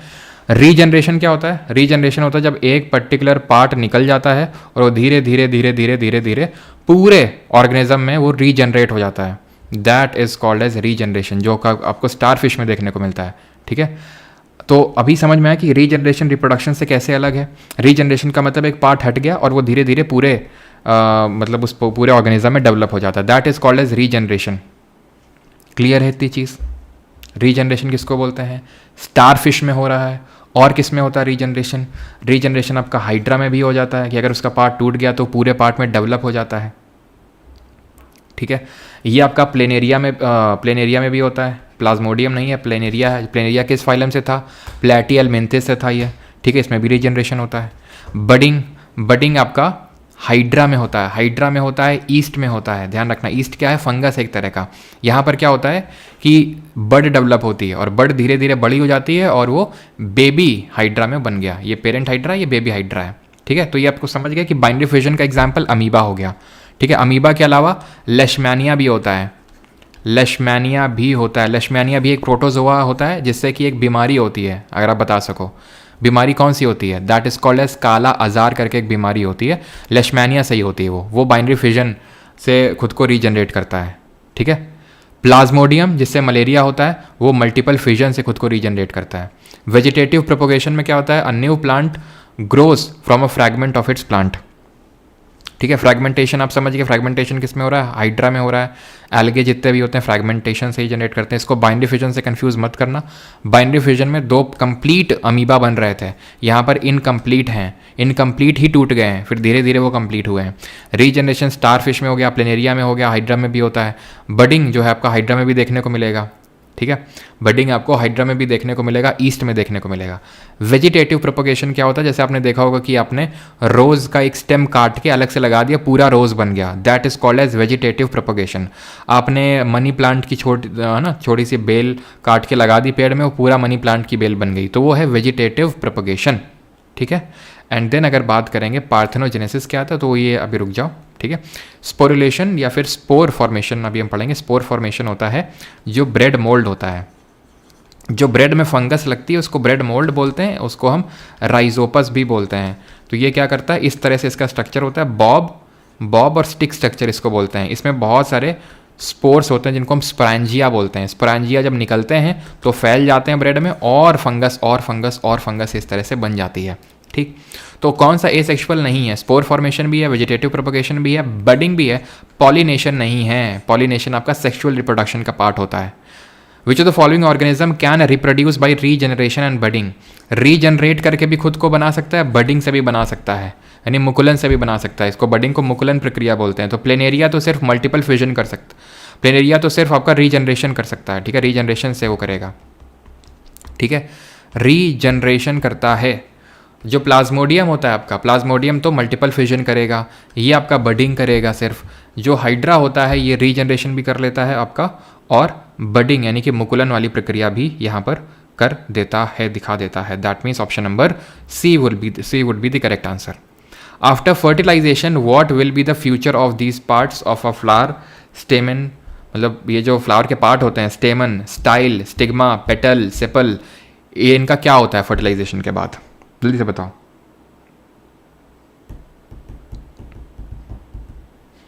फ्रैगमेंटेशन में स्पाइरोगैरा होगा ना सर, तो स्पाइरोगैरा तो लिखा हुआ है। एल्गे जो स्पाइरोगैरा ग्रीन एल्गे होता है ना, तो स्पाइरोगैरा इसी में तो लिखा है, फ्रैगमेंटेशन में। और कहाँ लिखा है? तो भाई फर्टिलाइजेशन के बाद क्या होता है? तो फर्टिलाइजेशन कैसे होता है इसमें समझ लें पहले। फर्टिलाइजेशन किस तरह से होता है पेड़ों में? तो पेड़ों में फ्लावर रिप्रोडक्टिव ऑर्गन होता है। अब इसमें मेल और फीमेल होता है। अब मेल हो सकता है एक ही फ्लावर में हो या एक ही प्लांट में हो, मेल फीमेल दोनों हो सकता है, अलग अलग में हो। अब उनको क्या बोलते हैं वो अभी हम देखेंगे, अगला क्वेश्चन है। लेकिन अभी यहाँ पर समझते हैं कि मेल और फीमेल क्या पार्ट होते हैं और इनको क्या क्या बोलते हैं। ध्यान से समझना, बहुत इंपॉर्टेंट है, पक्का क्वेश्चन आने वाला है, इससे ध्यान रखना। तो यहाँ पर आपको ये एक फिलामेंट दिख रहा है, डंडी सा, इस डंडी को बोलते हैं फिलामेंट। इस डंडी में ये एंथर, और एंथर में इस तरह से येलो येलो कलर का लगे होते हैं, इनको बोलते हैं पॉलन ग्रेन्स। क्या बोलते हैं इनको? इनको बोलते हैं पॉलन ग्रेन्स। ध्यान से समझना, ठीक है। इन तीनों को कलेक्टिवली बोलते हैं मेल पार्ट। मेल पार्ट होता है ये प्लांट का या फिर फ्लावर का, जिसको बोलते हैं स्टेमेन। मेन है नाम में, पुंकेसर हिंदी में बोलते हैं। देन आ जाओ फीमेल पार्ट पे। तो ये जो बड़ा सा गुंबद सा दिख रहा है ना तुमको, ये बड़ा सा, इसको बोलते हैं ओवरी। ओवरी के अंदर दिख रहा है ओव्यूल, वो छोड़ दो तुम, ओव्यूल ओव्यूल बाद की चर्चा है। ओवरी किस में लगी हुई है? ओवरी लगी हुई है इसमें स्टाइल से, बड़ी स्टाइल से लगी हुई है, स्टाइल में, और इसके ऊपर इस तरह से स्टिग्मा है जो कि एक स्टिकी पार्ट है, इसका स्टिकी चिपचिपा हिस्सा है। इन तीनों को collectively, that is stigma, style और ओवरी को कलेक्टिवली हम बोलते हैं क्या? इनको बोलते हैं पिस्टल या कार्पसल बोलते हैं, ठीक है। तो मेन वाला जो मेल पार्ट वो स्टेमेन है और फीमेल वाला पिस्टल है। इतनी चीज़ क्लियर हो गई। अब होता है किस तरह से रिप्रोडक्शन वो समझ लो। तो रिप्रोडक्शन कुछ इस तरह से होता है, यहाँ पर आपको ये दिख रहा है, ठीक है, यहाँ पर, अच्छा ऐसा है क्या, यहाँ पर आपको ये पॉलन ग्रेन्स दिख रहे हैं, ये यहाँ से उठ के यहाँ जाएंगे, कहाँ जाएंगे? स्टिग्मा के पास जाएंगे, उठ के स्टिग्मा के पास जाएंगे, ध्यान रखिएगा। उठ के जब स्टिग्मा के पास जाएंगे तो वो वहाँ पर चिपक जाएंगे क्योंकि स्टिकी पार्ट होता है। अब जिस प्रोसेस से जाते हैं ये जो पॉलन ग्रेन्स स्टिग्मा के पास जाते हैं, इसको बोलते हैं पॉलिनेशन, परागण हिंदी में बोलते हैं। ये कैसे जाएंगे? ये या तो इंसेक्ट लेके जा सकता है, भंवरा मान लो बैठा, भंवरा स्टिग्मा में बैठ गया, या फिर ये वाटर के थ्रू जा सकते हैं, पानी से, या फिर हवा से उड़ के जा सकते हैं। तो अगर इंसेक्ट के थ्रू जाते हैं तो इसको एंटिमोफिली बोलते हैं, एंटेमोफिली बोलते हैं। अगर वाटर से जाते हैं तो हाइड्रोफिली बोलते हैं, और एयर से जाते हैं तो एनिमोफिली बोलते हैं। अब जब स्टिग्मा में जाएंगे तो क्या होगा? स्टिग्मा में जब जाएंगे ना तो अब होगा कीमोट्रोपिज्म। फिर से जूम कर रहा हूं, ध्यान से देखना। स्टिग्मा ये है, अब ये क्या होगा यार, ये चलता क्यों नहीं जब इसको जूम कर लो कि चलता है, हमें को नहीं पता है, हाँ? तो यहाँ पर होगा स्टिग्मा, ठीक है। जैसे यहाँ पर पॉलन ग्रेन आके बैठेगा ना, यहाँ पर लगे हुए हैं, यहाँ पर मेरा हाथ देखो, मतलब मेरा नहीं, उसका जो कर्सर है, ठीक है, यहाँ पर आपको हाथ दिख रहा होगा, यहाँ पर लगे हुए ओव्यूल। तो ओव्यूल को सिग्नल पहुँचेगा कि भाई आ गया, माल आ गया, ठीक है। तो यह सीधे क्या बनाएंगे? एक पॉलन ट्यूब बनाएंगे ये, और पॉलन ट्यूब सीधा एक ओव्यूल से जाके जुड़ जाएगा। वो पॉलन ट्यूब क्या करेगा? उसको ट्रांसपोर्ट करेगा, उस पॉलन ग्रेन को उस ओव्यूल से पहुंचाएगा। पॉलन ग्रेन क्या है? मेल गैमीट है। ओव्यूल क्या है? फीमेल गैमीट है। और जब मेल गैमीट फीमेल गैमीट से मिलता है तो क्या बनता है? जाइगोट बनता है। तो एक्चुअल में ये पॉलन ट्यूब बना in response to chemical was pollen grain, तो इसको बोलते हैं कीमोट्रोपिज्म। क्या बोलते हैं? कीमोट्रोपिज्म, ठीक है। अब रिप्रोडक्शन समझ रहे हैं तो ध्यान से समझ ही लेते हैं फिर। तो ये क्या होता है? ओव्यूल जब पॉलन ग्रेन ओव्यूल से मिलता है, ओवरी के अंदर ओव्यूल लगे हुए हैं काफ़ी, ओव्यूल से मिलता है तो क्या बन जाता है? ये जाइगोट बन जाएगा।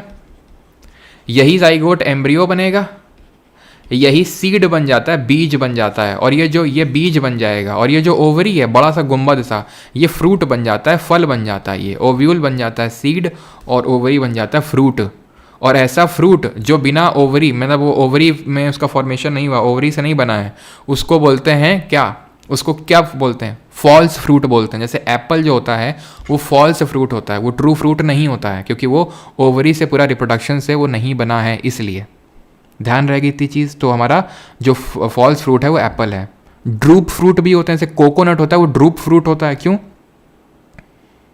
क्योंकि फ्रूट जो होता है एक हार्ड शेल के अंदर होता है, बहुत कठोर शेल होगा उसके अंदर होता है, तो उसको ड्रूप फ्रूट बोलते हैं। ध्यान रखना, यहाँ पे मैं लिख नहीं रहा हूँ, लेकिन आई थिंक जो नोट्स बना रहे हैं वो लिखेंगे इसको, ठीक है। अगर हार्ड एक्सोस्केलेटन होता है, और जरा बताओ कौन सा परमानेंट टिश्यू होता है?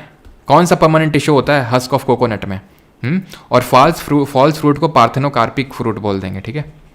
पार्थेनोकार्पिक फ्रूट बोल देते हैं, जिसमें कि आपका एप्पल आ जाता है, बनाना आ जाता है, बनाना, एप्पल, ग्रेप्स, ये सब आ जाता है आपके, ठीक है। तो ये जितने भी जब रिप्रोडक्शन होता है ना, सब गिर जाते हैं। कुछ में हो सकता है कि आपके पेटल सेपल बच जाएं, नहीं तो सब गिर जाते हैं आपके, ठीक है। दे शेड ऑफ एक्सेप्ट सेपल विच में बी परसिस्टेंट इन सम प्लांट्स, ठीक है। तो ऑलमोस्ट सब गिर ही जाते हैं वो, ठीक है, सब गिर जाते हैं, किसी का कुछ काम रहता नहीं उसके बाद। विच of the following plant produce unisexual flower? अब यूनिसेक्सुअल फ्लावर कौन सा, ये पूछ रहा है। अब ये यूनिसेक्सुअल फ्लावर क्या होता है? देखो, यूनिसेक्सुअल फ्लावर वो फ्लावर होते हैं जिनमें कि वो फ्लावर, ध्यान रखना प्लांट नहीं बोल रहा हूँ, वो फ्लावर जिसमें कि या तो मेल होगा, यानी या तो सिर्फ स्टेमेन होगा, या सिर्फ फीमेल यानी कि पिस्टल या फिर कॉर्पसल होगी, बस। फ्लावर की बात कर रहा हूँ, फ्लावर की। अब होता क्या है ना, कन्फ्यूज़न होता है। कन्फ्यूज़न ऐसा होता है कि हमने पढ़ते हैं मोनोइशियस, ध्यान सुना, मोनोइशियस और डायोशियस। मोनोइशियस और जो डायोशियस होते हैं, डायोशियस, ये प्लांट होते हैं। यानी मेरे कहने का मतलब है कन्फ्यूज़न अब क्रिएट होगा, ध्यान से सुनना, नहीं तो फिर आराम से अगर सुनोगे तो फिर कन्फ्यूजन होगा। कन्फ्यूजन ये होगा कि मोनोइशियस, डायोशियस, यूनिसेक्सुअल, बाइसेक्सुअल में अंतर क्या होता है। तो यूनिसेक्सुअल बाइसेक्सुअल फ्लावर होते हैं। जैसे एक फ्लावर है, जैसे ये फ्लावर था, ये किसका, गुड़हल है, हिबिस्कस जिसको अंग्रेजी में बोलते हैं। तो इसमें मेल भी है, फीमेल भी है, मेल भी है, फीमेल भी है। तो पता है इसको क्या बोलेंगे, इसको बोलेंगे बाईसेक्सुअल फ्लावर। अब जरूरी नहीं कि बाईसेक्सुअल फ्लावर हो तो ये डायोशियस होगा। देखो मोनोइशियस वो होता है, मोनोइशियस वो होता है जिसमें कि वो प्लांट है जिसमें मेल और फीमेल दोनों प्रेजेंट हों सेम प्लांट में, सेम फ्लावर में नहीं, सेम प्लांट में। जैसे कि गुड़हल है, गुड़हल में तो एक ही फ्लावर में मेल फीमेल है, लेकिन कुछ कुछ ऐसे होते हैं जिनमें कि जैसे कि ककम्बर हो गया, खीरा हो गया, मेज़ हो गया, कि इनके फ्लावर में मेल फीमेल दोनों नहीं होते। अगर होते तो ये फिर बाईसेक्सुअल होते हैं। लेकिन एक प्लांट में मिल जाएगा तुमको, एक प्लांट में हो सकता है मेल फ्लावर हो, एक फीमेल फ्लावर हो, तो मेल का उचक के फीमेल के पास पहुंच जाएगा। और नहीं गया उसके पास, अगर पॉलिनेशन बताया था, पॉलिनेशन मतलब वो जो फीमेल पार्ट है वो मेल के पास जा रहा है। अगर उसी अपने वाले प्लांट में ही जा रहा है, सेल्फ पॉलिनेशन बोलते हैं। अगर किसी दूसरे के फीमेल के पास जा रहा है तो उसको हम क्रॉस पॉलिनेशन बोलते हैं। ठीक है, तो ज़िंदगी में कभी क्रॉस पॉलिनेशन नहीं करना चाहिए। ठीक है, सेम प्लांट और जैसे ककम्बर मेज हो गया, इसमें क्या है, different plant, simple, different plant में होंगे। यानी कि मेल एंड फीमेल जो हैं ये आपको डिफरेंट प्लांट में देखने को मिलेंगे। जैसे कि पपाया यानी पपीता, जैसे कि डेट, जो पाम, डेट पाम होता है उसमें। और वहीं अगर बात करेंगे, अगर एक ही फ्लावर में मेल फीमेल दोनों हैं, एक ही फ्लावर में मेल और फीमेल दोनों हैं, तो उसको बोलते हैं बाईसेक्सुअल। अगर एक ही में हैं तो बाईसेक्सुअल बोलेंगे। जैसे कि गुड़हल, गुड़हल में आप अभी हमने देखा दोनों था, एक ही फ्लावर में ही प्रेजेंट था दोनों। मस्टर्ड हो गया, ठीक है, जो सरसों बोलते हैं जिसको, सनफ्लावर हो गया, ठीक है, सनफ्लावर हो गया, रोज़ हो गया, ये सब आते हैं आपके। ठीक है, यूनिसेक्सुअल में क्या आते हैं, तो यूनिसेक्सुअल में आपका देखो हिबिस्कस तो नहीं आएगा, हिबिस्कस तो नहीं आएगा, इसमें वाटरमेलन और पपाया आएगा। ठीक है, यूनिसेक्सुअल में वाटरमेलन और पपाया आएगा। क्लियर, वाटरमेलन और जो पपाया है ना, दोनों क्या होते हैं ये, ठीक है, दोनों ही आपके यूनिसेक्सुअल हैं। यूनिसेक्सुअल का मतलब ये है कि सिर्फ एक फ्लावर में सिर्फ एक ही है। जैसे वाटरमेलन और पपाया में सिर्फ क्या होता है, सिर्फ इसमें फीमेल होता है, इनमें सिर्फ फीमेल होता है, सिर्फ फीमेल होता है। और जैसे आपके जिनमें सिर्फ मेल होता है, तो जैसे ककम्बर हो गया, खीरा, जो ककम्बर हो गया आपका, ठीक है, तो उसमें सिर्फ क्या है, उसमें सिर्फ मेल पार्ट है। ठीक है, क्लियर हो गया। Which of the following serves as a nutritive tissue for the growing embryo. तो ग्रोइंग एम्ब्रियो के लिए न्यूट्रिटिव टिश्यू कौन काम करता है, जल्दी से बताइए। ओव्यूल, ओवरी, एंडोस्पर्म या जाइगोट, कौन काम करता है, तो दिस इज एंडोस्पर्म। ठीक है, ऑप्शन नंबर सी। चलो, but sir cross pollination is better than, अच्छा। Which of the following plants has hidden reproductive organs. तो ये तो यार उसका है, प्लांट किंगडम का हिडन रिप्रोडक्टिव ऑर्गन किस में होते हैं भैया, किस में होते हैं, जिम्नोस्पर्म में होते हैं। ठीक है, सॉरी, टेरिडोफाइटा में होते हैं। टेरिडोफाइटा यानी कि क्रिप्टोगैम के बारे में पूछ रहा है। क्रिप्टोगैम आपका मर्सीलिया है। पाइनस क्या है, पाइनस आपका जिम्नोस्पर्म है। देवदार क्या है, जिम्नोस्पर्म है। ठीक है, जिम्नोस्पर्म है। मर्सीलिया आपका टेरिडोफाइटा है। 100 क्वेश्चन कर लो फिर ब्रेक दे देंगे। पार्थेनोकार्पी क्या होती है, तो हमने पढ़ा था पार्थेनोकार्पी क्या होती है, अभी तो बताया था तुम्हें पार्थेनोकार्पी क्या होती है। पार्थेनोकार्पी होती है कि जहाँ पर बिना फर्टिलाइजेशन के, मतलब इस एक तरह सीडलेस फ्रूट हैं ये, बिना बीज वाले सीडलेस फ्रूट बोल सकते हैं। तो सीडलेस फ्रूट में आपके आ जाएंगे जैसे कि बनाना, ठीक है, ये सब। तो ऑप्शन नंबर बी, ठीक है, सॉरी डी, विदाउट फर्टिलाइजेशन होगा ना। 97, हाँ जी, आज जाओ अभी डाइजेशन में, डाइजेशन पढ़ लें जल्दी से।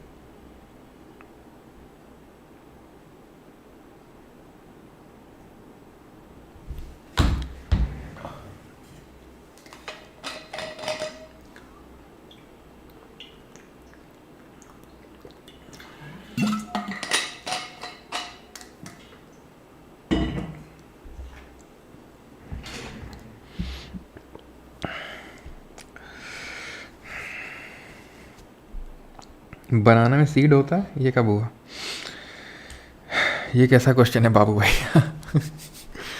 ये क्वेश्चन नहीं दिख रहा बाबू भैया तुमको, हैं? चलो भाई डाइजेशन करवाते हैं, ठीक है, जल्दी से डाइजेशन करवा लेते हैं, फिर ब्रेक देते हैं आपको, फिर ब्रेक ले लेना, फिर पूरा ख़त्म कर देंगे आके। ठीक है, इट इज़ क्लियर और नॉट, इज़ इट क्लियर और नॉट? ठीक है, जल्दी से जल्दी जल्दी जल्दी जल्दी देखो ध्यान से। खाने को रखो सभी लोग मुंह में। क्या बात सर, खाने के समय खाने की बात कर दी। अब तो ब्रेक चाहिए है, बस दे रहे हैं, रुक जाओ। खाना तुमने मुंह में रखा, ठीक है, तुम्हारे मुंह में लार आई कि नहीं आई? और अगर नहीं आई होगी तो ये बोलने के बाद तो ज़रूर आ गई होगी। ठीक, तो यहाँ पर क्या होता है, जब खाना रखते हो तुम मुंह में, तो मुंह में यानी माउथ में, जिसको कि हम बक्कल कैविटी बोलते हैं, बक्कल कैविटी, तो बक्कल कैविटी से क्या होता है, सलिवरी ग्लैंड्स होते हैं, यहीं से डाइजेशन शुरू होता है माउथ से। ये सलिवरी ग्लैंड क्या करते हैं, सलिवरी एमाइलेस निकालते हैं, यानी एक यहाँ पर एंजाइम सेक्रीट करते हैं, जो क्या करता है, जो ब्रेक करता है कॉम्प्लेक्स कार्बोहाइड्रेट को सिंपल में, या फिर स्टार्च को ब्रेक करता है, ऐसे याद कर लो, स्टार्च को ब्रेक करता है। ठीक है, अब ये क्या करेगा, स्टार्च को ब्रेक करके किसको पहुंचा देगा, फैरिंग्स में जाएगा। ये फैरिंग्स में हवा और खाना दोनों जाते हैं, देन उसके बाद ईसोफेगस में, फूड पाइप इसको बोलते हैं, हिंदी में ग्रास नली बोलते हैं, फूड पाइप। पेरिस्टालसिस के थ्रू, पेरिस्टालसिस मूवमेंट होता है इसमें। ऐसा भी बेल्ट बांधे बांधे ना पूरा एकदम छाती, पूरा पेट दर्द करने लगता है। पूरा पीठ। चलो, तो यहाँ पर क्या होता है, पेरिस्टालसिस होता है, पेरिस्टालसिस मूवमेंट होता है एक तरह का। ठीक है, पेरिस्टालसिस मूवमेंट के थ्रू नीचे जाएगा, स्टमक में ड्रॉप होगा। स्टमक में क्या होगा, जल्दी से HCl का सेक्रेशन होगा, सो दैट कि अगर खाने में कोई माइक्रो ऑर्गेनिज्म इस तरह का आ गया है जो नहीं चाहिए, तो उसको जैसे बैक्टीरिया वगैरह को ब्रेक कर देगा, यानी कि तोड़ देगा। ठीक है, बैक्टीरिया को तोड़ देगा, बिकॉज ये हाईली एसिडिक होता है। गैस्ट्रिक जूस का जो pH वैल्यू होता है ये लगभग 1.6 होता है। ठीक है, गैस्ट्रिक जूस का जो pH वैल्यू होता है। और इसमें क्या होता है, स्टमक में, यानी कि जो स्टमक रिलीज़ करता है, इसमें पेप्सिन होता है। ठीक है, पेप्सिन क्या करता है, पेप्सिन जो है प्रोटीन को पेप्टाइड्स में ब्रेक करता है, प्रोटीन को पेप्टाइड्स में ब्रेक करेगा, बस। और कुछ करेगा नहीं। HCl का काम ना सिर्फ माइक्रो ऑर्गेनिजम्स को मारना होता है, बल्कि मीडियम भी एसिडिक बनाना होता है, क्योंकि पेप्सिन जो है ये बेचारा सिर्फ एसिडिक मीडियम में ही काम करता है। देन क्या होता है, खाना जाएगा अगले स्टेज में स्फिंक्टर मसल्स के थ्रू। अगला स्टेज है स्मॉल इंटेस्टाइन, यानी छोटी आंत, जो ये rounded rounded rounded rounded rounded आपको दिख रही है। तो यहाँ पर खाना जो है पेट के थ्रू, पेट से स्फिंक्टर, ठीक है, स्फिंक्टर जो मसल्स होती हैं ये खाने को पास करती हैं from stomach to small intestine. पेट से छोटी आंत में खाना जाएगा, मूव करवाएंगे। स्मॉल इंटेस्टाइन के 3 पार्ट होते हैं, डुओडेनम पहला वाला पार्ट, दूसरा जेजनम और तीसरा इलियम लास्ट में होता है। ठीक है, small intestine is the major site of digestion, यहीं पर मेजर डाइजेशन होता है, मेजर साइट ऑफ डाइजेशन होता है। कैसे मेजर साइट ऑफ डाइजेशन है, तो ऐसे मेजर साइट ऑफ डाइजेशन है,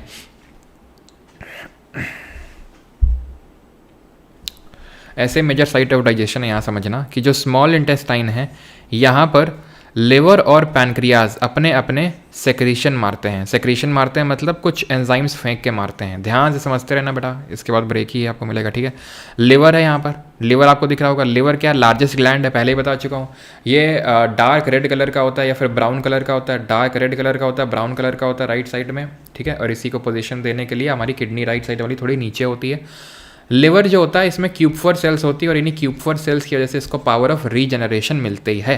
ठीक, अब लिवर क्या करता है, बाइल जूस फेंक के मारता है, जिसको पित्त रस बोलते हैं। और ये पित्त रस जो है कहाँ स्टोर होता है, ये गॉल ब्लैडर में स्टोर होता है। गॉल ब्लैडर का काम होता है स्टोर करने का, लिवर का काम होता है इसको फेंक के मारने का।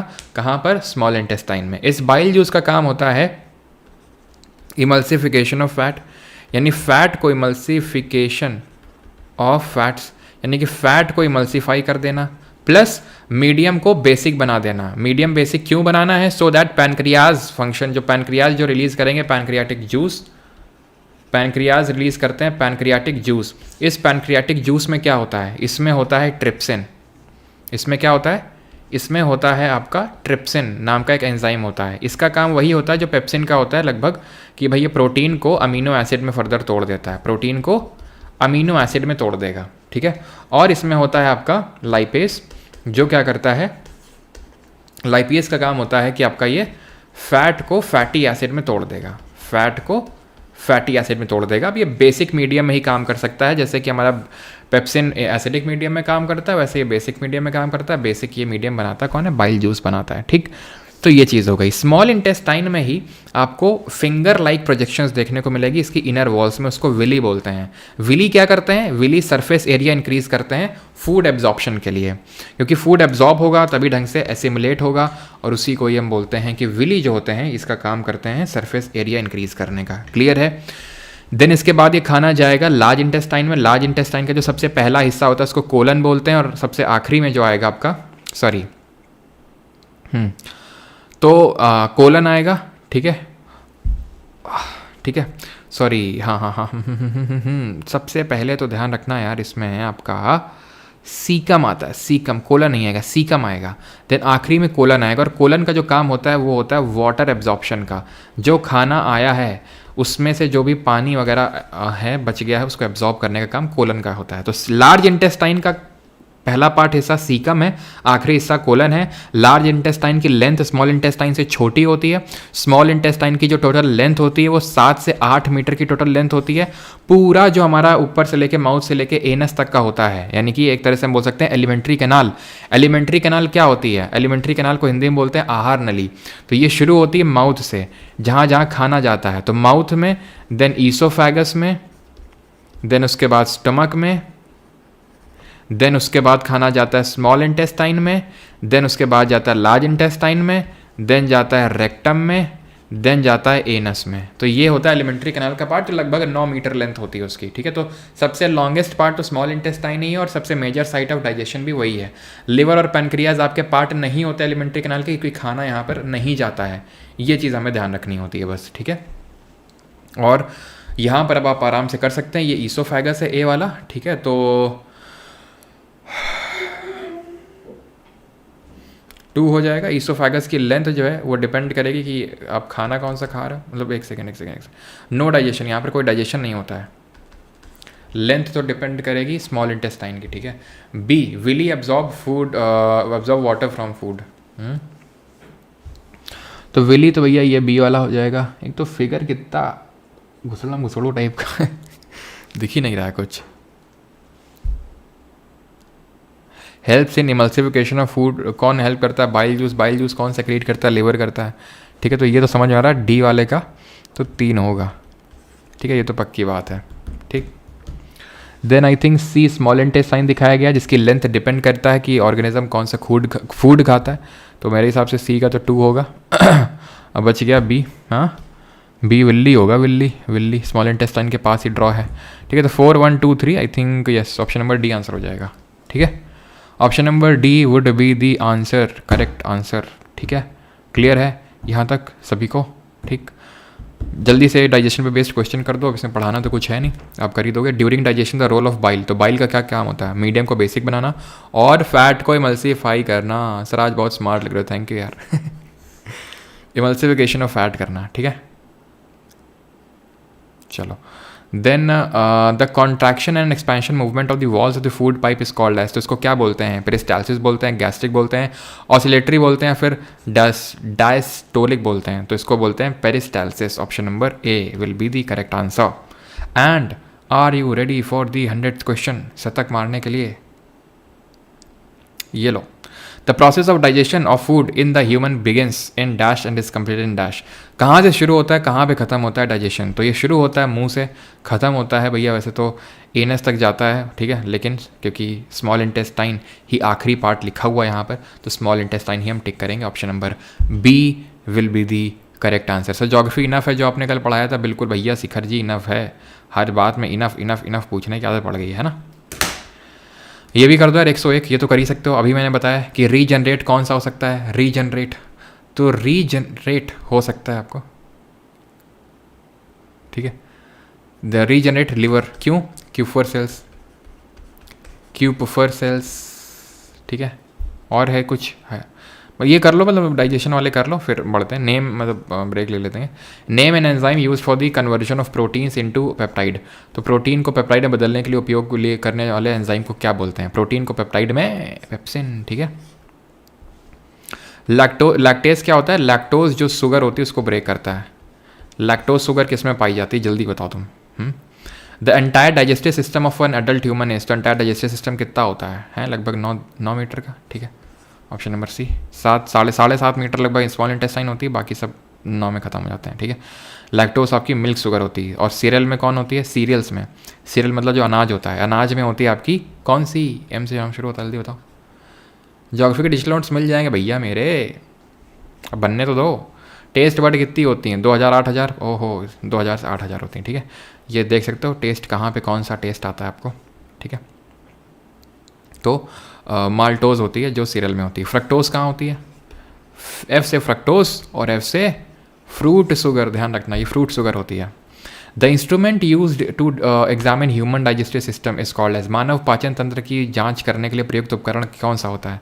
तो ये होता है आपका अंदर का, आप देख रहे हो ना, तो एंडोस्कोपी होती है ना। आपने देखा होगा एंडोस्कोपी भयंकर होती है एकदम, मतलब वो नली सी डाली होती है एकदम उल्टी पे उल्टी, मतलब हुई तो नहीं, मतलब मम्मी की एक बार हुई थी, बता रही थी एक बार, मतलब हमें करवानी थी ऐसा, तो अम्मी ने बोला करवाओ, वो मत करवाना बेटा, हालत ख़राब हो जाती है उसमें एंडोस्कोपी में, ठीक है। 106, a protruding part of the throat that is responsible for growing voice box. नहीं चलो अब करते हैं, ठीक है, ब्रेक क्या दिया, अब रेस्पिरेटरी सिस्टम स्टार्ट कर रहे हैं। तो और ब्रेक मैं इसी शर्त पे दूंगा, सिर्फ 3 से 4 मिनट का ब्रेक होगा और भागोगे नहीं तुम, ठीक है। सभी लोगों को वापस आना है, नहीं तो फिर हम यही लेक्चर ख़त्म कर देंगे, आगे फिर लेक्चर वेक्चर होगा नहीं, ठीक है। ब्रेक सिर्फ 3 मिनट का है, सिर्फ गिनती का। 3 मिनट में वापस आना है, क्योंकि बस खत्म है, 150 क्वेश्चन है, तो बस 40 क्वेश्चन और बाकी हैं, ठीक है, क्योंकि आखिरी के 4 मैं आपको होमवर्क को दूंगा, ठीक है। हाँ सर, आप इतना अच्छा पढ़ाते हैं, आप अपना ऐप क्यों नहीं बना लेते परमारसी नहीं से, जिस पर जी के 3.0 बैच चला सकें? अच्छा, तो ऐप नहीं है क्या अभी? ऐप नहीं है क्या अभी? 15 मिनट का दो, नहाना है बेटा, नहा लेना, अरे रुक जाओ अभी, ठीक है। हमें तो अब इसके बाद भी क्लास लेनी, तुम्हारी क्लास ख़त्म करने के बाद भी CDS वालों की, तो तुमको तो आराम भी कर सकते हो, हमें तो क्लास भी लेनी है अभी।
हाँ जी, स्टार्ट किया जाए।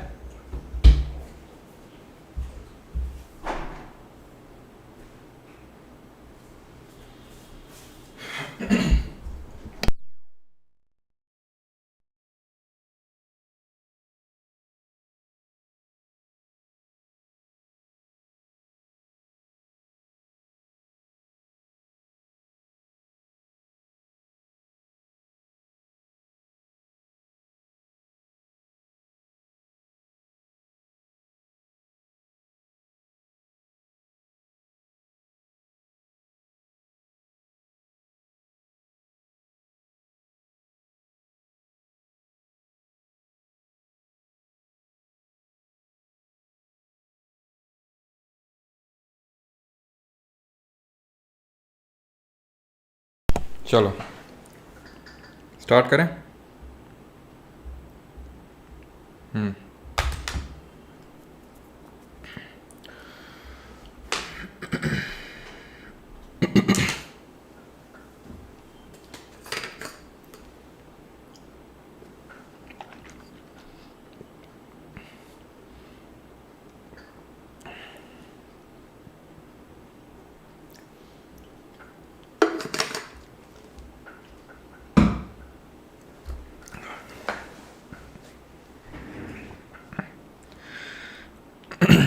चलो, तो क्या होता है जो लड़कों में ऐसा बहुत ग्रो कर जाता है नेक वाले रीजन में, that is called as Adam का एप्पल। ठीक है, एडम्स एप्पल।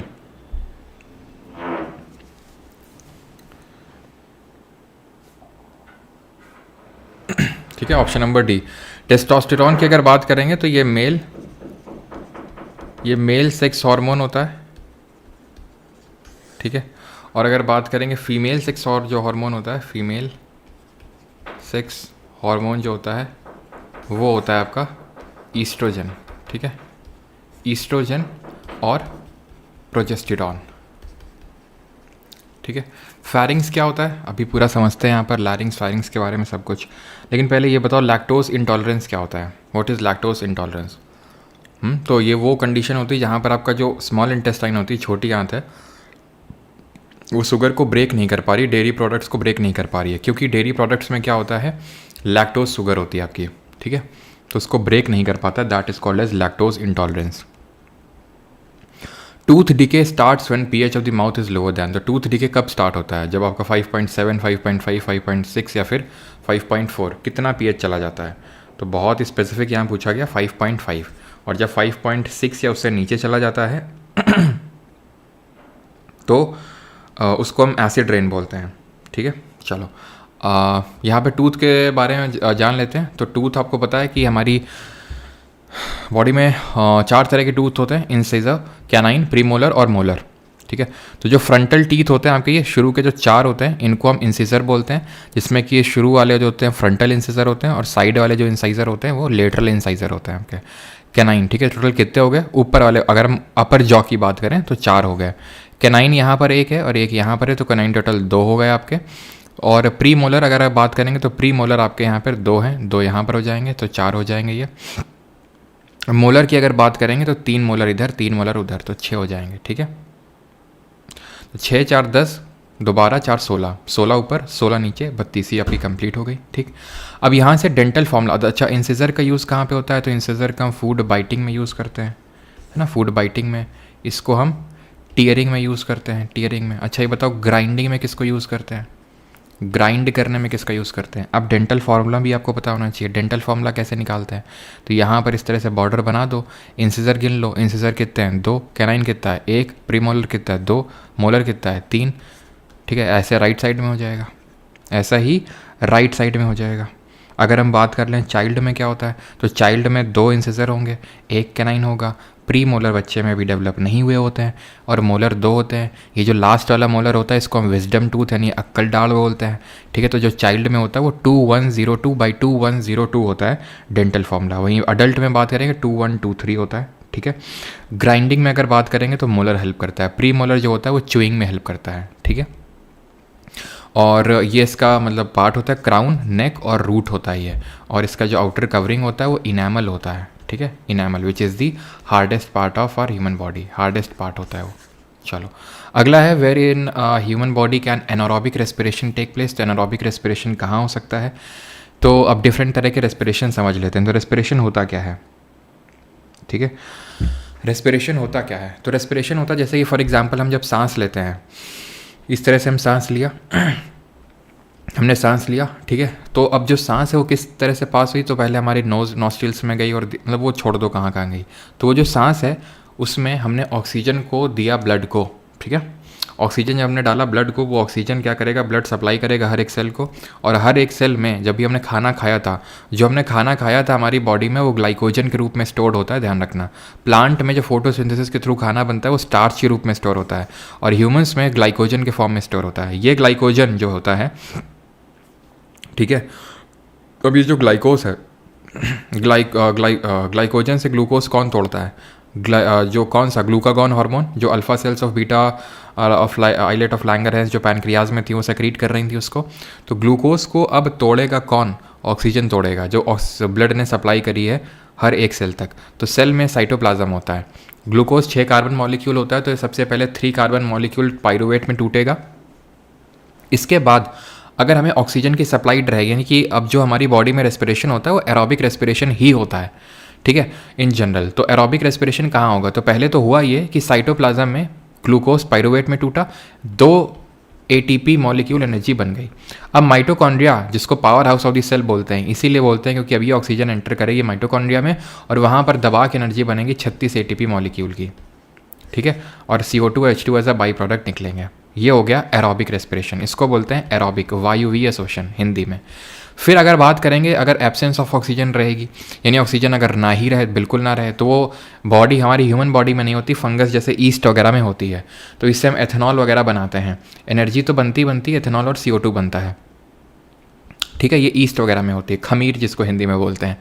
अब हमारे मसल सेल्स में एक रेस्पिरेशन होता है जिसको जो लैक ऑफ ऑक्सीजन में होता है। ये था एब्सेंस ऑफ ऑक्सीजन, यानी ऑक्सीजन था ही नहीं। यहाँ पर ऑक्सीजन है तो, लेकिन उस मात्रा में नहीं जिस मात्रा में रिक्वायर्ड है। ये तब होता है जब हम बहुत ज़्यादा रनिंग करते हैं, बहुत ज़्यादा फिजिकल एक्टिविटी करते हैं, तो मसल्स में क्रैम्प डेवलप हो जाते हैं, बिकॉज ऑक्सीजन की नीड बढ़ जाती है। लेकिन जब हम रनिंग कर रहे हैं तो उतना ढंग से प्रॉपर ब्रीदिंग कर नहीं पा रहे हैं, तो जिसकी वजह से इनकम्प्लीट रेस्पिरेशन हुआ, जिसकी वजह से यहाँ पर एनर्जी तो बनी, लेकिन साथ ही साथ लैक्टिक एसिड का भी निर्माण हो गया, जो कि एक 3 कार्बन का मॉलिक्यूल है। इसी लैक्टिक एसिड की वजह से जो हमारे मसल्स पे क्रैम्प डेवलप होते हैं, मसल पे जो क्रैम्प आता है वो इसी लैक्टिक एसिड डिपोजिशन की वजह से ही आता है।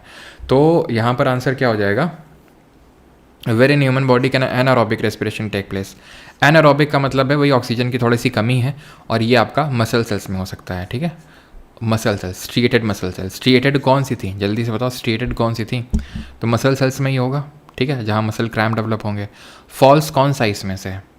In the first stage of respiration, breakdown of glucose takes place. In the mitochondria, acetic acid is broken down utilizing oxygen. Pyruvic acid is produced in the first stage of respiration, and oxygen is not necessary for the fermentation process. तो ये जो anaerobic respiration देख रहे थे, यही actual में fermentation कहलाता है, जिससे कि हमारी इथेनॉल बनती है, यही fermentation कहलाता है। तो ये वाला तो होगा नहीं आपका, ठीक है, पायरुविक एसिड वाला सही है, फर्स्ट स्टेज में आपका पायरुविक एसिड बनता है। In the mitochondria, acetic acid is broken down utilising oxygen. Yes, बिल्कुल सही है, बिल्कुल सही है, ठीक है, ये सही है, मतलब ये भी तो सही है, ऑक्सीजन इज नॉट नेसेसरी। तो गलत कौन सा हुआ? ये वाला गलत ही पूछे हमसे। In the first stage of respiration, break down of glucose takes place.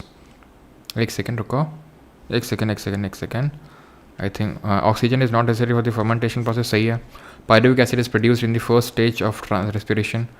Acetic acid, okay, acetic acid लिखा है, पायरुविक एसिड टूटता है, ना कि एसिटिक एसिड, ठीक है। Option number B will be the wrong, क्योंकि एसिटिक एसिड नहीं बल्कि पायरुविक एसिड टूटता है, ठीक है। अगला है 111। यहाँ पर आपको पहचानना है ए क्या है, बी क्या है, सी क्या है। अब थोड़ा सा मुश्किल होगा आई थिंक, क्योंकि थोड़ा सा पिक्चर ब्लर है, लेकिन फिर भी आप पहचान तो सकते हो थोड़ा बहुत। तो पहले हम यहाँ पर देख लेते हैं। देखो होता क्या है कि जब हम सांस लेते हैं, सांस लो सभी लोग, सांस लिया तो सबसे पहले वो नॉस्ट्रिल्स में जाता है, नॉस्ट्रिल्स के थ्रू जो है यहाँ पर आपको पड़ेगा फेरिंग्स, ठीक, फिर पड़ता है आपका लैरिंग्स, मतलब पहले तो आपका पड़ेगा लैरिंग्स, लैरिंग्स को ही बोलते हैं वॉइस बॉक्स, लैरिंग्स को ही बोलते हैं वॉइस बॉक्स, ध्यान रखना इस चीज़ को, ये भी इससे भी क्या चीज़ सर FRB 2.0 फैटमैन, भैया फैटमैन लिटिल बॉय शेड्यूल है, ठीक है, ज़रा देख लिया करो जाके कि कब का शेड्यूल है। तो लैरिंग्स को ही वॉइस बॉक्स बोलते हैं, ठीक है, तो लैरिंग्स को ही वॉइस बॉक्स बोलते हैं, क्या वॉइस बॉक्स। जिसकी भी आवाज़ भारी होती है या फिर पतली होती है वो लैरिंग्स ही डिसाइड करता है, ठीक है। कौन डिसाइड करता है? लैरिंग्स। क्लियर। इसी के ऊपर लैरिंग्स के ऊपर ही एपिग्लॉटिस होता है जो ये डिसाइड करता है कि खाना कहाँ जाएगा, हवा कहाँ जाएगी। जैसे कि लैरिंग्स के ऊपर फैरिंग्स है तो फैरिंग्स में हवा और खाना दोनों जाते हैं, उसके बाद लैरिंग्स में आ जाती है हवा और ईसोफेगस में चला जाता है खाना, ठीक है। ट्रैकिया क्या है? ट्रैकिया को बोलते हैं विंड पाइप। जैसे फूड पाइप था ईसोफेगस, तो वैसे विंड पाइप है ट्रैकिया। यहाँ पर आपको रिंग्स देखने को मिल रहे होंगे, छल्ले देखने को मिल रहे होंगे, कुछ और नहीं, रिंग्स ऑफ कार्टिलेज है। इस रिंग्स ऑफ कार्टिलेज का फंक्शन क्या होता है? फंक्शन ये होता है, कार्टिलेज हम पढ़ चुके हैं कनेक्टिव टिश्यू जिसका मैट्रिक्स जो होता है जेली लाइक होता है, ठीक है। तो इसका काम ये होता है कि ये कोलैप्स होने से बचाए, किसको? ट्रैकिया को कोलैप्स होने से बचाए। सख्त मतलब एकदम से सांस ली और पता चला चपक गया वो, तो वो नहीं होना चाहिए। देन ये जो ट्रैकिया है ये ब्रेक हो जाता है ब्रोंकस में, एक इधर एक इधर। ये ब्रोंकस फर्दर ब्रोंकियोल्स में ब्रेक हो जाता है। ये ब्रोंकियोल फर्दर इस तरह से जो ब्रोंकियोल्स हैं उनमें ब्रेक होने के बाद इनमें लास्ट में अटैच्ड होते हैं ऐसे सैक लाइक स्ट्रक्चर। ऐसे सैक लाइक स्ट्रक्चर को बोलते हैं, सैक लाइक स्ट्रक्चर्स को बोलते हैं क्या? इनको बोलते हैं एल्वियोलाई। यहीं एल्वियोलाई में ही क्या होता है? गैसियस एक्सचेंज होता है। जैसे हमने जब सांस ली तो क्या हुआ? ऑक्सीजन गई ब्लड में, किस प्रोसेस के थ्रू? बिकॉज इस एल्वियोलाई से बहुत सारी कैपिलरीज कनेक्टेड हैं, तो गैसियस एक्सचेंज हो जाता है, कैपिलरीज को ऑक्सीजन मिल गई और CO2 जब चाहिए होता है तो CO2 निकाल लेता है ब्लड से वो, ठीक है, by the process called as diffusion. Diffusion क्या है? जहाँ हाई कंसनट्रेशन से सांस ली ठीक है, अब कैपिलरीज में क्या है? भर गया ऑक्सीजन, एल्वियोलाई में ऑक्सीजन की मात्रा कम है, सॉरी एल्वियोलाई में भर गया ऑक्सीजन, कैपिलरीज में ऑक्सीजन की मात्रा कम है, तो ऑक्सीजन हमारे एल्वियोलाई से चली जाएगी कैपिलरीज में, ब्लड में जाएगा और ब्लड हमारा ट्रांसपोर्ट कर देगा इस तरह से, ठीक है। तो इस तरह से होता है। अब जब हम सांस लेते हैं, सांस ली, फिर से ले लो सांस, तो सांस लेते हैं तो लंग्स क्या हो जाते हैं? फूल जाते हैं, एक्सपैंड कर जाते हैं। एक्सपैंड करने के लिए डायफ्रैगम में जो नीचे है ये जो ये कैविटी टाइप है, इसको क्या करना पड़ेगा? इसको नीचे जाना पड़ेगा, इनहेलेशन के टाइम पे नीचे जाना पड़ेगा क्योंकि लंग्स फूल चुके हैं, उनको स्पेस भी तो देनी है। और ये जो रिब्स आपको दिख रहा है, रिब केज, जो पूरा ये केज क्या कर रहा है? लंग्स को प्रोटेक्ट करने का काम कर रहा है। और लंग की जरा आउटर कवरिंग को बताओ क्या बोलते हैं लंग की आउटर कवरिंग को? तो रिब केज क्या है कि इसको प्रोटेक्शन दे रहा है कि ऐसा नहीं किसी ने घूंसा मारा और पता चला सीधा लंग्स में जाके वो लगे, ठीक है। तो जब इनहेल कर रहे हैं तो लंग्स फूल रहे हैं, रिब केज ऊपर की ओर जा रहा है और डायफ्रैगम नीचे की ओर जा रहा है। एक्सेल में जस्ट इसका उल्टा कर लो, इसका उल्टा। लंग की जो आउटर कवरिंग है वो ल्यूरा, ठीक है, प्ल्यूरा बोला जाता है, ल्यूरा प्ल्यूरा जो भी, ठीक है, तो प्ल्यूरा बोलते हैं इसको। और लंग की स्टडी को क्या बोलते हैं? पल्मोनोलॉजी बोलते हैं लंग्स की स्टडी को। तो यहाँ पर ABC पूछ रहा है अपन से, तो सबसे पहले तो भैया pharynx, then larynx, then trachea, option number C answer हो जाएगा। Pharynx, larynx and trachea. ये समझ आ गया आपको कि जब हम इनहेल करते हैं, एक्सहेल करते हैं तो क्या ऊपर जाता है, क्या नीचे जाता है, ठीक है, क्लियर है, ठीक है। Which of the following is correct regarding the respiration? तो रेस्पिरेशन के बारे में कौन सा सही है? Regular traditional breathing exercise can increase the capacity of lungs to take in more air. बिल्कुल सही है, जब हम रेगुलर ऐसा ब्रीदिंग करते रहेंगे तो हमारी लंग्स की कैपेसिटी इंक्रीज होती है। During inhalation ribs move up and outwards and diaphragm moves down. बिल्कुल यही मैंने आपको बताया, तो बोथ 1 and 2। और एक चीज़ ये भी ध्यान रखना कि जब हम इनहेल करते हैं तो कितना क्या हम इनहेल करते हैं, मतलब गैसियस कॉम्पोजिशन क्या होता है, और एक्सहेल करने पे गैसियस कॉम्पोजिशन क्या होता है। जब इनहेल करेंगे तो जो कल ही हमने ज्योग्राफी पढ़ी और उसमें हमने पढ़ा है कि नाइट्रोजन 78% होती है, ऑक्सीजन 21% होती है, कार्बन डाइऑक्साइड 0.036% होती है, कल ही हमने पढ़ा है, ठीक है, बहुत दूर की बात तो नहीं है, ठीक। जब एक्सहेल करने जाते हैं तो नाइट्रोजन ऑलमोस्ट निकल जाती है ड्यू टू बीइंग इनर्ट, ठीक है, उतनी ज़्यादा रिएक्ट करती नहीं है। ऑक्सीजन जो निकलती है दैट इज़ 16% लगभग, और कार्बन डाइऑक्साइड निकलती है 4.4%। यानी कि एक्सहेल करते हैं तो आपने जो सुना है कि भाई जब इनहेल करते हैं तो ऑक्सीजन इनहेल करते हैं, एक्सहेल करते हैं तो CO2, लेकिन आप देखो CO2 से ज़्यादा तो हम ऑक्सीजन को एक्सहेल कर रहे हैं, ठीक है, तो ये चीज़ ध्यान रखिएगा। लेकिन CO2 जितनी हमने ली थी उससे कहीं ज़्यादा एक्सहेल कर रहे हैं, क्योंकि आप देखिए जब हमने इनहेलेशन किया वो ऑक्सीजन यूज़ हुई रेस्पिरेशन में तो CO2 बहुत सारी निकली, तो CO2 निकलती है एक्सहेलेशन के थ्रू, ठीक है, क्लियर है। चलो अभी आ जाते हैं सर्कुलेटरी सिस्टम पे। तो यहाँ पर पूछ रहा है कि the following figure shows the human heart L A, that is left auricle, left ventricle, right ventricle, where are the valves located. तो वॉल्स क्या होती हैं? जो ब्लड को आने जाने देती हैं, अलाउ करती हैं। Valves are like kind of gates, valves are kind of like gates which are present in our heart. तो बताओ वॉल्स कहाँ कहाँ होंगी? तो चलो पहले तुम ह्यूमन सर्कुलेटरी सिस्टम समझ लो, जो कि डबल सर्कुलेशन है। लेकिन तब तक बताओ ह्यूमन सर्कुलेटरी सिस्टम किसने दिया? Who gave the circulatory system? जल्दी से कमेंट करके बताओ, सर्कुलेटरी सिस्टम किसने किसने किसने दिया? जल्दी बताओ, ठीक। हाँ जी, तो अब जरा इस पे फोकस करना, ठीक है। कहाँ से क्या ब्लड आता है? तो सबसे पहली बात तो ये है कि ऊपर सुपीरियर वेना कावा है और नीचे, अच्छा क्या है कि इसमें तुम्हें फिर से लैग देखने को मिलेगा, ठीक है। लैग देखने को मिलेगा, जब मैं पेन चला रहा हूँ तो लैग हो रहा है इसमें। तो कोई नहीं, हम अपना खुद का हार्ट बनाएंगे।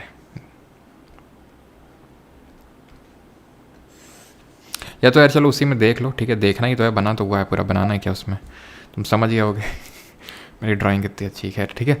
तो सुपीरियर वेना कावा में क्या हो रहा है? जितना भी डीऑक्सीजनेटेड ब्लड है वो ऊपर से यहाँ पर आ रहा है, ठीक है, यहाँ से आ रहा है। जितना भी डीऑक्सीजनेटेड ब्लड है बॉडी पार्ट का, जो नहीं हार्ट से नीचे का पार्ट है, वो इन्फीरियर वेना कावा के थ्रू यहाँ से आएगा। वो कहाँ पे जाएगा? जितना भी अभी डीऑक्सीजनेटेड ब्लड वो होता है जिसमें ऑक्सीजन नहीं होता है, वो भी सब पढ़ेंगे, ठीक है। जिसमें ऑक्सीजन नहीं है वो सब आएगा राइट आर्ट्रियम में, ठीक। राइट आर्ट्रियम में आ गया, सब इकट्ठा हो गया। अब ये गेट खुलेगा, ये वाला गेट है आपका, कहलाता है ट्राइकस्पिड वॉल्व।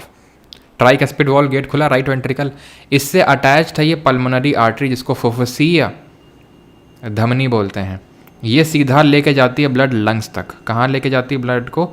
लंग्स में लेके जाएगा। लंग्स क्या करेगा? अभी पढ़ा है, वो ऑक्सीजन CO2 को ले लेगा, ऑक्सीजन दे देगा, यानी कि ब्लड को ऑक्सीजनेटेड बना देगा। तो यानी कि ऑक्सीजन वाला ब्लड पल्मोनरी वेन के थ्रू, पल्मोनरी शब्द लगा है मतलब फुफ्फुसीय शब्द लगा है मतलब कि लंग और हार्ट का डायरेक्ट कनेक्शन है, ठीक। तो ये ऑक्सीजनेटेड ब्लड आ गया लेफ्ट आर्ट्रियम में, समझते रहना। फिर गेट खुलेंगे, फिर क्या हो गए? फिर आपके गेट खुलेंगे। तो गेट कब खुला? एक पहली बार ट्राइकस्पिड वॉल्व, ट्राइकस्पिड वॉल्व जब खुली थी, जब डीऑक्सीजनेटेड ब्लड लिया। फिर जब लंग्स को भेज रहे थे तो खुला पल्मोनरी वॉल्व, दूसरा गेट यहाँ खुला। फिर तीसरा गेट खुलेगा जब लेफ्ट आर्ट्रियम से, क्योंकि ऐसे समझो कि अरे यार इस लाइन सीधी क्यों नहीं बन रही भाई, क्या हो गया? अच्छा ये रखा, ओके टेढ़ा रखा था ना इसलिए। देखो ऊपर वाला जो पार्ट होता है उसको हम ऑरिकल बोलते हैं, ऑरिकल ऑरिकल। नीचे वाले पार्ट को क्या बोलते हैं? Ventricle, ventricle. इनको शायद हिंदी में अलिंद और विलय कुछ ऐसे बोलते हैं, ठीक है। और इसको वेंट्रिकल। ये है आपका लेफ्ट वाला पार्ट। फंस गए राजा जी।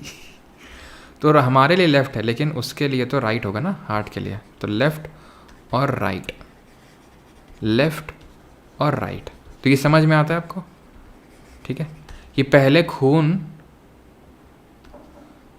CO2 वाला खून यहाँ आया, CO2 वाला खून यहाँ है। गेट खुले ट्राइकस्पिड वॉल्व, यहाँ पे कनेक्टेड है ट्राइकस्पिड वॉल्व से, ठीक है। यहाँ से मतलब डीऑक्सीजनेटेड ब्लड आया पूरा, राइट ऑरिकल में कलेक्ट हुआ, फिर गिरा राइट वेंट्रिकल में। राइट वेंट्रिकल से सीधा पल्मोनरी आर्टरी के थ्रू पहुंचा किसके पास? लंग के पास। लंग ने पल्मोनरी वेन से भेजा ऑक्सीजन डाल के लेफ्ट ऑरिकल में, ठीक है। लेफ्ट ऑरिकल में, ऑरिकल बोल लो, आर्ट्रियम बोल लो, वही सेम ही बात है, ठीक है। देन मिट्रल वॉल्व खुलेगा, ठीक है। कौन सा गेट हुआ ये हमारा तीसरा गेट हुआ अभी। पहला दूसरा देख लो, पहला गेट था ट्राइकस्पिड, दूसरा था पल्मोनरी वॉल्व, तीसरा था मिट्रल वॉल्व खुला। अब यहाँ से ऑक्सीजन युक्त ब्लड ऑर्टा क्या करेगा? पूरे बॉडी पार्ट में पहुँचा देगा। और आखिरी गेट खुलेगा ऑर्टा वाला, जिसको ऑर्टिक वॉल्व बोलते हैं। तो पहले पल्मोनरी वॉल्व खुला, फिर पहले ट्राइकस्पिड खुला, देन पल्मोनरी खुला, देन मिट्रल खुला, देन ऑर्टिक वॉल्व खुला। क्लियर है इतनी चीज़? तो 4 गेट हैं। तो 4 गेट आप देख सकते हो कि यहाँ पर पहला, यहाँ पे तो कोई गेट नहीं था, यहाँ पे भी कोई गेट नहीं था। जब CO2 वाला खून आया यहाँ पे, तो क्या कोई गेट लगा था? गेट तो यहाँ पे लगा था। गेट तो विलियम हार्वे ने ब्लड सर्कुलेशन की खोज करी थी, जो मैंने क्वेश्चन पूछा था यहाँ पर, ठीक है, विलियम हार्वे। तो पहला गेट तो यहाँ पे लगा था ट्राइकस्पिड वॉल्व। देन यहाँ पे जब खून आ गया पल्मोनरी आर्टरी में तब घुसेगा जब पल्मोनरी वॉल्व खुलेगा, तो पल्मोनरी वॉल्व तीसरा पल्मोनरी वॉल्व हो गया। जब ऑक्सीजन वाला खून आया पल्मोनरी वेन से, तो क्या ये गेट था? नहीं नहीं, गेट तो कोई नहीं था। यहाँ पर 5वें में गेट था, कौन सा? मित्रल वॉल्व, मित्रल। और चौथे में ऑर्टिक वॉल्व। तो 2, 3, 4, 5 इन पोजीशन पे तुमको गेट मिलेंगे, वॉल्व मिलेंगे। समझ में आई ये चीज़? कहाँ से कैसे क्या खून आया, कहाँ पे गया, ठीक है। ये जो हार्ट की आउटर लेयर होती है इसको पेरिकार्डियम बोलते हैं। ये आपको दिख रहा है, ये ऐसे नोड होता है, ऐसे नोड, सिनो आर्टरियल नोड, जो कि हार्ट का नेचुरल पेसमेकर कहा जाता है। पेसमेकर क्या होता है? तो जब हमारा हार्ट ख़राब हो जाता है तो पेसमेकर मतलब आर्टिफिशियल हार्ट होता है। तो ऐसे नोड क्या होता है? वो आर्टिफिशियल आपका काइंड ऑफ हार्ट है वो, ठीक है। क्लियर हो गया यहाँ तक सभी को? और इसी को डबल सर्कुलेशन बोलते हैं, क्योंकि जो ब्लड है वो 2 बार ट्रैवल करता है पूरे हमारे हार्ट में एक साइकिल कंप्लीट करने के लिए, इसलिए, ठीक है। क्लियर? आगे बढ़ें। मैच दी कॉलम, मैच करना column. Heart pumping organ, heart का काम है पंप करना, ब्लड को एकदम पंप करना, है ना। लब डब ये क्या होता है? लब डब ये होता है मतलब कॉन्ट्रैक्शन और रिलैक्सेशन।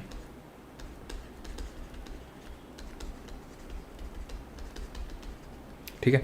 और ज़रा बताओ कि जो नॉर्मल ब्लड प्रेशर होता है वो कितना उसका रेंज होता है? तो हार्ट है पंपिंग ऑर्गन। आर्टरीज़ क्या होती हैं? आर्टरीज़ जो होती हैं जिनको हम सिरा बोलते हैं, ठीक है, धमनी बोलते हैं, वो क्या करती हैं? ऑक्सीजनेटेड ब्लड को कैरी करती हैं, ऑक्सीजन युक्त ब्लड को। और वेन्स क्या करती हैं? ये डी ऑक्सीजनेटेड ब्लड को कैरी करती हैं जिसमें ऑक्सीजन नहीं होता। तो ACB will be the correct answer, option number A। ठीक, क्लियर। तो आर्टरीज़ क्या करती हैं? ऑक्सीजनेटेड ब्लड को कैरी करती हैं from heart to different body organs. और जो वेन्स होती हैं वो डी ऑक्सीजन ब्लड को कैरी करती हैं from different body organs to heart. लेकिन एक्सेप्शन क्या होते हैं? Pulmonary artery. पल्मोनरी आर्टरी क्या करती है? फुफ्सी क्या करती है? पल्मोनरी आर्टरी, जो पल्मोनरी आर्टरी होती है ये कैरी करती है डी ऑक्सीजनेटेड ब्लड को। क्यों? क्योंकि भैया ये सो लंग्स के पास लेके जाना है इसको, ठीक है। तो डी ऑक्सीजन ब्लड को कैरी करती है कहाँ से कहाँ तक? सिंपल, आर्टरी कहाँ से कहाँ कैरी करती है? हार्ट से ऑर्गन, तो हार्ट से लंग को कैरी कर रही है। पल्मोनरी शब्द लगा है तो लंग होगा, ध्यान रखना। और जो पल्मोनरी वेन है वो क्या कैरी कर रही है? ऑक्सीजन को कैरी कर रही है, सॉरी क्या बोल रहा हूँ, हाँ ऑक्सीजन को कैरी कर रही है। और वेन कहाँ से कहाँ कैरी करती है? बॉडी पार्ट से कैरी करती है हार्ट, तो लंग से हार्ट हो जाएगा। ये चीज़ ध्यान रखना है आपको। और एक चीज़ क्या था अभी दिमाग में आया था एकदम से, एक सेकेंड। ये चीज़ आपने समझ ली, वेन्स भी समझ लिया, ठीक है। कुछ तो आया था यार, चलो खैर कोई नहीं, अगला क्वेश्चन करो। विच of the following, sir PDF क्यों नहीं खुलता है? कौन सा PDF नहीं खुलता है? कौन सा PDF नहीं खुलता भाई?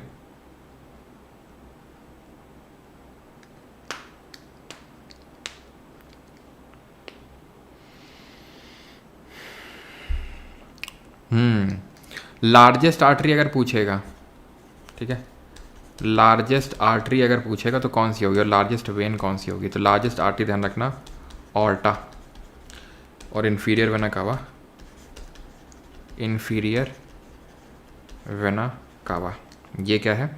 सबसे बड़ी है, ठीक है। डबल सर्कुलेशन आपने समझ लिया है। ब्लड प्रेशर किससे मापते हैं?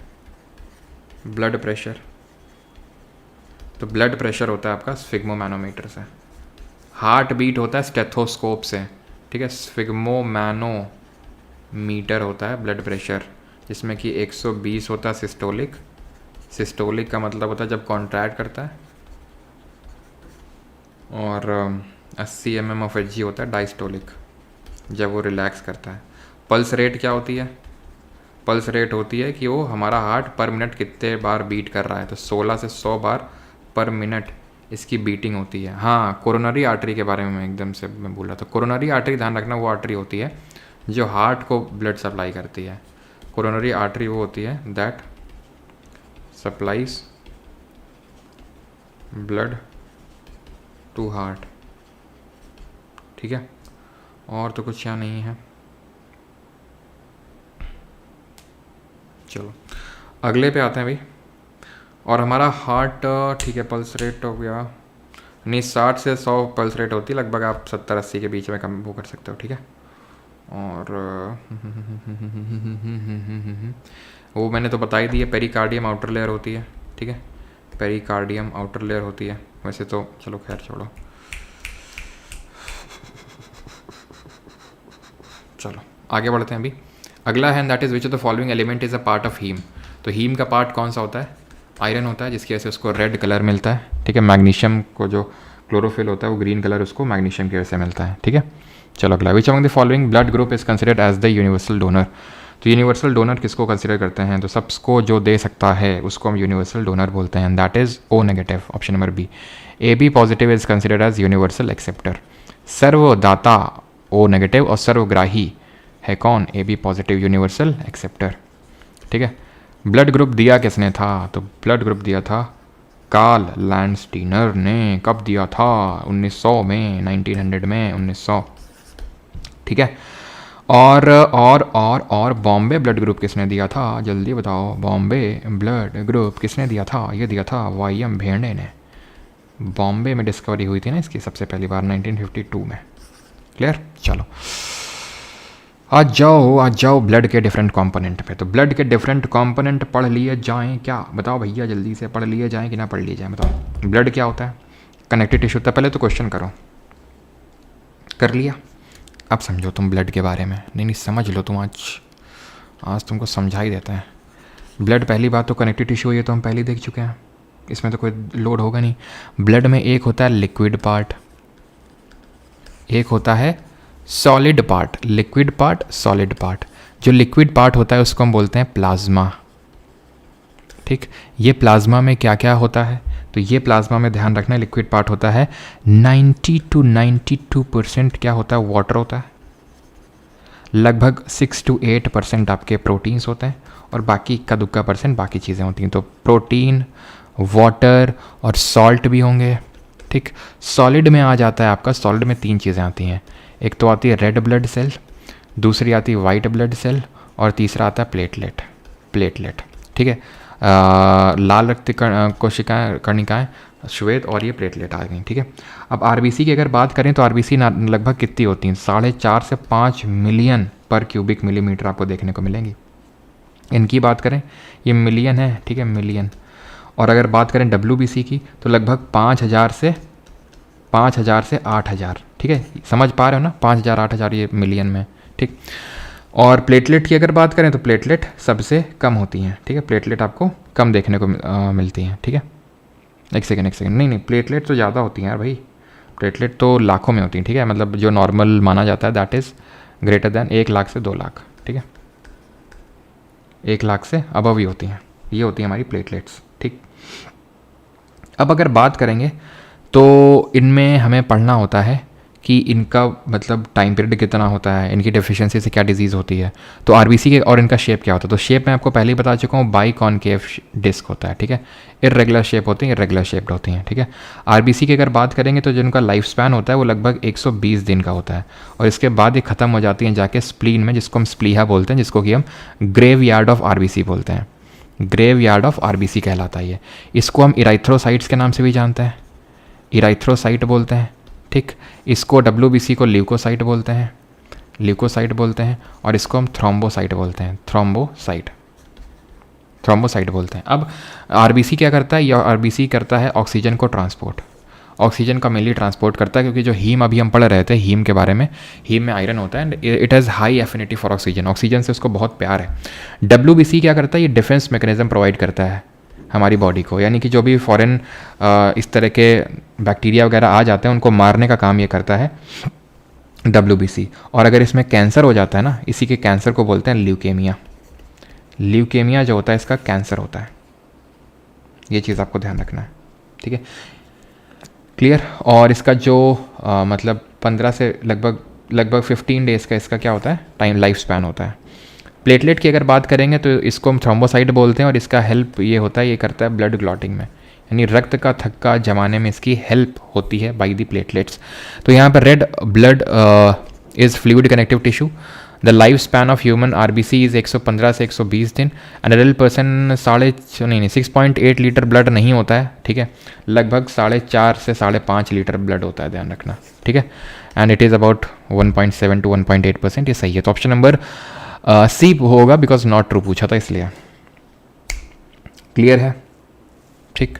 अगले क्वेश्चन पे आते हैं 118 normal human bleeding time can and clotting time are dash and dash respectively, यानी कि कितने टाइम में ब्लीडिंग होता है और कितने में क्लॉटिंग। ब्लीडिंग मतलब खून निकलना और क्लॉटिंग मतलब खून जमना। तो इसका जो सही होगा that would be bleeding 2 to 7 and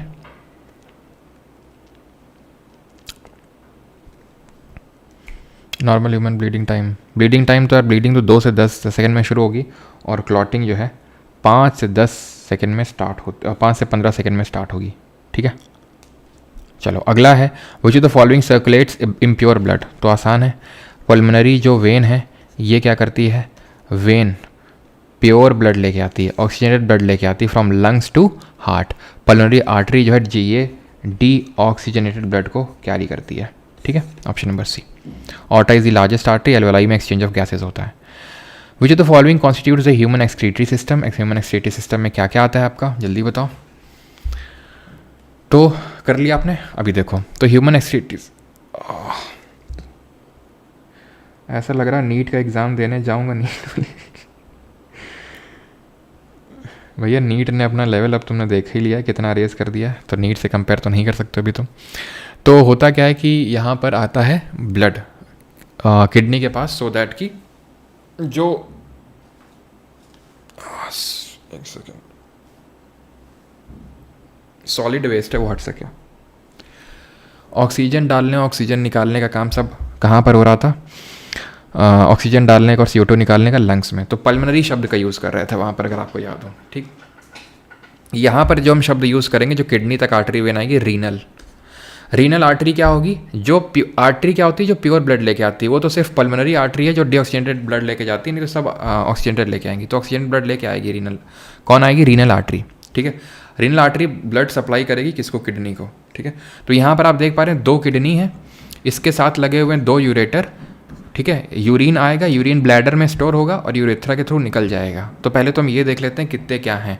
तो 1 पेयर ऑफ किडनी है, तो 1 पेयर ऑफ यूरेटर है, सिंगल यूरिनरी ब्लैडर है, single urethra, option number C. ये बेसिक स्ट्रक्चर है। वहीं किडनी की अगर बात कर लें, किडनी 2 होती हैं तो पता ही होगा, बाकी लेंथ इनकी 10 से 12 सेंटीमीटर की होती है लेंथ। ठीक है, और एवरेज जो वेट होता है वो 120 से लेकर 170 ग्राम का इनका वेट होता है। वेट की बात कर रहा हूँ। और विड्थ की बात अगर करेगा तो 2 से 3 सेंटीमीटर की इनकी विड्थ होती है। बीन शेप्ड होते हैं। ठीक है, राइट वाली थोड़ी सी लो होती है क्योंकि उसको लीवर को जगह देनी होती है। आप देख पा रहे होगे तो राइट वाली लो है थोड़ी सी। इनके ऊपर कौन से ग्लैंड होते हैं ये आप जल्दी से बताएंगे। चलो, given below is the structure of nephron. तो नेफ्रॉन क्या है, नेफ्रॉन है एक्चुअल में basic functional unit of kidney, जो कि एक किडनी के अंदर मिलियंस ऑफ न्यूरॉन होते हैं, लाखों न्यूरॉन्स होते हैं। ठीक है, तो ये बेसिक यूनिट होती है किडनी की। तो यहाँ पर इसके स्ट्रक्चर के बारे में आपसे पूछा गया, तो पहले मैं आपको स्ट्रक्चर ड्रॉ करके बता ही देता हूँ। ठीक है, कि किस तरह का इसका स्ट्रक्चर होता है। तो किडनी में इस तरह से स्ट्रक्चर होता है नेफ्रॉन का। नेफ्रॉन में इस तरह से ये बहुत झिल्ली नुमा स्ट्रक्चर होता है जिसको हम बोलते हैं ग्लोमेरुलस। इसको बोलते हैं ग्लोमेरुलस। इसको बोलते हैं बोमैन्स कैप्सूल। बोमैन्स कैप्सूल बोलते हैं इसको। इसके साथ जुड़ा हुआ होता है। ठीक है, तो आप ये समझिए कि किस तरह से जो खून है वो आएगा ग्लोमेरुलस में। ठीक है, ग्लोमेरुलस में आएगा ये आपका। ग्लोमेरुलस में जब आएगा तो यहाँ पर अल्ट्रा फिल्ट्रेशन होगा। अल्ट्रा फिल्ट्रेशन के थ्रू बोमैन्स कैप्सूल में पहुँचेगा। देन यहाँ पर आपके लगे होते हैं डक्ट्स। इस तरह से डक्ट्स लगे होते हैं और इसको सराउंड कर रहे होते हैं हमारे क्या, एक्चुअल में इसको हम बोलते हैं डक्ट। और यहाँ पर आता है आपका लूप ऑफ हेनले। ठीक, तो पहले अब अगर आप इतना ही देख लेंगे तो आपको ये पता चलेगा कि जो ए है, जो पहला वाला है, वो क्या है, ये है आपका ब्रांच ऑफ खून आ रहा है, renal artery, branch of renal artery होगी। देन बी मतलब, अच्छा बी तो मतलब ये जो धागा टाइप स्ट्रक्चर है ये बी, वो होगा आपका, that is glomerulus. And then ये जो कप शेप है that is your Bowman's capsule. And ये ब्रांच ऑफ रीनल वेन होगी डी, जिससे कि आपका अब ये खून निकल के जाएगा। खून निकल के जाता रीनल वेन से है, वेन से, और आता आर्टरी से है। ध्यान रखना इस चीज़ को। तो ये हो जाएगा ऑप्शन नंबर बी। समझ में आया सभी को? समझ में आया कि नहीं सभी को कि किस तरह से क्या हुआ? रीनल आर्टरी से आया, रीनल वेन से गया, देन ग्लोमेरुलस में आया, देन ये डक्ट बना हुआ है, डक्ट में गया, डक्ट के बाद यहाँ पर आपका एक लूप ऑफ हेनले आता है। ठीक है, लूप ऑफ हेनले आता है, लूप ऑफ हेनले में जाएगा, देन इसके बाद यहाँ पर एक होता है इस तरह से कलेक्टिंग डक्ट या कलेक्टिंग ट्यूब्यूल, ठीक है, कलेक्टिंग डक्ट। तो ये ध्यान रखना है, ये नेफ्रॉन का स्ट्रक्चर होता है। The method of removal of nitrogenous waste using artificial kidney is known as, तो इसको क्या बोलते हैं जिससे कि हमारा ये रिलीज़ होता है, मतलब जो वेस्ट होता है नाइट्रोजनस वेस्ट, तो इसको हम बोलते हैं हीमोडायलिसिस। जिन लोग किडनी काम नहीं करती उन लोगों का राइनोप्लास्टी नोज़ में, जिन लोगों को अपना नोज़ का शेप बढ़िया करवाना होता है उनका वो होता है, ठीक है। हीमोडायलिसिस होता है जिन लोगों का किडनी काम नहीं करता है, तो वो लोग, उन लोगों का फिर अलग से खून निकाला जाता है, मशीन में डाला जाता है और वो सब वेस्ट वगैरह निकालता है वो। Which of the following part connects the urinary bladder to the kidney, तो यूरिनरी ब्लैडर को किडनी से यूरेटर कनेक्ट कर रहे थे दो हमारे, ठीक है। An adult human urine consist of, तो यूरिन में क्या होता है, तो यूरिन में मोस्टली तो 95% पानी होगा और लगभग लगभग लगभग लगभग होगा हमारा यूरिया। तो 95% पानी होगा, ठीक है, और 2% यूरिया होगा, ठीक है, और 2% अमोनिया होगा इसमें, ठीक, क्लियर क्लियर क्लियर, ठीक है। अच्छा ये बताओ किडनी में स्टोन क्यों बन जाता है? जो किडनी स्टोन बनता है वो क्यों बनता है? किडनी स्टोन क्या डिपॉजिट हो जाता है तो किडनी स्टोन बन जाता है? नेफ्रोलॉजी क्या है? तो नेफ्रोलॉजी, नेफ्रॉन अभी देखा था, फंक्शनल यूनिट ऑफ किडनी, हाँ, तो किडनी से संबंधित हो गई है कि नहीं।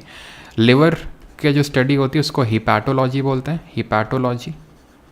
ये मैंने बताया था पल्मोनोलॉजी। और ब्लड की स्टडी को क्या बोलते हैं जरा बताओ? तो किडनी स्टोन बनता है कैल्शियम ऑक्सलेट के डिपोजिशन से, कैल्शियम ऑक्सलेट, ठीक है, क्लियर है। अच्छा ये बताओ यूरिन का येलो कलर क्यों होता है? यूरिन का येलो कलर क्यों होता है? यूरिन का येलो कलर, तो कोई भी बिलिरुबिन मत लिख देना, सॉरी मतलब कोई भी, एक सेकेंड, बिलिरुबिन मत लिख देना क्योंकि बिलिरुबिन तो वो जो सॉलिड वेस्ट होता है उससे निकलता है, ठीक है। यूरोक्रोम होता है, यूरोक्रोम की वजह से इसका, यूरोक्रोम बोल लो या फिर यूरोबिलिन बोल लो, यूरोबिलिन या यूरोक्रोम की वजह से येलो कलर होता है। लेकिन जो सॉलिड वेस्ट निकलता है हमारी बॉडी से उसका जो येलो कलर होता है, जो एनएस के थ्रू निकलता है, उसका जो येलो कलर होता है वो होता है बिलिरुबिन की वजह से, ठीक है। ये ध्यान रखना है आपने घबराना नहीं है आपने। What is the difference between striated, कुछ क्वेश्चन पूछा था, हीमाटोलॉजी बोलते हैं ब्लड की स्टडी को, ठीक है। हाँ जी, what is the difference between striated and smooth muscle, ये पहले ही मैं आपको मसल सेल्स के बारे में बता चुका हूँ डिफरेंस क्या होते हैं। तो स्ट्रिएटेड और स्मूथ मसल में क्या डिफरेंस होता है जल्दी से तुम बता दो। स्मूथ जो होती हैं ये हमारे विल में नहीं होती हैं, ठीक है। स्मूथ मसल जो होती हैं ये हमारे विल में नहीं होती हैं। Smooth will can not contract at will while voluntary muscles contract at will. Option number D. The movement of food in the alimentary canal is brought about by the smooth muscle in the body. Which of the following options has all the organs having smooth muscles? कौन से organ से कौन से option है जिसमें सारे organs आपको मिलेंगे, जिसमें कि स्मूथ मसल आपको देखने को मिलेगी? तो बताओ जल्दी से, किस में मिलेगी? तो आइरिस में मिलेगी। क्या यहाँ पे हड्डी होती नहीं होती है? ब्रोंकस ऑफ लंग्स हड्डी होती नहीं होती है? यूरेटस, ठीक है। बोन्स, तो ये तो हो ही नहीं सकता है भैया। स्मूथ यानी स्मूथ मसल का मतलब है विसरल ऑर्गन, यहाँ हड्डी नहीं है, हड्डी नहीं होनी चाहिए भैया। ऑप्शन नंबर ए, ठीक है। अब देख लो आइरिस है, जैसे कि एकदम से लाइट डाल दो अब तुम्हारी आंख में, ये मत सोचना सर आंख नहीं पढ़ेंगे, आंख फिजिक्स में पढ़ेंगे, human I and vision of physics का टॉपिक है, ठीक है, रिफ्रैक्शन रिफ्लेक्शन। जब हम डालते हैं तो आइरिस अपने आप हमारे कंट्रोल में तो होती नहीं है, कि होती है नहीं होती ना, तो इसीलिए इनवॉलेंट्री होती हैं ये। What is the total number of bones in the skeleton of an average adult human? तो टोटल नंबर ऑफ बोन्स कितनी होती हैं एवरेज अडल्ट ह्यूमन में, बताओ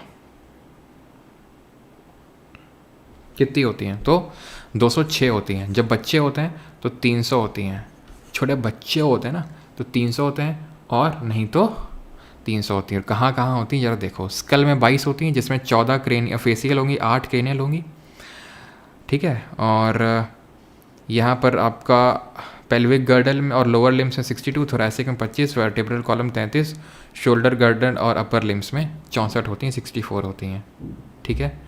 इसको भी हम फर्दर ब्रेक करते हैं। पहले तो तुम क्वेश्चन करो फिर हम ब्रेक करवाते हैं।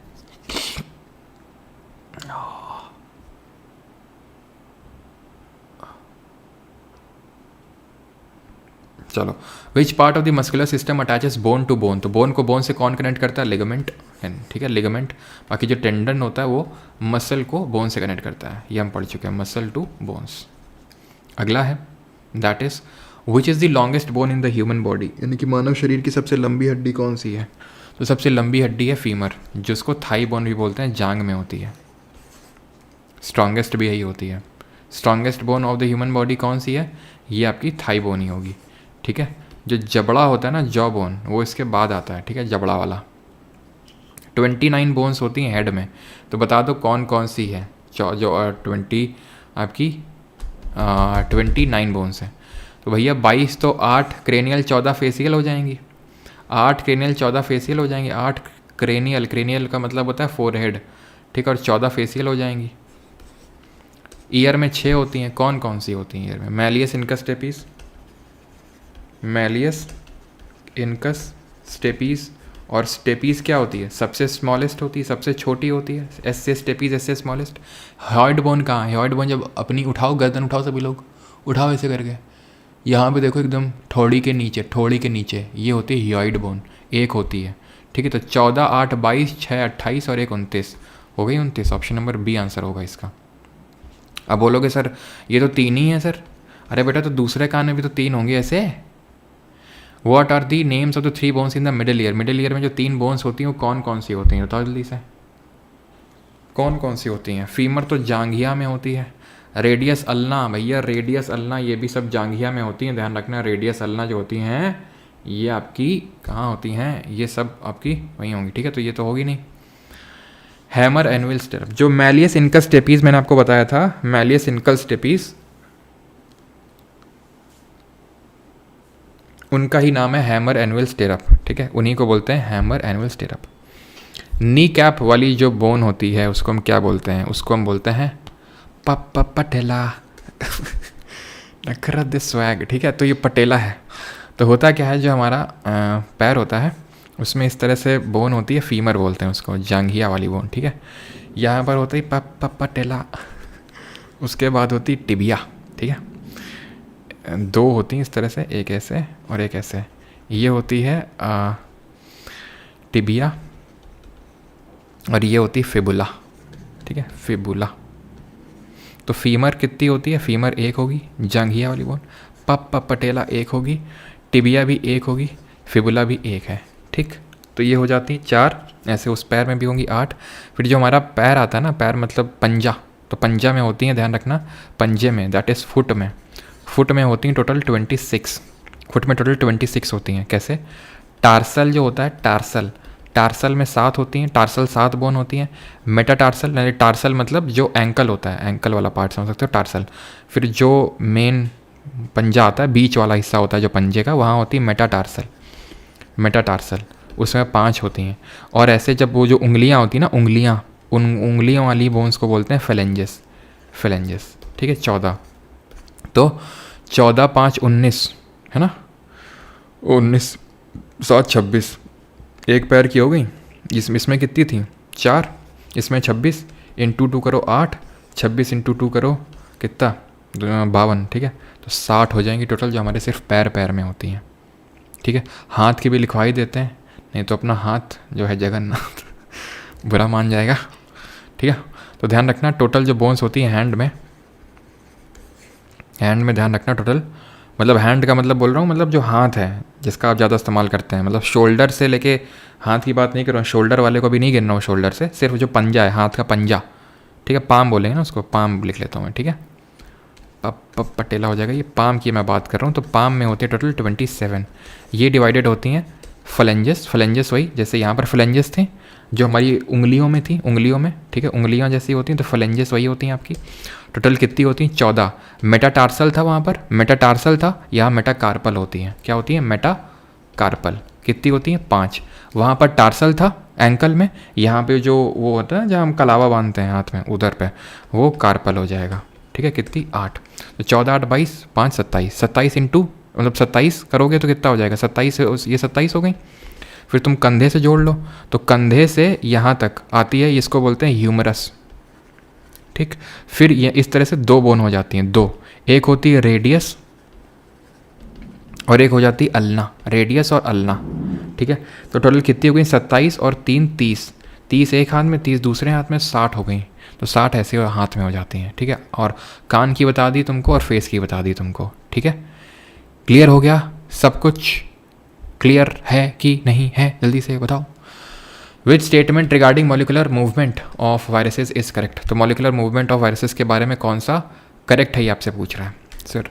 रिब केज में टोटल 25 होती हैं, ध्यान रखना 24 नहीं होती हैं। रिब केज में जो लंग्स को प्रोटेक्ट करके रखता है, जैसे लंग्स होते हैं तो लंग्स को भी उन्होंने देखा था इस तरह से, तो होता क्या है कि 12 इधर होती हैं, 12 इधर होती हैं और एक बीच में होती है, बीच वाली को बोलते हैं स्टर्नम। तो जो रिब केज होता है वो टोटल 25 बनाता है। एटलस बोन कौन सी बोन होती है? एटलस बोन ये आपकी खोपड़ी को, दैट इज स्काल्प को कनेक्ट करता है स्पाइन से, स्काल्प टू स्पाइन, खोपड़ी को स्पाइन से कनेक्ट करने का काम करता है एटलस बोन।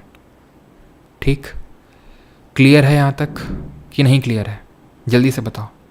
जो मैंने आपको ये बोन्स अभी गिनाई, ठीक है, कितनी बोन हो गई हैं? 60 हाथ में हो गई, 60 हाथ में हो गई, 52 8 60 यहाँ हो गई, 60 ये हो गई, ठीक है। तो ये 120 हो गई। ठीक, कान में कितनी हो गई थी? कान में ये कितनी हो गई? 120 हो गई, और ठीक है 120 हो गई ना ये। मतलब गिन लो वही यार, उतनी पड़ेंगी आपकी 60 52 8 60, ठीक है। 60 हो जाएंगी पैर में, 60 हो जाएंगी हाथ में, 120 हो जाएंगी यहाँ पे। फिर क्योंकि टोटल होता क्या ना कि जो हमारा पूरा स्केलेटल सिस्टम है, ध्यान रखना इस तरह से, जो स्केलेटल सिस्टम होता है इसको हम 2 पार्ट में डिवाइड करते हैं। एक को तो होता है बोलते हैं हम एक्सियल, एक्सियल मतलब जो हमारा खोपड़ी और स्पाइनल कॉर्ड आता है वो उसमें 80 होती हैं, और जो बाकी का पार्ट हो गया, बाकी का पार्ट उसमें अपेंडिकुलर आती हैं। अपेंडिकुलर टोटल 126 होती हैं, जिसमें कि हमारा हाथ पैर ये सब आते हैं, ठीक है, हाथ पैर ये सब आते हैं, जिसको कि हम अपेंडिकुलर स्केलेटल उसमें रखते हैं, ठीक है। तो 100 मतलब एक सेकेंड, 60 हाथ में 60 पैर में 120 हो गई, और 6 समझ गए, 6 यहाँ पे होती हैं। जो हमारा ये कंधा नहीं होता है, जिसको कॉलर बोन बोलते हो, लड़कियाँ काफ़ी इसको दिखाते हैं, मतलब मैंने सुना है ऐसा, तो वो वाली बोन्स वहाँ की आती हैं। स्कैपुला, ह्यूमरस, तो टोटल 6 होती है, मैं लिख नहीं रहा हूँ, ठीक है। तो टोटल 126 हो जाती हैं, और ब्रेन और स्पाइनल कॉर्ड को मिला के टोटल हमारी हो जाती हैं कितनी? 80 बोन्स, ठीक है। चलो, तो वायरस क्या होते हैं? वायरस इनएक्टिव होते हैं, they are inactive until they infect some cell. जब तक कि वो किसी सेल के अंदर नहीं जाएंगे तब तक वो इनएक्टिव ही रहते हैं, ठीक है। तो ऑप्शन नंबर सी यहाँ पर सही आंसर हो जाएगा। विच of the following is incorrect regarding a disease and it's causative agent. तो डिजीज़ और कॉजेटिव एजेंट के बारे में यहाँ पर स्टेटमेंट लिखे हुए हैं। तो एड्स HIV की वजह से होता है, बिल्कुल सही बात है। एड्स का फुल फॉर्म क्या होता है? एक्वायर्ड इम्यूनो डिफिशियंसी सिंड्रोम, ठीक है।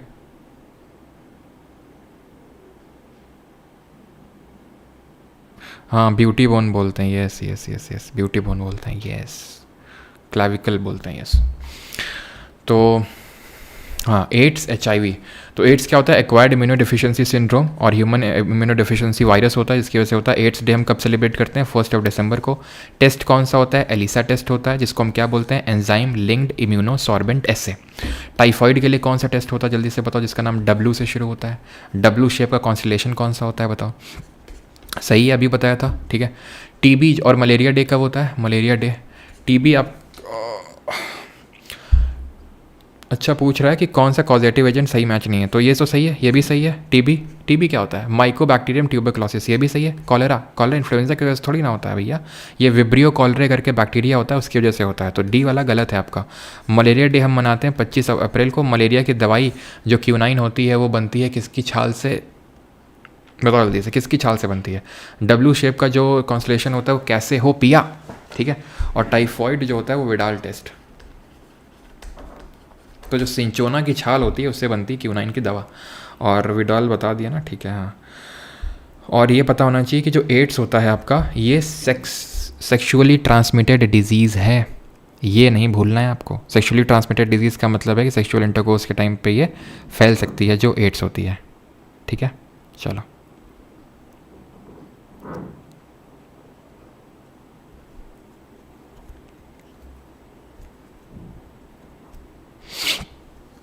फीमेल एनोफिलीज मस्कीटो किसका ट्रांसमीटर होता है? तो मलेरिया का होता ही है, ठीक है। डेंगू का होता है female Aedes aegypti, Aedes aegypti.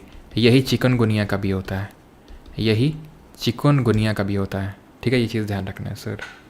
नहीं, वो एड्स होता है आपका, एड्स के अलावा भी होते हैं, मतलब सिर्फ ऐसा नहीं कि एड्स भी है। जैसे कि अगर मैं बात करूँ सेक्सुअली ट्रांसमिटेड में, तो सेक्सुअली में आपके जैसे अगर वायरस की वजह से भी हो सकता है, इसको उससे मत कंफ्यूज करना, जेनेटिक डिसऑर्डर से। जेनेटिक डिसऑर्डर भी अभी पढ़ा रहा हूँ, रुक जाना, ठीक है। वो अलग होते हैं आपके। तो जो वायरस की वजह से होते हैं उसमें जैसे एड्स आ जाता है, जो HIV की वजह से होता है, वार्ट करके होता है, ठीक है। और बैक्टीरिया में अगर बात करेंगे तो एक गोनोरहैया होता है, गोनोरहैया, जिसमें रिप्रोडक्टिव ट्रैक्ट में इन्फेक्शन फैल जाता है।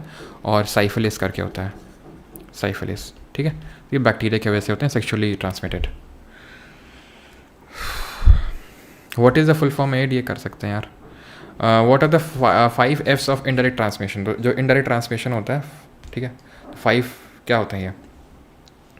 फ्रूट नहीं होगा भैया, ठीक है, फ्रेंड नहीं होगा, ठीक है, फ्रूट फ्रेंड नहीं होगा, तो फ्लाइज होगा, फिंगर होगा, फोमाइट होगा, फूड होगा, फ्लूइड होगा, ठीक है।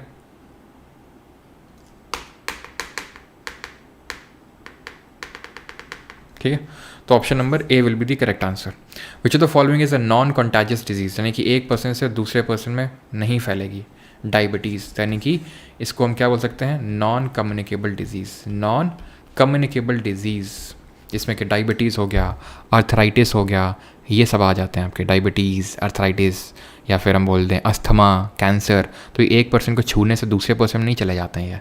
A girl Yeats sweets after driving away those flies sitting on the sweets, that is why she may become patient of. तो जैसे कि मक्खियाँ बैठी थी मिठाई में, हटा के खा लिया, कैंसर हो जाएगा, कॉलरा हो जाएगा, डिप्थीरिया, ट्यूबरक्लोसिस, तो कॉलरा हो जाएगा उसको। ये जो the following is not a food borne disease, food borne food से कौन सी नहीं होती है?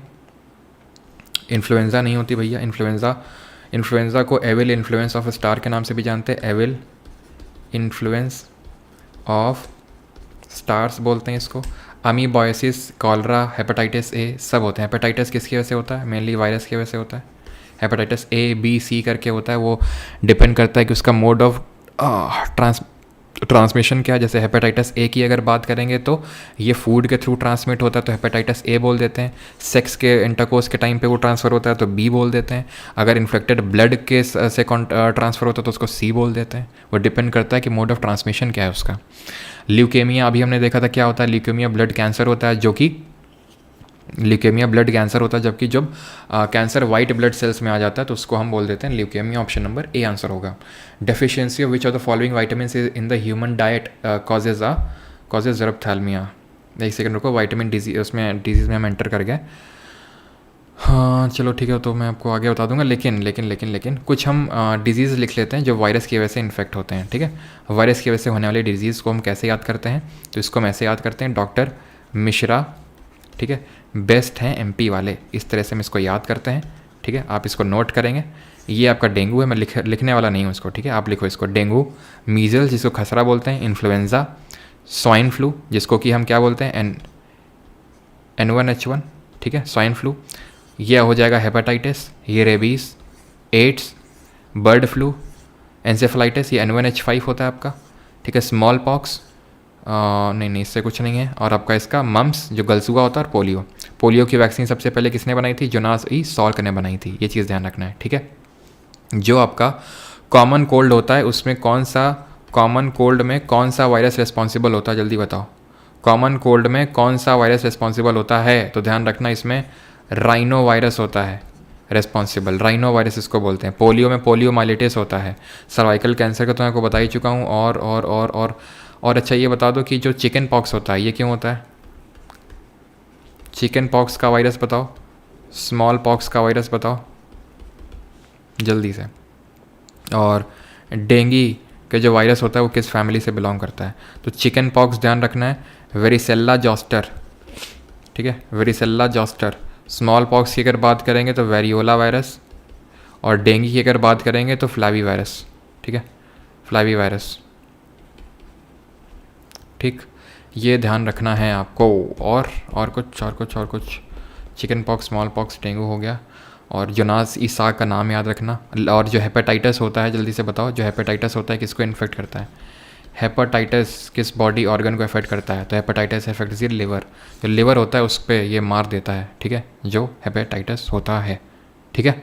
याद रहेगा, ये याद रहेगा। ऐसे ही रुक जाओ, ऐसे ही बैक्टीरिया का भी एक बार रिवाइज कर लेते हैं, नहीं तो यही कहोगे, मतलब बैक्टीरिया लोग यही कहेंगे कि लो यार वायरस के बारे में बता दिए, हम बैक्टीरिया थे इसलिए नहीं बताएं। तो पता चला बदला लेने लग गए हैं, इच्छाधारी नागिन की तरह तो दिक्कत हो जाएगी ना। तो गोल पोटैटो चिप्स, गोल पोटैटो चिप्स, 2 गोल पोटैटो चिप्स दी, ठीक है। तो टी से हो जाएगा टेटनस। वूपिंग कफ लिखूंगा नहीं यार मैं, यार लिख लो यार, ठीक है। वूपिंग कफ, गोनोरहिया लिखे थे अभी, ये आपका लेप्रोसी है, ये आपका पोलियो नहीं है ये बेटा, ये निमोनिया है, ठीक है। ये टेटनस है, ये आपका एंथ्रैक्स, अस्थमा नहीं, अस्थमा फंगस की वजह से होता है, ये एंथ्रैक्स है। एंथ्रैक्स जो कि ये आपका कैसा है, ये आपका मतलब एनिमल्स से ह्यूमंस में ट्रांसफ़र हो जाता है ये। तो जो एनिमल से ह्यूमन में ट्रांसफ़र हो जाते हैं ऐसे डिजीज़ को हम क्या बोलते हैं, ये ट्यूबरक्लोसिस है। ट्यूबरक्लोसिस टीबी, टीबी का फुल फॉर्म क्या होता है, tuberculosis, tuberculosis bronchitis full form होता है इसका, ठीक है। ये कॉलरा हो गया, विब्रियो कॉलरा होता है। ये आपका प्लेग हो गया, प्लेग यर्सीनिया पेप्टिस की वजह से होता है। यर्सीनिया, यर्सीनियल नहीं, यर्सीनिया पेप्टिस करके बैक्टीरिया होता है। साइफिलिस है, ये साइफिलिस जो सेक्सुअली ट्रांसमिट होता है। और डिप्थीरिया, ये क्या है, डिप्थीरिया है भैया। प्लेग यर्सीनिया पेप्टिस समझ गए। लेप्रेसी किसकी वजह से होती है, लेप्रेसी तो ये माइकोबैक्टीरियम लेप्रे की वजह से होगी, ठीक है। जो ट्यूबरक्लोसिस है, ये माइकोबैक्टीरियम ट्यूबरक्लोसिस करके ये होता है आपका, उसकी वजह से होती है, ठीक है। निमोनिया की अगर बात करेंगे तो निमोनिया किसकी वजह से होती है, स्ट्रेप्टोकोकस, स्ट्रेप्टोकोकस बैक्टीरिया होता है, स्ट्रेप्टोकोकस निमोनिया इसकी वजह से होती है। देन अगर बात करेंगे और किसकी बात करें, लेप्रोसी, लेप्रोसी किसकी वजह से होता है, माइकोबैक्टीरियम लेप्रे की वजह से होता है, ठीक है। तो ये चीज़ आपको ध्यान रखनी है। बाकी अगर हम बात करें फंगस, तो फंगस का ऐसे याद करना होता है बरसा, फंगस का बरसा याद करना होता है। बेस, बी से बाल्डनेस होता है, बाल्डनेस का मतलब होता है कि आपके बाल झड़ गए। ए से अस्थमा होता है, अस्थमा से मतलब सांस लेने में जो प्रॉब्लम होती है। आर से क्या होता है, आर से होता है रिंग वॉर्म, है ना, रिंग वॉर्म, जब बहुत दौड़ते दौड़ते हो जूते वूते पहन के तो वो उंगलियों के बीच में हो जाता है ये स्केबीज़ होता है आपका, रेबीज़ नहीं है बेटा ये, ठीक है। और ये वाला जो है ये एथलीट्स फुट है, एथलीट्स फुट। क्लियर है इतनी चीज़, आगे बढ़ जाएं अभी, ठीक है। और प्रोटोजोआ की वजह से कौन कौन सी डिजीज़ होती हैं, प्रोटोजोआ, तो प्रोटोजोआ की वजह से हम आपको पढ़ा दिए थे। एक तो लेशमैनिया तुमको बताए थे हम, लेशमैनिया से क्या होता है, काला आज़ार होता है, काला आज़ार होता है, स्लीपिंग सिकनेस होता है, और मलेरिया होता है। मलेरिया तो बता चुके हैं, प्लाज्मोडियम की वजह से होता है, स्लीपिंग सिकनेस और काला जार लिख लो बस तुम। तो काला जार तो बता दिए थे, लेशमैनिया की वजह से होता है जिसमें बाइनरी फिजन होता है, रिप्रोडक्शन का फॉर्म। और काला जार में क्या होता है, जब छोटे छोटे बच्चों में होता है पेट डमोकड़ी जब फूल जाता है और काला काला शरीर पड़ जाता है, ठीक है। लेशमैनिया होता है। और ये जो कैरी करते हैं, यानी इस प्रोटोजोआ खुद तो चल के जाएगा नहीं, चलो चलो चलो उछल के पहुंच गया ना, सैंड फ्लाई उठा के ले जाएगा उसको डोली में और छोड़ाएगा जहाँ पर उसको इन्फेक्ट करना है। स्लीपिंग सिकनेस की अगर बात करेंगे तो स्लीपिंग सिकनेस होता है ट्रिपैनोसोमा, सोजा, सोजा स्लीपिंग, ट्रिपैनोसोमा, सोजा, सेसे करके सोजा, सेसे फ्लाइज का कैरियर होती हैं, ठीक है। तो ये आपने भूलना नहीं है, और अगर आप भूलेंगे तो मैं आपको जो है सेसे फ्लाइज या सैंड फ्लाई से बोल दूंगा कि जाओ इसको दे के आओ तुम, लेशमैनिया या फिर trypanosoma. Cyanocobalamin is a man made form of dash vitamin. तो क्या है साइनोकोबालामीन, साइनोकोबालामीन है B12। तो होता क्या है, हमारा जो विटामिन बी होता है ये बड़ा ही अच्छा विटामिन होता है। क्यों अच्छा होता है, क्योंकि ये हमें क्या करता है, 8 के 8 कॉम्प्लेक्सेस देता है। बी के 8 होते हैं, बी के 8 बच्चे, B1, B2, B3, B4 होगा क्या, B4 नहीं होता है, B5 होता है, B7, B9 and B12। B9 को ही B11 बोल देते हैं। तो आपने घबराना नहीं है, आपने कंफ्यूज नहीं होना है, ठीक है। तो अब यहाँ पर पूछ लेता है कि इनके नाम क्या हैं, जैसे कि B1 का नाम क्या है, तो B1 का नाम है थाइमीन। B2 का नाम क्या है, राइबोफ्लेविन, राइबोफ्लेविन। B3 का नाम क्या है, नाइसिन। B5 का नाम क्या है, पेंटोथेनिक एसिड। B7 का नाम क्या है, बायोटिन। B9 का क्या है, फोलिक एसिड। और B12 का क्या है, साइनोकोबालामीन लिखा हुआ है वहाँ पे, ठीक है। क्लियर। अब पूछता है डिजीज कौन सी होती है, तो डिजीज जो होती है B3 की कमी से वो होती है 3D डिजीज, एकदम 3D में दिखता है सब कुछ। तो 3D का मतलब होता है डिप्थीरिया, डर्मेटाइटिस और डायरिया हो जाता है, डायरिया हो जाता है आपको, ठीक है। B1 से बेरी बेरी करते रहते हो तुम, बोलते रहते हो बेरी के, मेरे बेरी के बेर मत तोड़ो, मेरे बेरी के बेर मत तोड़ो, ठीक है। तो बेरी बेरी नाम पड़ गया इसका। फिर अगर हम बात करेंगे तो न्यूरल ट्यूब डिफेक्ट किससे होता है, तो इससे होता है, किससे, इससे B9 से, न्यूरल ट्यूब डिफेक्ट। छोटे बच्चों में जब वो पेट में होते हैं, गर्भ में होते हैं अपनी माँ के, न्यूरल ट्यूब डिफेक्ट। ठीक, चलो भैया। और B12 की अगर कमी हुई ना तो तुमको अनीमिया हो जाएगा, और अगर RBC की कमी हो गई, रेड ब्लड सेल, तो भी अनीमिया हो जाता है आपको। हीमोफीलिया किसका एग्जाम्पल? हीमोफीलिया किसका एग्जाम्पल है, जल्दी बताओ। तो हीमोफीलिया एग्जाम्पल है भैया जेनेटिक डिजीज का। जेनेटिक डिजीज के बारे में अब तुम पढ़ लो हमसे, तुम नहीं पढ़ लो तुम अब, ठीक है। क्रोमोजोमल एबेरेशंस क्या होते हैं? क्रोमोजोमल एबेरेशन क्या होते हैं समझना बेटा ध्यान से। और किसी ने अगर अपना फोकस हटाया, सही बता रहे हैं, सही बता रहे हैं, दिक्कत हो जाएगी, हम बता रहे हैं फिर तुम्हें। यस, 3D डिजीज़ को पेलाग्रा भी बोलते हैं, बिल्कुल सही बेटा, हम भूल गए पेलाग्रा लिखना, तुमने याद दिलाया, इसके लिए हम तुम्हारे रेडी रहेंगे। लेकिन बेटा तुम पहले यहाँ समझो, क्रोमोजोमल एबेरेशन का मतलब है तुम्हारे क्रोमोजोम में कुछ दिक्कत आ गई है।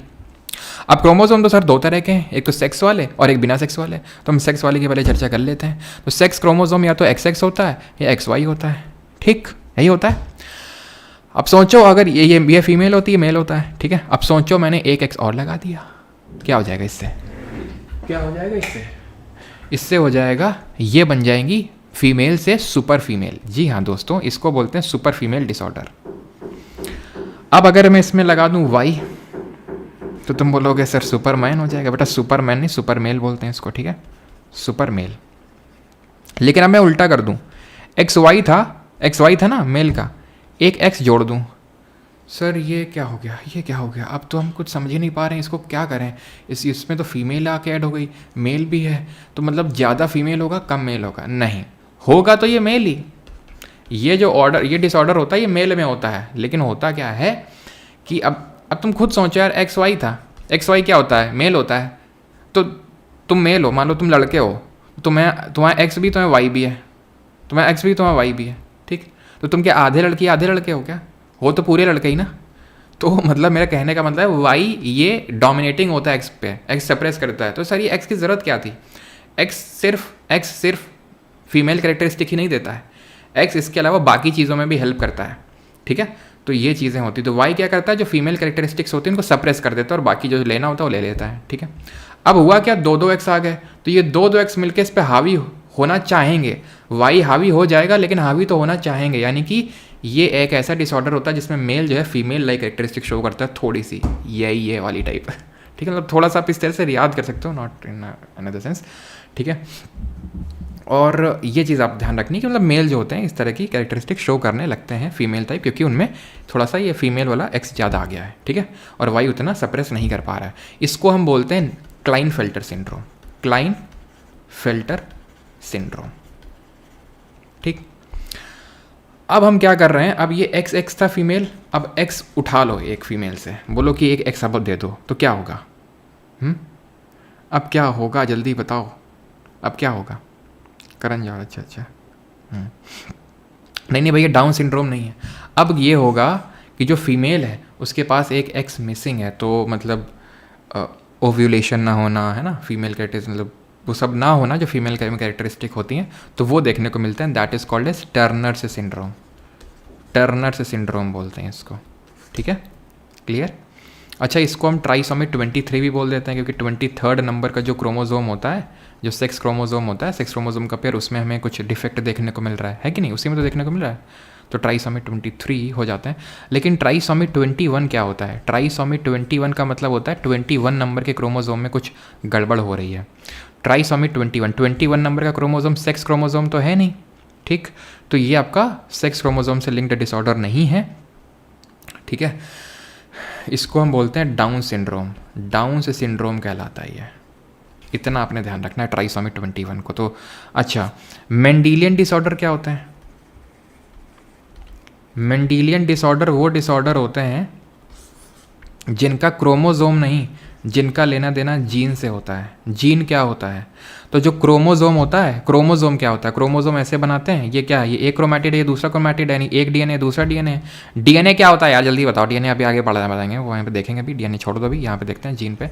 जीन में अगर कोई दिक्कत आ गई ना, तो जीन में अगर कोई दिक्कत आ जाती है तो मेंडेलियन डिसऑर्डर कहलाता है। जैसे कि हीमोफीलिया हो गया, थैलासीमिया हो गया, ठीक है। जो वो होता है क्या होता है जिसमें रंग नहीं दिखते हैं, वो क्या होता है वो जिसमें वो रंग नहीं दिखते हैं बीच में अक्षर में? कलर ब्लाइंडनेस, ठीक है, colour blindness, sickle cell anaemia, ठीक है। ये सब आपके मेंडेलियन डिसऑर्डर कहलाते हैं। मेंडेलियन डिसऑर्डर क्यों होते हैं ये? नहीं, क्यों होते क्यों हैं ये मेंडेलियन डिसऑर्डर इसीलिए होते हैं क्योंकि ये आपके जीन में कुछ ना कुछ दिक्कत आ गई है, समझे आप। Haemophilia, colour blindness, sickle cell, thalassaemia, ये सब। सर पटाऊ क्या होता है? पटाऊ बेटा ट्राइसोमी 13 होता है। पटाऊ सिंड्रोम होता है ट्राइसोमी 13। ट्राइसोमी से ट्राइसोमी क्या कर रहे होती देर से? ट्राई का मतलब तीन, तीन लोग हो गए ना, यहाँ पे 3 लोग हो गए, तो इसलिए ट्राइसोमी 23 वाले में यहाँ भी 3 लोग हो जाते हैं, तो 21 में यहाँ पर वहाँ भी 3 लोग हो जाते होंगे 13 वाले में, तो खत्म बात। विच of the following group represents essential amino acids? तो कौन सा एसेंशियल रिप्रेजेंट करता है, जल्दी बताओ भैया। एसेंशियल अमीनो एसिड्स क्या होते हैं? एसेंशियल अमीनो एसिड्स वो होते हैं जो हमारी बॉडी खुद से प्रोड्यूस नहीं करती है, ठीक। नॉन एसेंशियल वो होते हैं जो हमारी बॉडी खुद से प्रोड्यूस कर लेती है। 9 होते हैं भैया, 9 होते हैं, और 11 होते हैं नॉन एसेंशियल, ठीक है। इन्हीं से प्रोटीन्स बनते हैं आपके। हिस्टिडीन होता है, आइसोल्यूसिन होता है, बिल्कुल होता है, ल्यूसिन होता है, लाइसिन होता है, तो होता है, फिर तो होता है ऑप्शन। 149 आ जाओ बेटा, देख रहे हो 150 से कितना नज़दीक है हम लोग। Which of vitamin keeps our eyes and skin healthy? कौन सा विटामिन हमारी आंखों और त्वचा को एकदम स्वस्थ रखता है? DABE, लड़कियों विटामिन E, ठीक है। तो इसको ब्यूटी विटामिन भी बोलते हैं, ब्यूटी विटामिन, ठीक है। जो विटामिन होते हैं उनको हम 2 पार्ट में डिवाइड करते हैं। विटामिन किसने नाम दिया था, जल्दी से बताएंगे। कैसमिर फंक ने किया था, फंकी थे थोड़े से, कैसमिर फंक ने किया था। और मेरी राइटिंग भी फंकी हो चुकी है क्योंकि मेरा हाथ जो है दर्द करने लगा है अभी, तो थोड़ा सा कोऑपरेट करेंगे। तो कैसमिर फंक, और ये कब नामकरण किया था, जल्दी बताओ बेटा, कब नामकरण किया था हैं विटामिन्स का कैसमिर फंक ने? तो ये 2 पार्ट में इनको हम डिवाइड करते हैं। विटामिन क्या होते हैं? माइक्रो न्यूट्रिएंट होते हैं। सर जो न्यूट्रिएंट होते हैं वो 2 प्रकार के होते हैं, क्यों होते हैं? क्योंकि कुछ चाहिए होते हैं ग्राम में, कुछ चाहिए होते हैं मिलीग्राम में। जो चाहिए होते हैं ग्राम में उनको क्या बोलते हैं? मैक्रोन्यूट्रिएंट। जो चाहिए मुझे ग्राम में वो है मैक्रोन्यूट्रिएंट, जो चाहिए मुझे मिलीग्राम में वो है माइक्रोन्यूट्रिएंट। मैक्रो में आ जाता है आपका कार्ब, प्रोटीन एंड फैट यानी वसा, और माइक्रो में आ जाता है 2 चीज़ें, विटामिन और मिनरल। और तुम बताओ मुझे कि जो प्लांट होते हैं अपने, उनको क्या चाहिए होता है मैक्रोन्यूट्रिएंट के तौर पे? तो उनको चाहिए होता है NPK मतलब नाइट्रोजन, फास्फोरस और potassium. CHO that is carbon, hydrogen और ऑक्सीजन, ठीक। और एक और पेयर मैंने बताया था, उसका नाम जल्दी से लिखो, जल्दी से लिख दो। और पीछे मैंने अभी क्या क्वेश्चन पूछा था आपसे, मैं खुद ही भूल गया यार, क्या क्वेश्चन पूछा? हाँ, कैसमिर फंक वाला पूछा था मैंने। कब दिया था? 1912 में, ठीक है। तो विटामिन्स हमारे 2 तरह के होते हैं, एक तो जो पानी में घुल जाएं और जो वसा में घुल जाएं। पानी में घुलते हैं BC, विटामिन B और विटामिन C, और इसमें घुलते हैं कीड़ा होते हैं KEDA। तभी जब इन विटामिन्स को लेना चाहिए, खासकर विटामिन D को, तो क्या लेना चाहिए? पानी के साथ नहीं, वसा के साथ लेना चाहिए। घी बना लो और पी जाओ एकदम विटामिन D को, क्योंकि भैया तुम इसको पानी के साथ पियोगे ना विटामिन D की गोली को, तो बस पानी के साथ बाहर ही निकल जाएगी। इसको अगर तुमने ज़्यादा कंज्यूम कर लिया तो तुम्हें टॉक्सिसिटी हो जाएगी विटामिन्स की। इनको तुम ज़्यादा कंज्यूम कर लोगे कुछ नहीं होगा, क्यों? क्योंकि पानी के थ्रू एक्स्ट्रा निकल जाता है, ठीक है। विटामिन A जो होता है इसको रेटिनॉल बोलते हैं, रातिनॉल, क्योंकि रात में दिखता नहीं है इसमें, रात में नाइट ब्लाइंडनेस हो जाती है, या ज़ेरोप्थैल्मिया हो जाता है, ज़ेरोप्थैल्मिया, या फिर रात की अंधेरी, नाइट ब्लाइंडनेस। तो रात में तुम पता चला तुमको लगी और तुम उठ के गए, लो भैया दिख ही नहीं रहा, बीच में गिर पड़ के जा रहे हैं, तो भैया खाते रहा करो विटामिन A को। B की अगर बात करें, सब डिस्कस कर चुके हैं, हम नहीं करेंगे, ठीक है। D की अगर बात करेंगे तो कैल्सीफेरॉल होता है, और कैल्सीफेरॉल जब होता है ना, मतलब इसकी कमी होती है विटामिन D की, तो तुम्हें बहुत कुछ होता है। तुम्हें ऑस्टियोपोरोसिस, तुम्हारे जो बोन्स हैं वो ऐसे उसमें छेद हो जाएं तो ऑस्टियोपोरोसिस, ऑस्टियोमलेशिया यानी कि तुम्हारी बोन्स वीक हो जाएं, ठीक है, तो तुम मलेशिया जाओगे फिर, तो ऑस्टियोमलेशिया, ठीक है। विटामिन E की अगर बात करेंगे तो इसको टोकोफेरॉल बोलते हैं।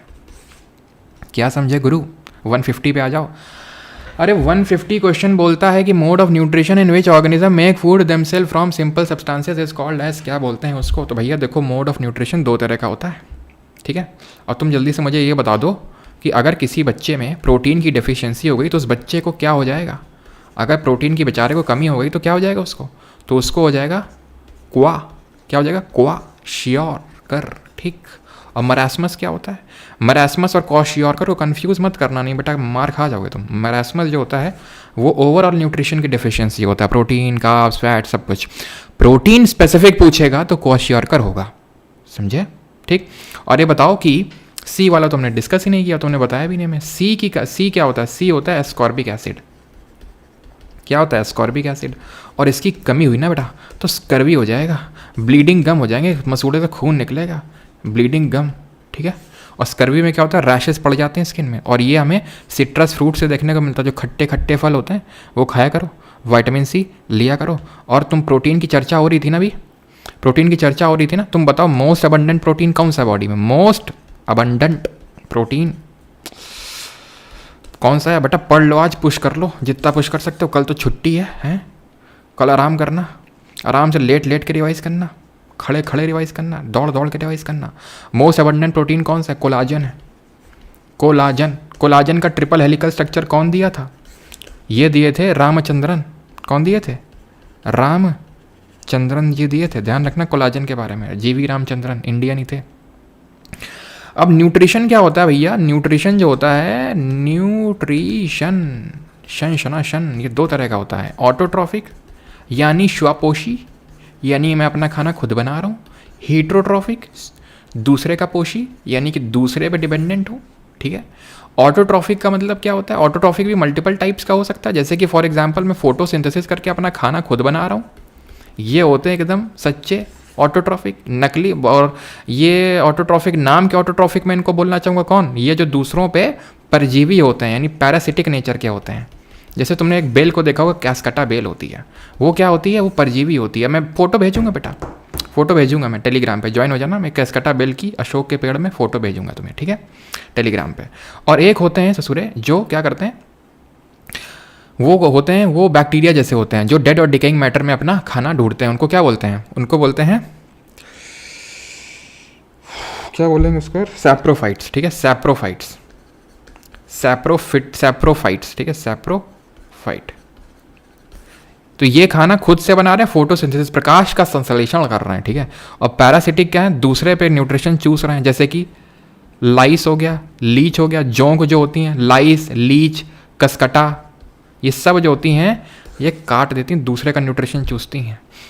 सैप्रोफाइट जो होते हैं डेड और डिकेइंग मैटर में, बैक्टीरिया वगैरह होते हैं, क्या करते हैं? एंजाइम निकालते हैं, फेंक के मारते हैं, उसको तोड़ते हैं और उसको डिके करवा देते हैं। हीट्रोट्रॉफिक जो होते हैं, जैसे कि हम ह्यूमंस होते हैं, ये डिफरेंट टाइप का, जैसे होलोजोइक मोड ऑफ न्यूट्रिशन होता है। होलोजोइक में क्या होता है? होलोजोइक में ये होता है कि खाने को अंदर डाला जाता है, खाने को अंदर डाला जाता है, हम ह्यूमंस खाने को अंदर डालते हैं ना, तो humans holozoic mode of nutrition करते हैं, ह्यूमंस, ठीक है। अमीबा करता है, अमीबा ये हमने पढ़ा था ना, अमीबा ये कुछ दिखा, स्यूडोपोड बढ़ाए, अंदर ले लिया, इसको अंदर ले लिया, यानी होलोजोइक मोड ऑफ न्यूट्रिशन, ठीक है। तो यहाँ पर पूछ रहा है सिंपल सा mode of nutrition which organism make food themselves from simple substances. Saprophyte क्या होते हैं? सैप्रोफाइट डेड और डिकेइंग मैटर में करते हैं, ठीक है, अपना मोड ऑफ न्यूट्रिशन, ठीक है। 151 में आ जाओ जल्दी। अब 150 रन पूरे हो गए, बस तुम मेरे से मानो, और 5 क्वेश्चन और हैं, 5-6 क्वेश्चन और हैं। तुम अपना धैर्य धारण रखो और लाइक वाइक कर दो अगर मन हो तो, बाकी कोई जोर जबरदस्ती नहीं है। और तुम शुरू हो जाओ बस अब 5-10 क्वेश्चन के लिए। 10 क्वेश्चन खटाखट आएंगे, तुम्हें करना है। और बस 10 क्वेश्चन से अगर एक ज़्यादा मैं करवाऊँ फिर देखना तुम। Guard cells are involve in process of, तो गार्ड सेल किस में इन्वॉल्व होती हैं? गार्ड सेल इन्वॉल्व होती हैं ट्रांसपिरेशन, बिकॉज इस तरह से गार्ड सेल होती है किडनी शेप। यहाँ होता है स्टोमेटा, एक्सचेंज ऑफ गैसेज और लॉस ऑफ वाटर को रेगुलेट करने का काम करते हैं वो। Loss of water from the leaves of the plant through stomata is called as, उसको क्या बोलते हैं? इसको बोलते हैं क्या? ट्रांसपीरेशन। गटेशन क्या होता है? जो हाइडाथोड्स के थ्रू होता है, रात में होता है, अंधेरिया रात में, हाइडाथोड तेरे हाथ में। Photosynthesis take place in the presence of light, which colours light range least affects the rate of photosynthesis. बहुत अच्छा क्वेश्चन है, बहुत अच्छा क्वेश्चन है, इसी बात पे पानी हो जाए।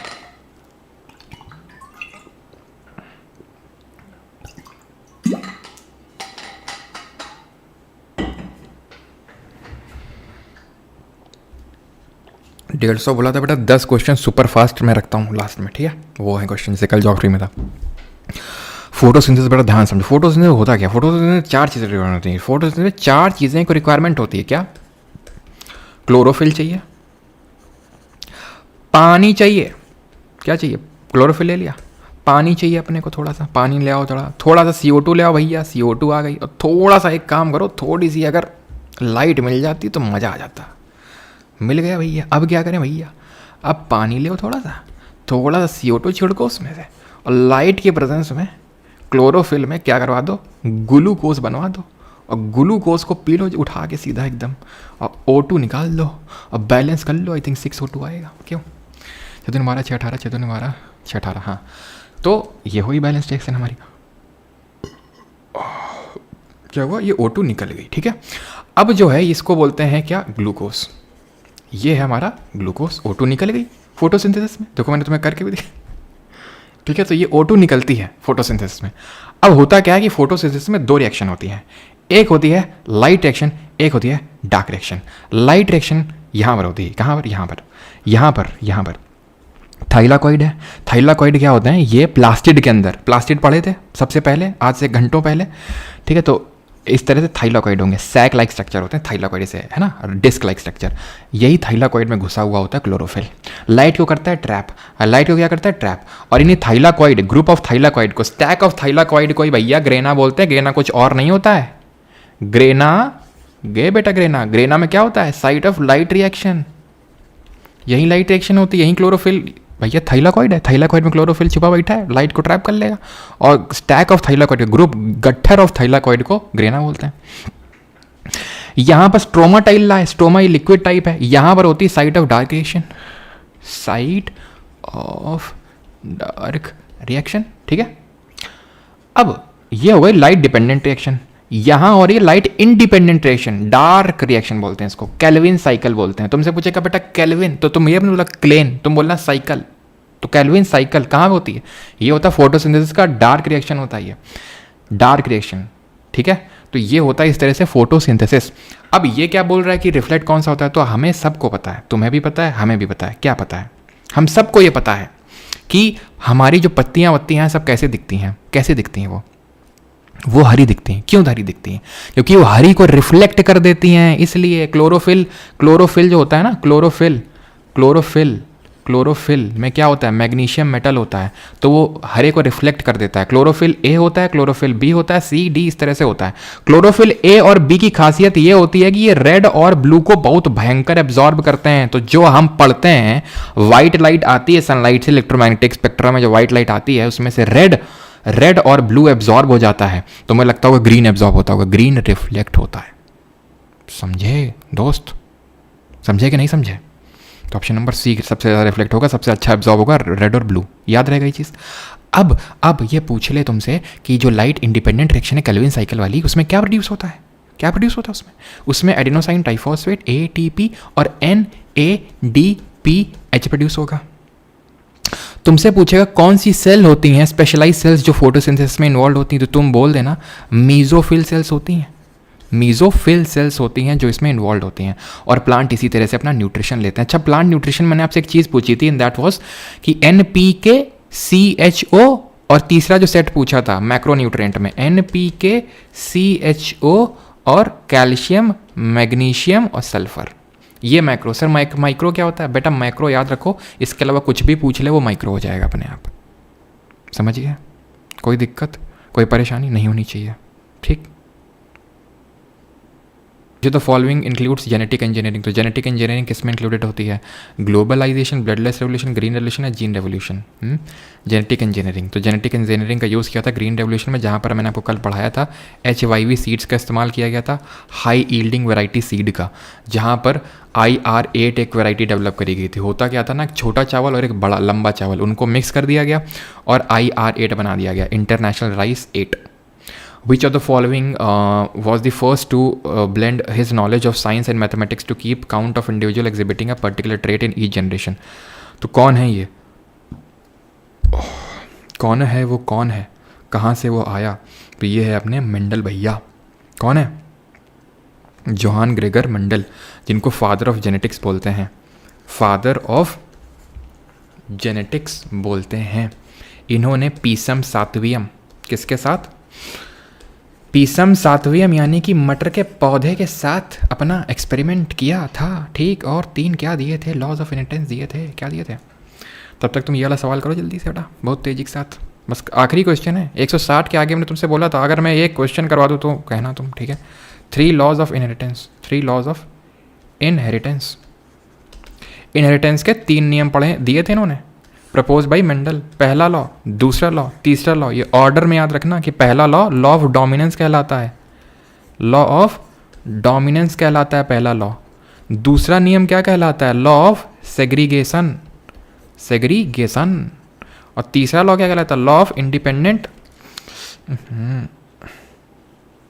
लॉ ऑफ इंडिपेंडेंट असॉर्टमेंट, ठीक है, इंडिपेंडेंट असॉर्टमेंट, ठीक है।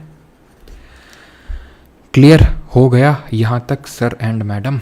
तो मेंडल ने अगर F2 स्टडी ना किया होता तो क्या होता, क्या होता बताओ, क्या होता? हमारा बोझ कम हो जाता और क्या होता, ठीक है। तो इसमें यह देखो, पहला होता है F1 प्रोजेनी होती है, यानी कि पहला जो हम क्रॉस करवाते हैं, तो पहला क्रॉस कुछ इस तरह से होता है, कैपिटल टी स्मॉल टी, मतलब हम एक डोमिनेंट ट्रेट को ले लेते हैं और एक रेसेसिव ट्रेट को लेते हैं। समझ में आया तो ठीक है, नहीं तो रट्टा मारो जिंदाबाद, ठीक है। तो इसमें हमने क्या समझा?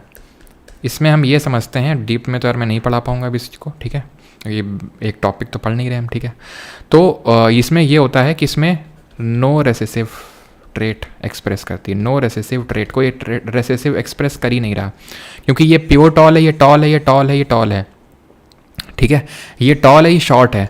तो जब हम ये चीज़ देख रहे हैं कि ये प्योर टॉल होता है और ये भी टॉल होता है, शॉर्ट इस केस में होगा, ठीक है। यानी हम ये देख रहे हैं कि यहाँ पर तो कोई रेसेसिव ट्रेट, मतलब कि यहाँ पर शॉर्ट का तो कोई केस ही नहीं बन रहा है।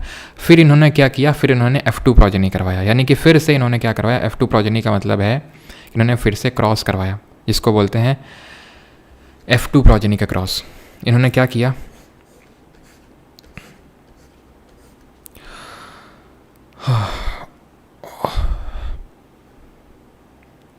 एक सेकंड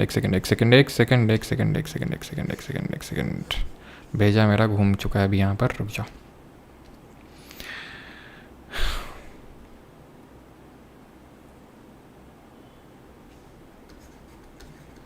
ये एक्चुअल में F2 प्रोजेनी का क्रॉस है सर, ठीक है, F1 का नहीं, जहाँ पर मैंने रेसेसिव ट्रेट लिया। और यहाँ पर ध्यान रखना, टी बनेगा, स्मॉल टी, ठीक है। ये है आपका मोनो हाइब्रिड क्रॉस का F2 progeny, mono hybrid cross का F2 प्रोजेनी, ठीक है। हाँ, अब इसमें क्या हो रहा है? 3 टॉल बन रहे हैं और एक शॉर्ट बन रहा है। तो पहली बात तो ये ध्यान रखना, इसका जो फिनोटाइपिक रेशियो होता है वो 3:1 होता है, जहाँ पे टॉल 3 केस बनेंगे और एक स्मॉल का केस बनेगा। जब F1 प्रोजेनी में हम जब क्रॉस करवाने जाते हैं तो कुछ इस तरह से करवाते हैं, टॉल का और शॉर्ट का। मैंने F1 प्रोजेनी का गलती से मैंने चलो F1 लिख रहा हूँ, मैंने F2 कर दिया वो, ठीक है। F1 ये होता है जहाँ टॉल और शॉर्ट को किया हमने। क्या कोई स्मॉल का केस मिल रहा है? सारे टॉल हैं, तो तब उन्होंने F2 प्रोजेनी करवाया, तब उन्होंने पाया कि एक शॉर्ट वाला केस मिल जाता है अगर दोनों लोग जिनका क्रॉस हो रहा है वो आपके प्योर टॉल ना हो। जैसे फॉर एग्जांपल आपकी मम्मी लंबी हैं, आपकी पापा लंबे हैं, लेकिन हो सकता है आप छोटे निकल आए, आपकी हाइट उतनी ना हो। क्यों? हो सकता है कि आपके पापा या आपके मम्मी प्योर टॉल ना हो, यानी कि आप प्योर टॉल का मतलब है कि आपके दादा दादी नाना नानी उनमें से कोई छोटा होगा, ये केस होता है वो, ठीक है। तो अगर वो he would not have discovered which state were dominant, he would not have been able to get hybrid plants, फर्जी का ये, he would not have discovered that recessive traits are not lost, यानी रेसेसिव ट्रेट लॉस नहीं होती हैं, वो दिख जाती हैं अगले वाले प्रोजेनी में, अगले वाले जनरेशन में। समझे आप? ये तो हमने एक ट्रेट को लिया, टॉलनेस। अगर हम 2 ट्रेट ले लें मान लो, तो उसको डाई हाइब्रिड क्रॉस बोल देते हैं, ये मोनो हाइब्रिड क्रॉस था, ठीक। In human male the 6 chromosome present are XY, what is the difference between them? X और वाई में क्या अंतर होता है? नहीं बताओ तुम, एक्स वाई में क्या अंतर होता है? तो ध्यान रखना, एक्स बड़ा होता है, फीमेल जो वो होता है एक्स, वो बड़ा होता है, वाई छोटा होता है, ठीक है। साइज में होता है डिफरेंस, ठीक है, एक्स बड़ा होता है, वाई छोटा होता है थोड़ा। Who isolated DNA for the first time? किसने DNA को आइसोलेट किया था सबसे पहली बार? ये किया था किसने आइसोलेट? तो DNA का जो है मॉलिक्यूल की डिस्कवरी सबसे पहले इन्होंने करी थी। ध्यान से समझ लेना, बस आखिरी क्वेश्चन है 160, तो इसमें तो तुम ध्यान दे ही लो यार, हैं? नहीं तो फिर समाज तुमको नाम रखेगा यही कि बेटा ये देखो सुबह से पढ़ा रहा था क्लास, लेकिन आखिरी क्वेश्चन में इसने गिव अप कर दिया। भगवान भी तुम्हें माफ़ नहीं करेगा, हम सही बता रहे हैं, हुए नहीं मिलेंगे तुमको। वॉटसन और क्रिक ने जो है दिया था हमें डबल हेलिकल स्ट्रक्चर, ठीक है, डबल हेलिकल स्ट्रक्चर, इन्होंने ही आइसोलेट वगैरह किया था, ठीक है। अभी डबल हेलिकल स्ट्रक्चर होता क्या, द्विकुंडली संरचना। तो तुमने एक सीढ़ी को देखा है, सीढ़ी में इस तरह से होती है, तो बस इसी तरह से ये भी होते हैं, लेकिन ये सीढ़ी नहीं होती है, मतलब इस तरह से, एक तो डायग्राम नहीं बनता मेरे से यार, ये इस तरह से होते हैं, ठीक है, इस तरह से मतलब इस तरह से होती हैं, ठीक है, थोड़ी सी कोरियोलिस फोर्स लग गया इनमें ठीक है। और इस तरह से बेस पेयर्स होते हैं, इनमें से लैडर शेप का होता है, बेस पेयर्स होते हैं, ठीक है। डीएनए का डबल हेलिकल स्ट्रक्चर एक्चुअल में होता है ऐसा है, अगर मैं सही बना पाऊँ तो इस तरह से कुछ होता है, ठीक है, इस तरह से होता है, इस तरह से, इस तरह से, ठीक है। तो इस तरह से बेस पेयर्स होते हैं, इसमें बेस पेयर्स होते हैं, बेस पेयर। तो मैंने थोड़ा सा खोल दिया इसको, ऐसे समझ लो, वैसे होता है इस तरह से स्ट्रक्चर है जो मैंने यहाँ ड्रॉ किया, ठीक है। तो इसमें बेस पेयर क्या होते हैं, तो बेस पेयर भैया नाइट्रोजनस बेसेस होते हैं, वो इनको बोलते हैं नाइट्रोजिनस बेसिस। नाइट्रोजनस बेसिस कौन कौन से होते हैं, तो ये होते हैं ए, टी, जी, सी और यू, ठीक।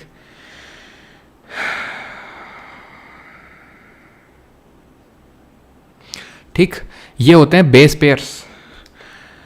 ऐसे ही बेस पेयर होते हैं और आरने वाले देख लेंगे, लेकिन पहले ये बेस पेयर को समझते हैं।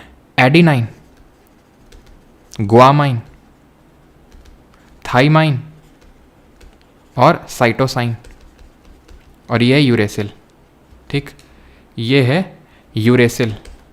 तो ये मैंने सामने सामने क्यों लिखे, क्योंकि एडिनाइन थाइमाइन के साथ पेयर अप करता है, गुआमाइन साइटोसाइन के साथ पेयर करता है, और यूरेसिल इस तरह से, ठीक है।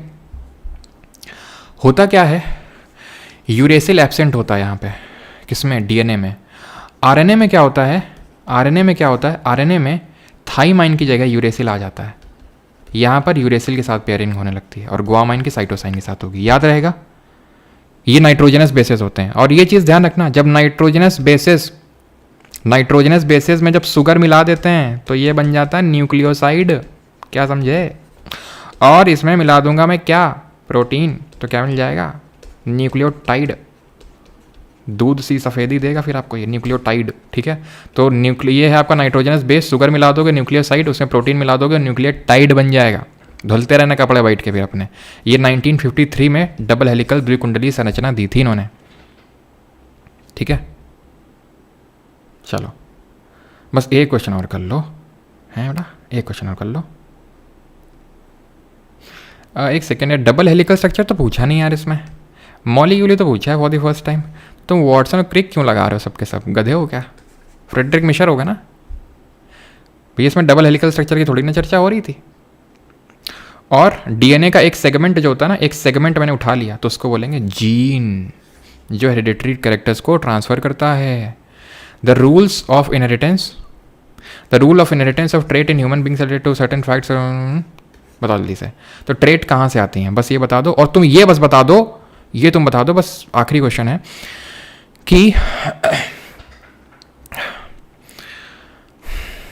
होमोलॉगस ऑर्गन्स क्या होते हैं, ठीक है। मेरी एकदम पीठ टूट चुकी है, टूट गया भैया मैं तो, आज टूट गया मैं तो। अब जैसे ही क्लास में एंड स्ट्रीम करूंगा ना, मैं गिर जाऊंगा बस यहाँ से। Each trait can be influenced by paternal maternal DNA, both mother and father contribute to equal amount of genetic material to the child. For each trait there would be a single version of in each child. For each trait there would be 2 versions. तो all of them are correct except one. Option number C, ये गलत है, बाकी सब सही है। Homologous organ वो होते हैं जो दिखते सेम है, लुक सेम, फंक्शन डिफरेंट। जैसे कि हमारा हाथ और चिड़िया का हाथ दिखता सेम है लेकिन फंक्शन अलग है, चिड़िया उड़ती है और हम क्या करते हो हाथ से, तुम बताओ, वो तो तुम ही बताओगे, तुम्हें ही पता होगा, मुझे क्या ही पता। एनालॉगस से अगर बात करेंगे तो ये लुक डिफरेंट होते हैं और फंक्शन सेम होता है, जैसे कि चिड़िया का और चमगादड़ का दिखते अलग है लेकिन फंक्शन सेम है। अब हम जो है एक क्वेश्चन और करवाएंगे, उसके बाद ख़त्म कर देंगे लेक्चर को, ठीक है। एंटीबायोटिक किसने डिस्कवर करी थी, अलेक्जेंडर फ्लेमिंग 1920। कौन सी थी, ये थी पेनिसिलिन। किससे, ये है क्या, ये फंगस से बनी थी, ठीक। चलो बस एक क्वेश्चन और करा और ख़त्म करके घर चलते हैं अपने अपने, ठीक। तुम अपने रास्ते, हम अपने रास्ते। डीएनए फिंगरप्रिंटिंग इन इंडिया किसको बोलते हैं, फादर, फादर ऑफ डीएनए। तो ये फादर ऑफ डीएनए प्रिंटिंग बोलते हैं हम सर एलेक जेफरी जी को, ठीक, ये क्वेश्चन सेकंड लास्ट क्वेश्चन हमारी पीपीटी का, क्योंकि पीपीटी इसके बाद ख़त्म ही है, तो फिर इसको छोड़ देंगे तो बुरा नहीं लगेगा उसको कि यार यहाँ तक आया और किए नहीं, तो कर लेते हैं इसको भी। क्या आंसर होगा? Jonas SAARC. मैरी क्यूरी के बारे में फिजिक्स में पढ़ेंगे। She was the first women to get the Nobel prize, she is the only women to get 2 Nobel prize. आखिरी क्वेश्चन, चलो खैर इसी होमवर्क में लिख लो, तुम होमवर्क लिख लो, ये करके लाओगे, ठीक है सभी लोग? कल नहीं मतलब परसों। चलो भाई ख़त्म हुआ है लेक्चर फाइनली 5 घंटे में। बायो को भी हमने नस्ता नाबूद कर दिया और उम्मीद है कि आपको ये लेक्चर देख के थोड़ा अच्छा लगा होगा, ठीक है? थकान तो बिल्कुल नहीं हुई होगी। 54 का आंसर एनालिडा होगा। अच्छा 54 अब याद आ रहा है आपको, चलो देख लेते हैं एक सेकंड रुका। 54 ये तो ये शुरू में बड़ी बफरिंग हुई थी, तो शुरू में जो है आज मोमेंटम थोड़ा बन नहीं पाया, लेकिन लास्ट में बना। और ये पता है मैंने पूरी मोबाइल के अपने नेटवर्क से क्लास ली है, ये साला बीच में इतनी ज़्यादा हुआ ना। एक सेकंड रुको। सर ट्रस्ट इश्यूज़ आ गए। ट्रस्ट इश्यूज़ नहीं यार, मैंने झूठ नहीं बोला, देखो कहीं पे भी किसी पॉइंट मैंने झूठ नहीं बोला, बस कुछ ऐसी परिस्थिति आ गई हैं। अब मान लो कोई क्वेश्चन बुरा मान जाता, कल वो क्वेश्चन समाज में अपना क्या नाम होता? तो बताओ, कल को क्वेश्चन समाज में क्या मुंह दिखाते आप और हम? तो फिर बस वही हो जाता है कि चार क्वेश्चन कल को कुछ बोल ना सकें, इसलिए हमें बस करनी पड़ती हैं चीज़ें। खैर, तो which group of animals has a body wall composed of both circular and longitudinal muscle fibers surrounded by a moist cellular cuticle that is surrounded by an epidermal? Arthropoda में तो नहीं होगा। ऑर्थ्रोपोडा का ध्यान रखना, आउटर स्केलेटन जो होता है वो काइटिन का बना होता है, ठीक है? तो उसमें इस तरह से मॉइस्ट वॉइस्ट का कुछ नहीं होता है, ये ध्यान रखना। आउटर स्केलेटन किसका बना होता है इसका? और ओपन सर्कुलेटरी सिस्टम होता है, जॉइंटेड लेग्स, वो तो सब बता ही दिया था मैंने, ठीक है? प्लैटिहेल्मिन्थस से भी नहीं होगा। Yes, cellular cuticle epidermal epithelium. Yes, जो केचुआ होता है उसका आपका एपिडर्मल एपिथेलियम ही होता है। ऑप्शन नंबर बी आंसर हो गया, एनालिडा। आई थिंक यहीं पे बफरिंग ज़्यादा हुई थी, यहीं पे यही इसी वजह से हो गया 54 वाला। खैर कोई नहीं, 54 का बी ही होगा, एनालिडा, ठीक है? एनालिडा से कौन कौन बिलोंग करता है? तो जो हमारे जैसे केचुए, हमारे जैसे नहीं मतलब केचुए जो होते हैं, ठीक है? केचुए होते हैं जो, वो आते हैं एनालिडा से। चलिए भाई, थैंक यू सभी को। और अब मैं थोड़ा सा आपको चीज़ें बता देता हूँ कि किस तरह से आगे प्रोसीड होंगी चीज़ें। ध्यान से सुनिएगा चीज़ों को। कल ब्रेक रहेगा, टुमारो का ब्रेक है, कल का ब्रेक रहेगा। परसों मिलेंगे केमिस्ट्री और फॉर पॉलिटी करेंगे। फिर 1 दिन का ब्रेक रहेगा, इस तरह से करेंगे। तो आपको करना क्या है, आपको जो कल ब्रेक मिलेगा आप पुश करिए, उसमें पूरा रिवाइज करिए, ठीक है? 30 तारीख तक यार मैं ख़त्म कर दूंगा, तो आप कोशिश करिए कि लाइव में होता ये है कि थोड़ा सा फ़ायदा ये होता है कि मतलब आगे के लिए चीज़ें नहीं टलती हैं और आपका डिसिप्लिन बिल्ड रहता है, तो आगे आप नहीं उसको टालेंगे तो डिसिप्लिन में सारी चीज़ें होती रहेंगी। 30 जून तक मैं ख़त्म कर दूँगा, बिकॉज उसके बाद मुझे FRB करवानी है SSC के लिए, तो वो ख़त्म हो जाएगा 30 जून तक। और तब तक फैटमैन वगैरह फिटल बॉय भी आ ही जाएगा आपके हाथों में। तो 1 से लेके आप मतलब आई थिंक 9 जून से पेपर हैं। फिर आप जो भी करना, GK रिवाइज़ करना हो, ये वाली चीज़ें, या फिर कोई और सब्जेक्ट करना हो कर लेना। लेकिन मैं चाहता हूँ आपसे कि आप थोड़ा सा बाकी सब्जेक्ट को थोड़ा सा हल्का सा, मैं पूरी तरह से नहीं, हल्का सा अगर डिप कर दोगे तो ऐसा कोई इशू होगा नहीं, क्योंकि मैं आपको सिर्फ बोल रहा हूँ 30 तारीख तक पुश करने के लिए, नहीं 10 दिन तक पुश करने के लिए, कि आप पूरा GK समेट दो। आप जिस तरह से मैंने कल लेक्चर लिया था ज्योग्राफी का, जिस तरह से आज मैंने आपको चीज़ें करवाई हैं बायोलॉजी में, इतना तो आपको समझ में आ ही गया होगा, ठीक है? आप पिछले 1 शॉट्स उठा लेना जो MCQ के मैंने करवाएं, कम टाइम में हो गए थे। तो मैं यहाँ पर थोड़ा चीज़ें लेके इस हिसाब से चल रहा हूँ कि भाई आपकी कोई चीज़ छूटे नहीं, क्विकली सारी चीज़ें हो जाएं। और ऑलमोस्ट आपने देखा भी होगा, शायद ही कोई टॉपिक हमारा छूटा होगा, आपने ये चीज़ नोटिस करी होगी, ठीक है? विटामिन B6 पिरोडॉक्सिन, अच्छा B6 मिस कर दिया था क्या? तो ऐड कर लेना है, तो उसमें देख लेता हूँ मैं एक बार। B6 पिरोडॉक्सिन होता है, ठीक है? तो एक बार मैं पहले बता देता हूँ सारी चीज़ें, फिर मैं वो लिखाता हूँ, ठीक है? तो 30 जून तक आप पुश कर लो, फिर बाकी सब्जेक्ट GK को थोड़ा ढीला कर देना, बाकी सब्जेक्ट उठा लेना। ये कर सकते हो अगले 5-6 दिनों तक, ठीक है? अगले ऐसे कर लेना कि 30 तक कर लो, फिर अगले 6-7 दिनों तक बाकी सब्जेक्ट उठा देना, फिर जो लास्ट के 2-3 दिन होंगे फिर अपने हिसाब से जिस हिसाब से आपको करना उस हिसाब से आप कर लेना, ठीक है? तो हम केमिस्ट्री के साथ मिलेंगे। मैंने साइंस को इसीलिए प्रायोरिटी दी है, यानी बायो आज कर रहे हैं, फिर केमिस्ट्री करेंगे, बिकॉज आप में से काफ़ी लोगों ने साइंस को लेकर बोला था कि साइंस को जो है थोड़ा पहले करवा दो, इसलिए। बाकी तो ये PDF आपको परमार SSC टेलीग्राम चैनल पे मिल जाएगी, वहाँ से इसको उठा लेना। बाकी रही बात नोट्स की, B6, ठीक है, पिरिडॉक्सिन। 8 कॉम्प्लेक्स होते हैं, 1 2 3 4 5 6 7 8, ठीक है। तो वहाँ से उठा लेना PDF को। बाकी हैंडरिटन नोट्स ज्योग्राफी के बन रहे थे तो अभी बन जाएंगे तो मिल जाएंगे। और मैंने आपको बताया है एक चीज़, एंड दैट चीज़ इज़ कि जब आप परमार एकेडमी एप्लीकेशन पर जाएंगे, मुझे स्लाइड लगाने के लिए मैंने बोला गया था, मैं भूल गया यार, ठीक है। तो परमार एकेडमी ऐप पे जाना, वहाँ पर एक सेक्शन दिखेगा प्लेलिस्ट करके, मैं बता देता हूँ फिर से पूरा आपको किस तरह से कहाँ जाना है आपको, ठीक है।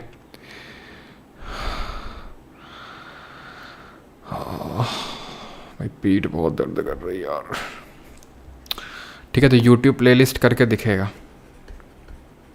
यूट्यूब प्लेलिस्ट करके दिखेगा, वहाँ पे क्लिक करना, वहाँ पे वीडियो भी मिल जाएगा, वहाँ पे नोट्स मिलेंगे, वहीं क्विज़ मिलेगी। क्विज़ दोनों सब्जेक्ट की कल 100% अपलोड हो जाएगी, रिवाइज करके रखना और कल वो क्विज़ को अटेम्प्ट करना, ठीक है। ज्योग्राफी की, बायो की। मैं बता रहा हूँ भाई, जीके में यार तुम सबसे बढ़िया स्कोर करके आओगे, मैं बता रहा हूँ तुम्हें। अब तुम ये मत बोलना कि सर तो सब तो यहीं से पढ़ रहे हैं तो सब कौन बढ़िया स्कोर करेगा। तो बढ़िया वो स्कोर करेगा चाहे भले सब पढ़ रहे हैं। मैंने कल के ज्योग्राफी वाले में देखे थे कि सर अभी उसमें कितने व्यूज़ हैं ज्योग्राफी वाले में, ऐसे व्यूज़ वगैरह में देखता तो नहीं हो ज़्यादा, लेकिन कल आप लोग कमेंट कर रहे थे 5.2 लाख है ना, मतलब सवा लगभग 5 लाख से भी ज़्यादा है ना, यानी कि 1 मिलियन तो टच कर ही जाएगा। तो मतलब इतने लोगों ने देखा तो फिर कंपटीशन कहाँ, तो जो वो होगा ना, मतलब काइंड ऑफ एज, वो रिवीजन देगा आपको, रिवीजन जितना आप रिवीजन करोगे, ठीक है। चलो भाई, thank you thank you thank you thank you. अब मैं नहीं बढ़ पाऊँगा आगे, ठीक है, धन्यवाद। और नंबर नोट करते रहा करो, तुम्हारे कितना स्कोर आया। जैसे 165 क्वेश्चन किए तो कितना स्कोर आया, है ना।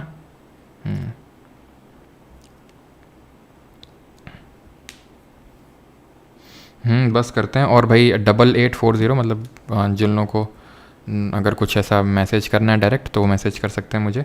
बाकी मैं पहले तो वो वाला क्वेरी नंबर दे देता हूँ, नहीं तो तुम लोग सब कुछ मुझे ही मैसेज कर डालते हो यार। रुको रुको रुको रुको रुको रुको रुको रुको रुको रुको रुको रुको रुको रुको रुको रुको 9235798380। ये मेरा नहीं है, ये क्वेरी नंबर ऐप में ग्लिच है, कुछ है वो है।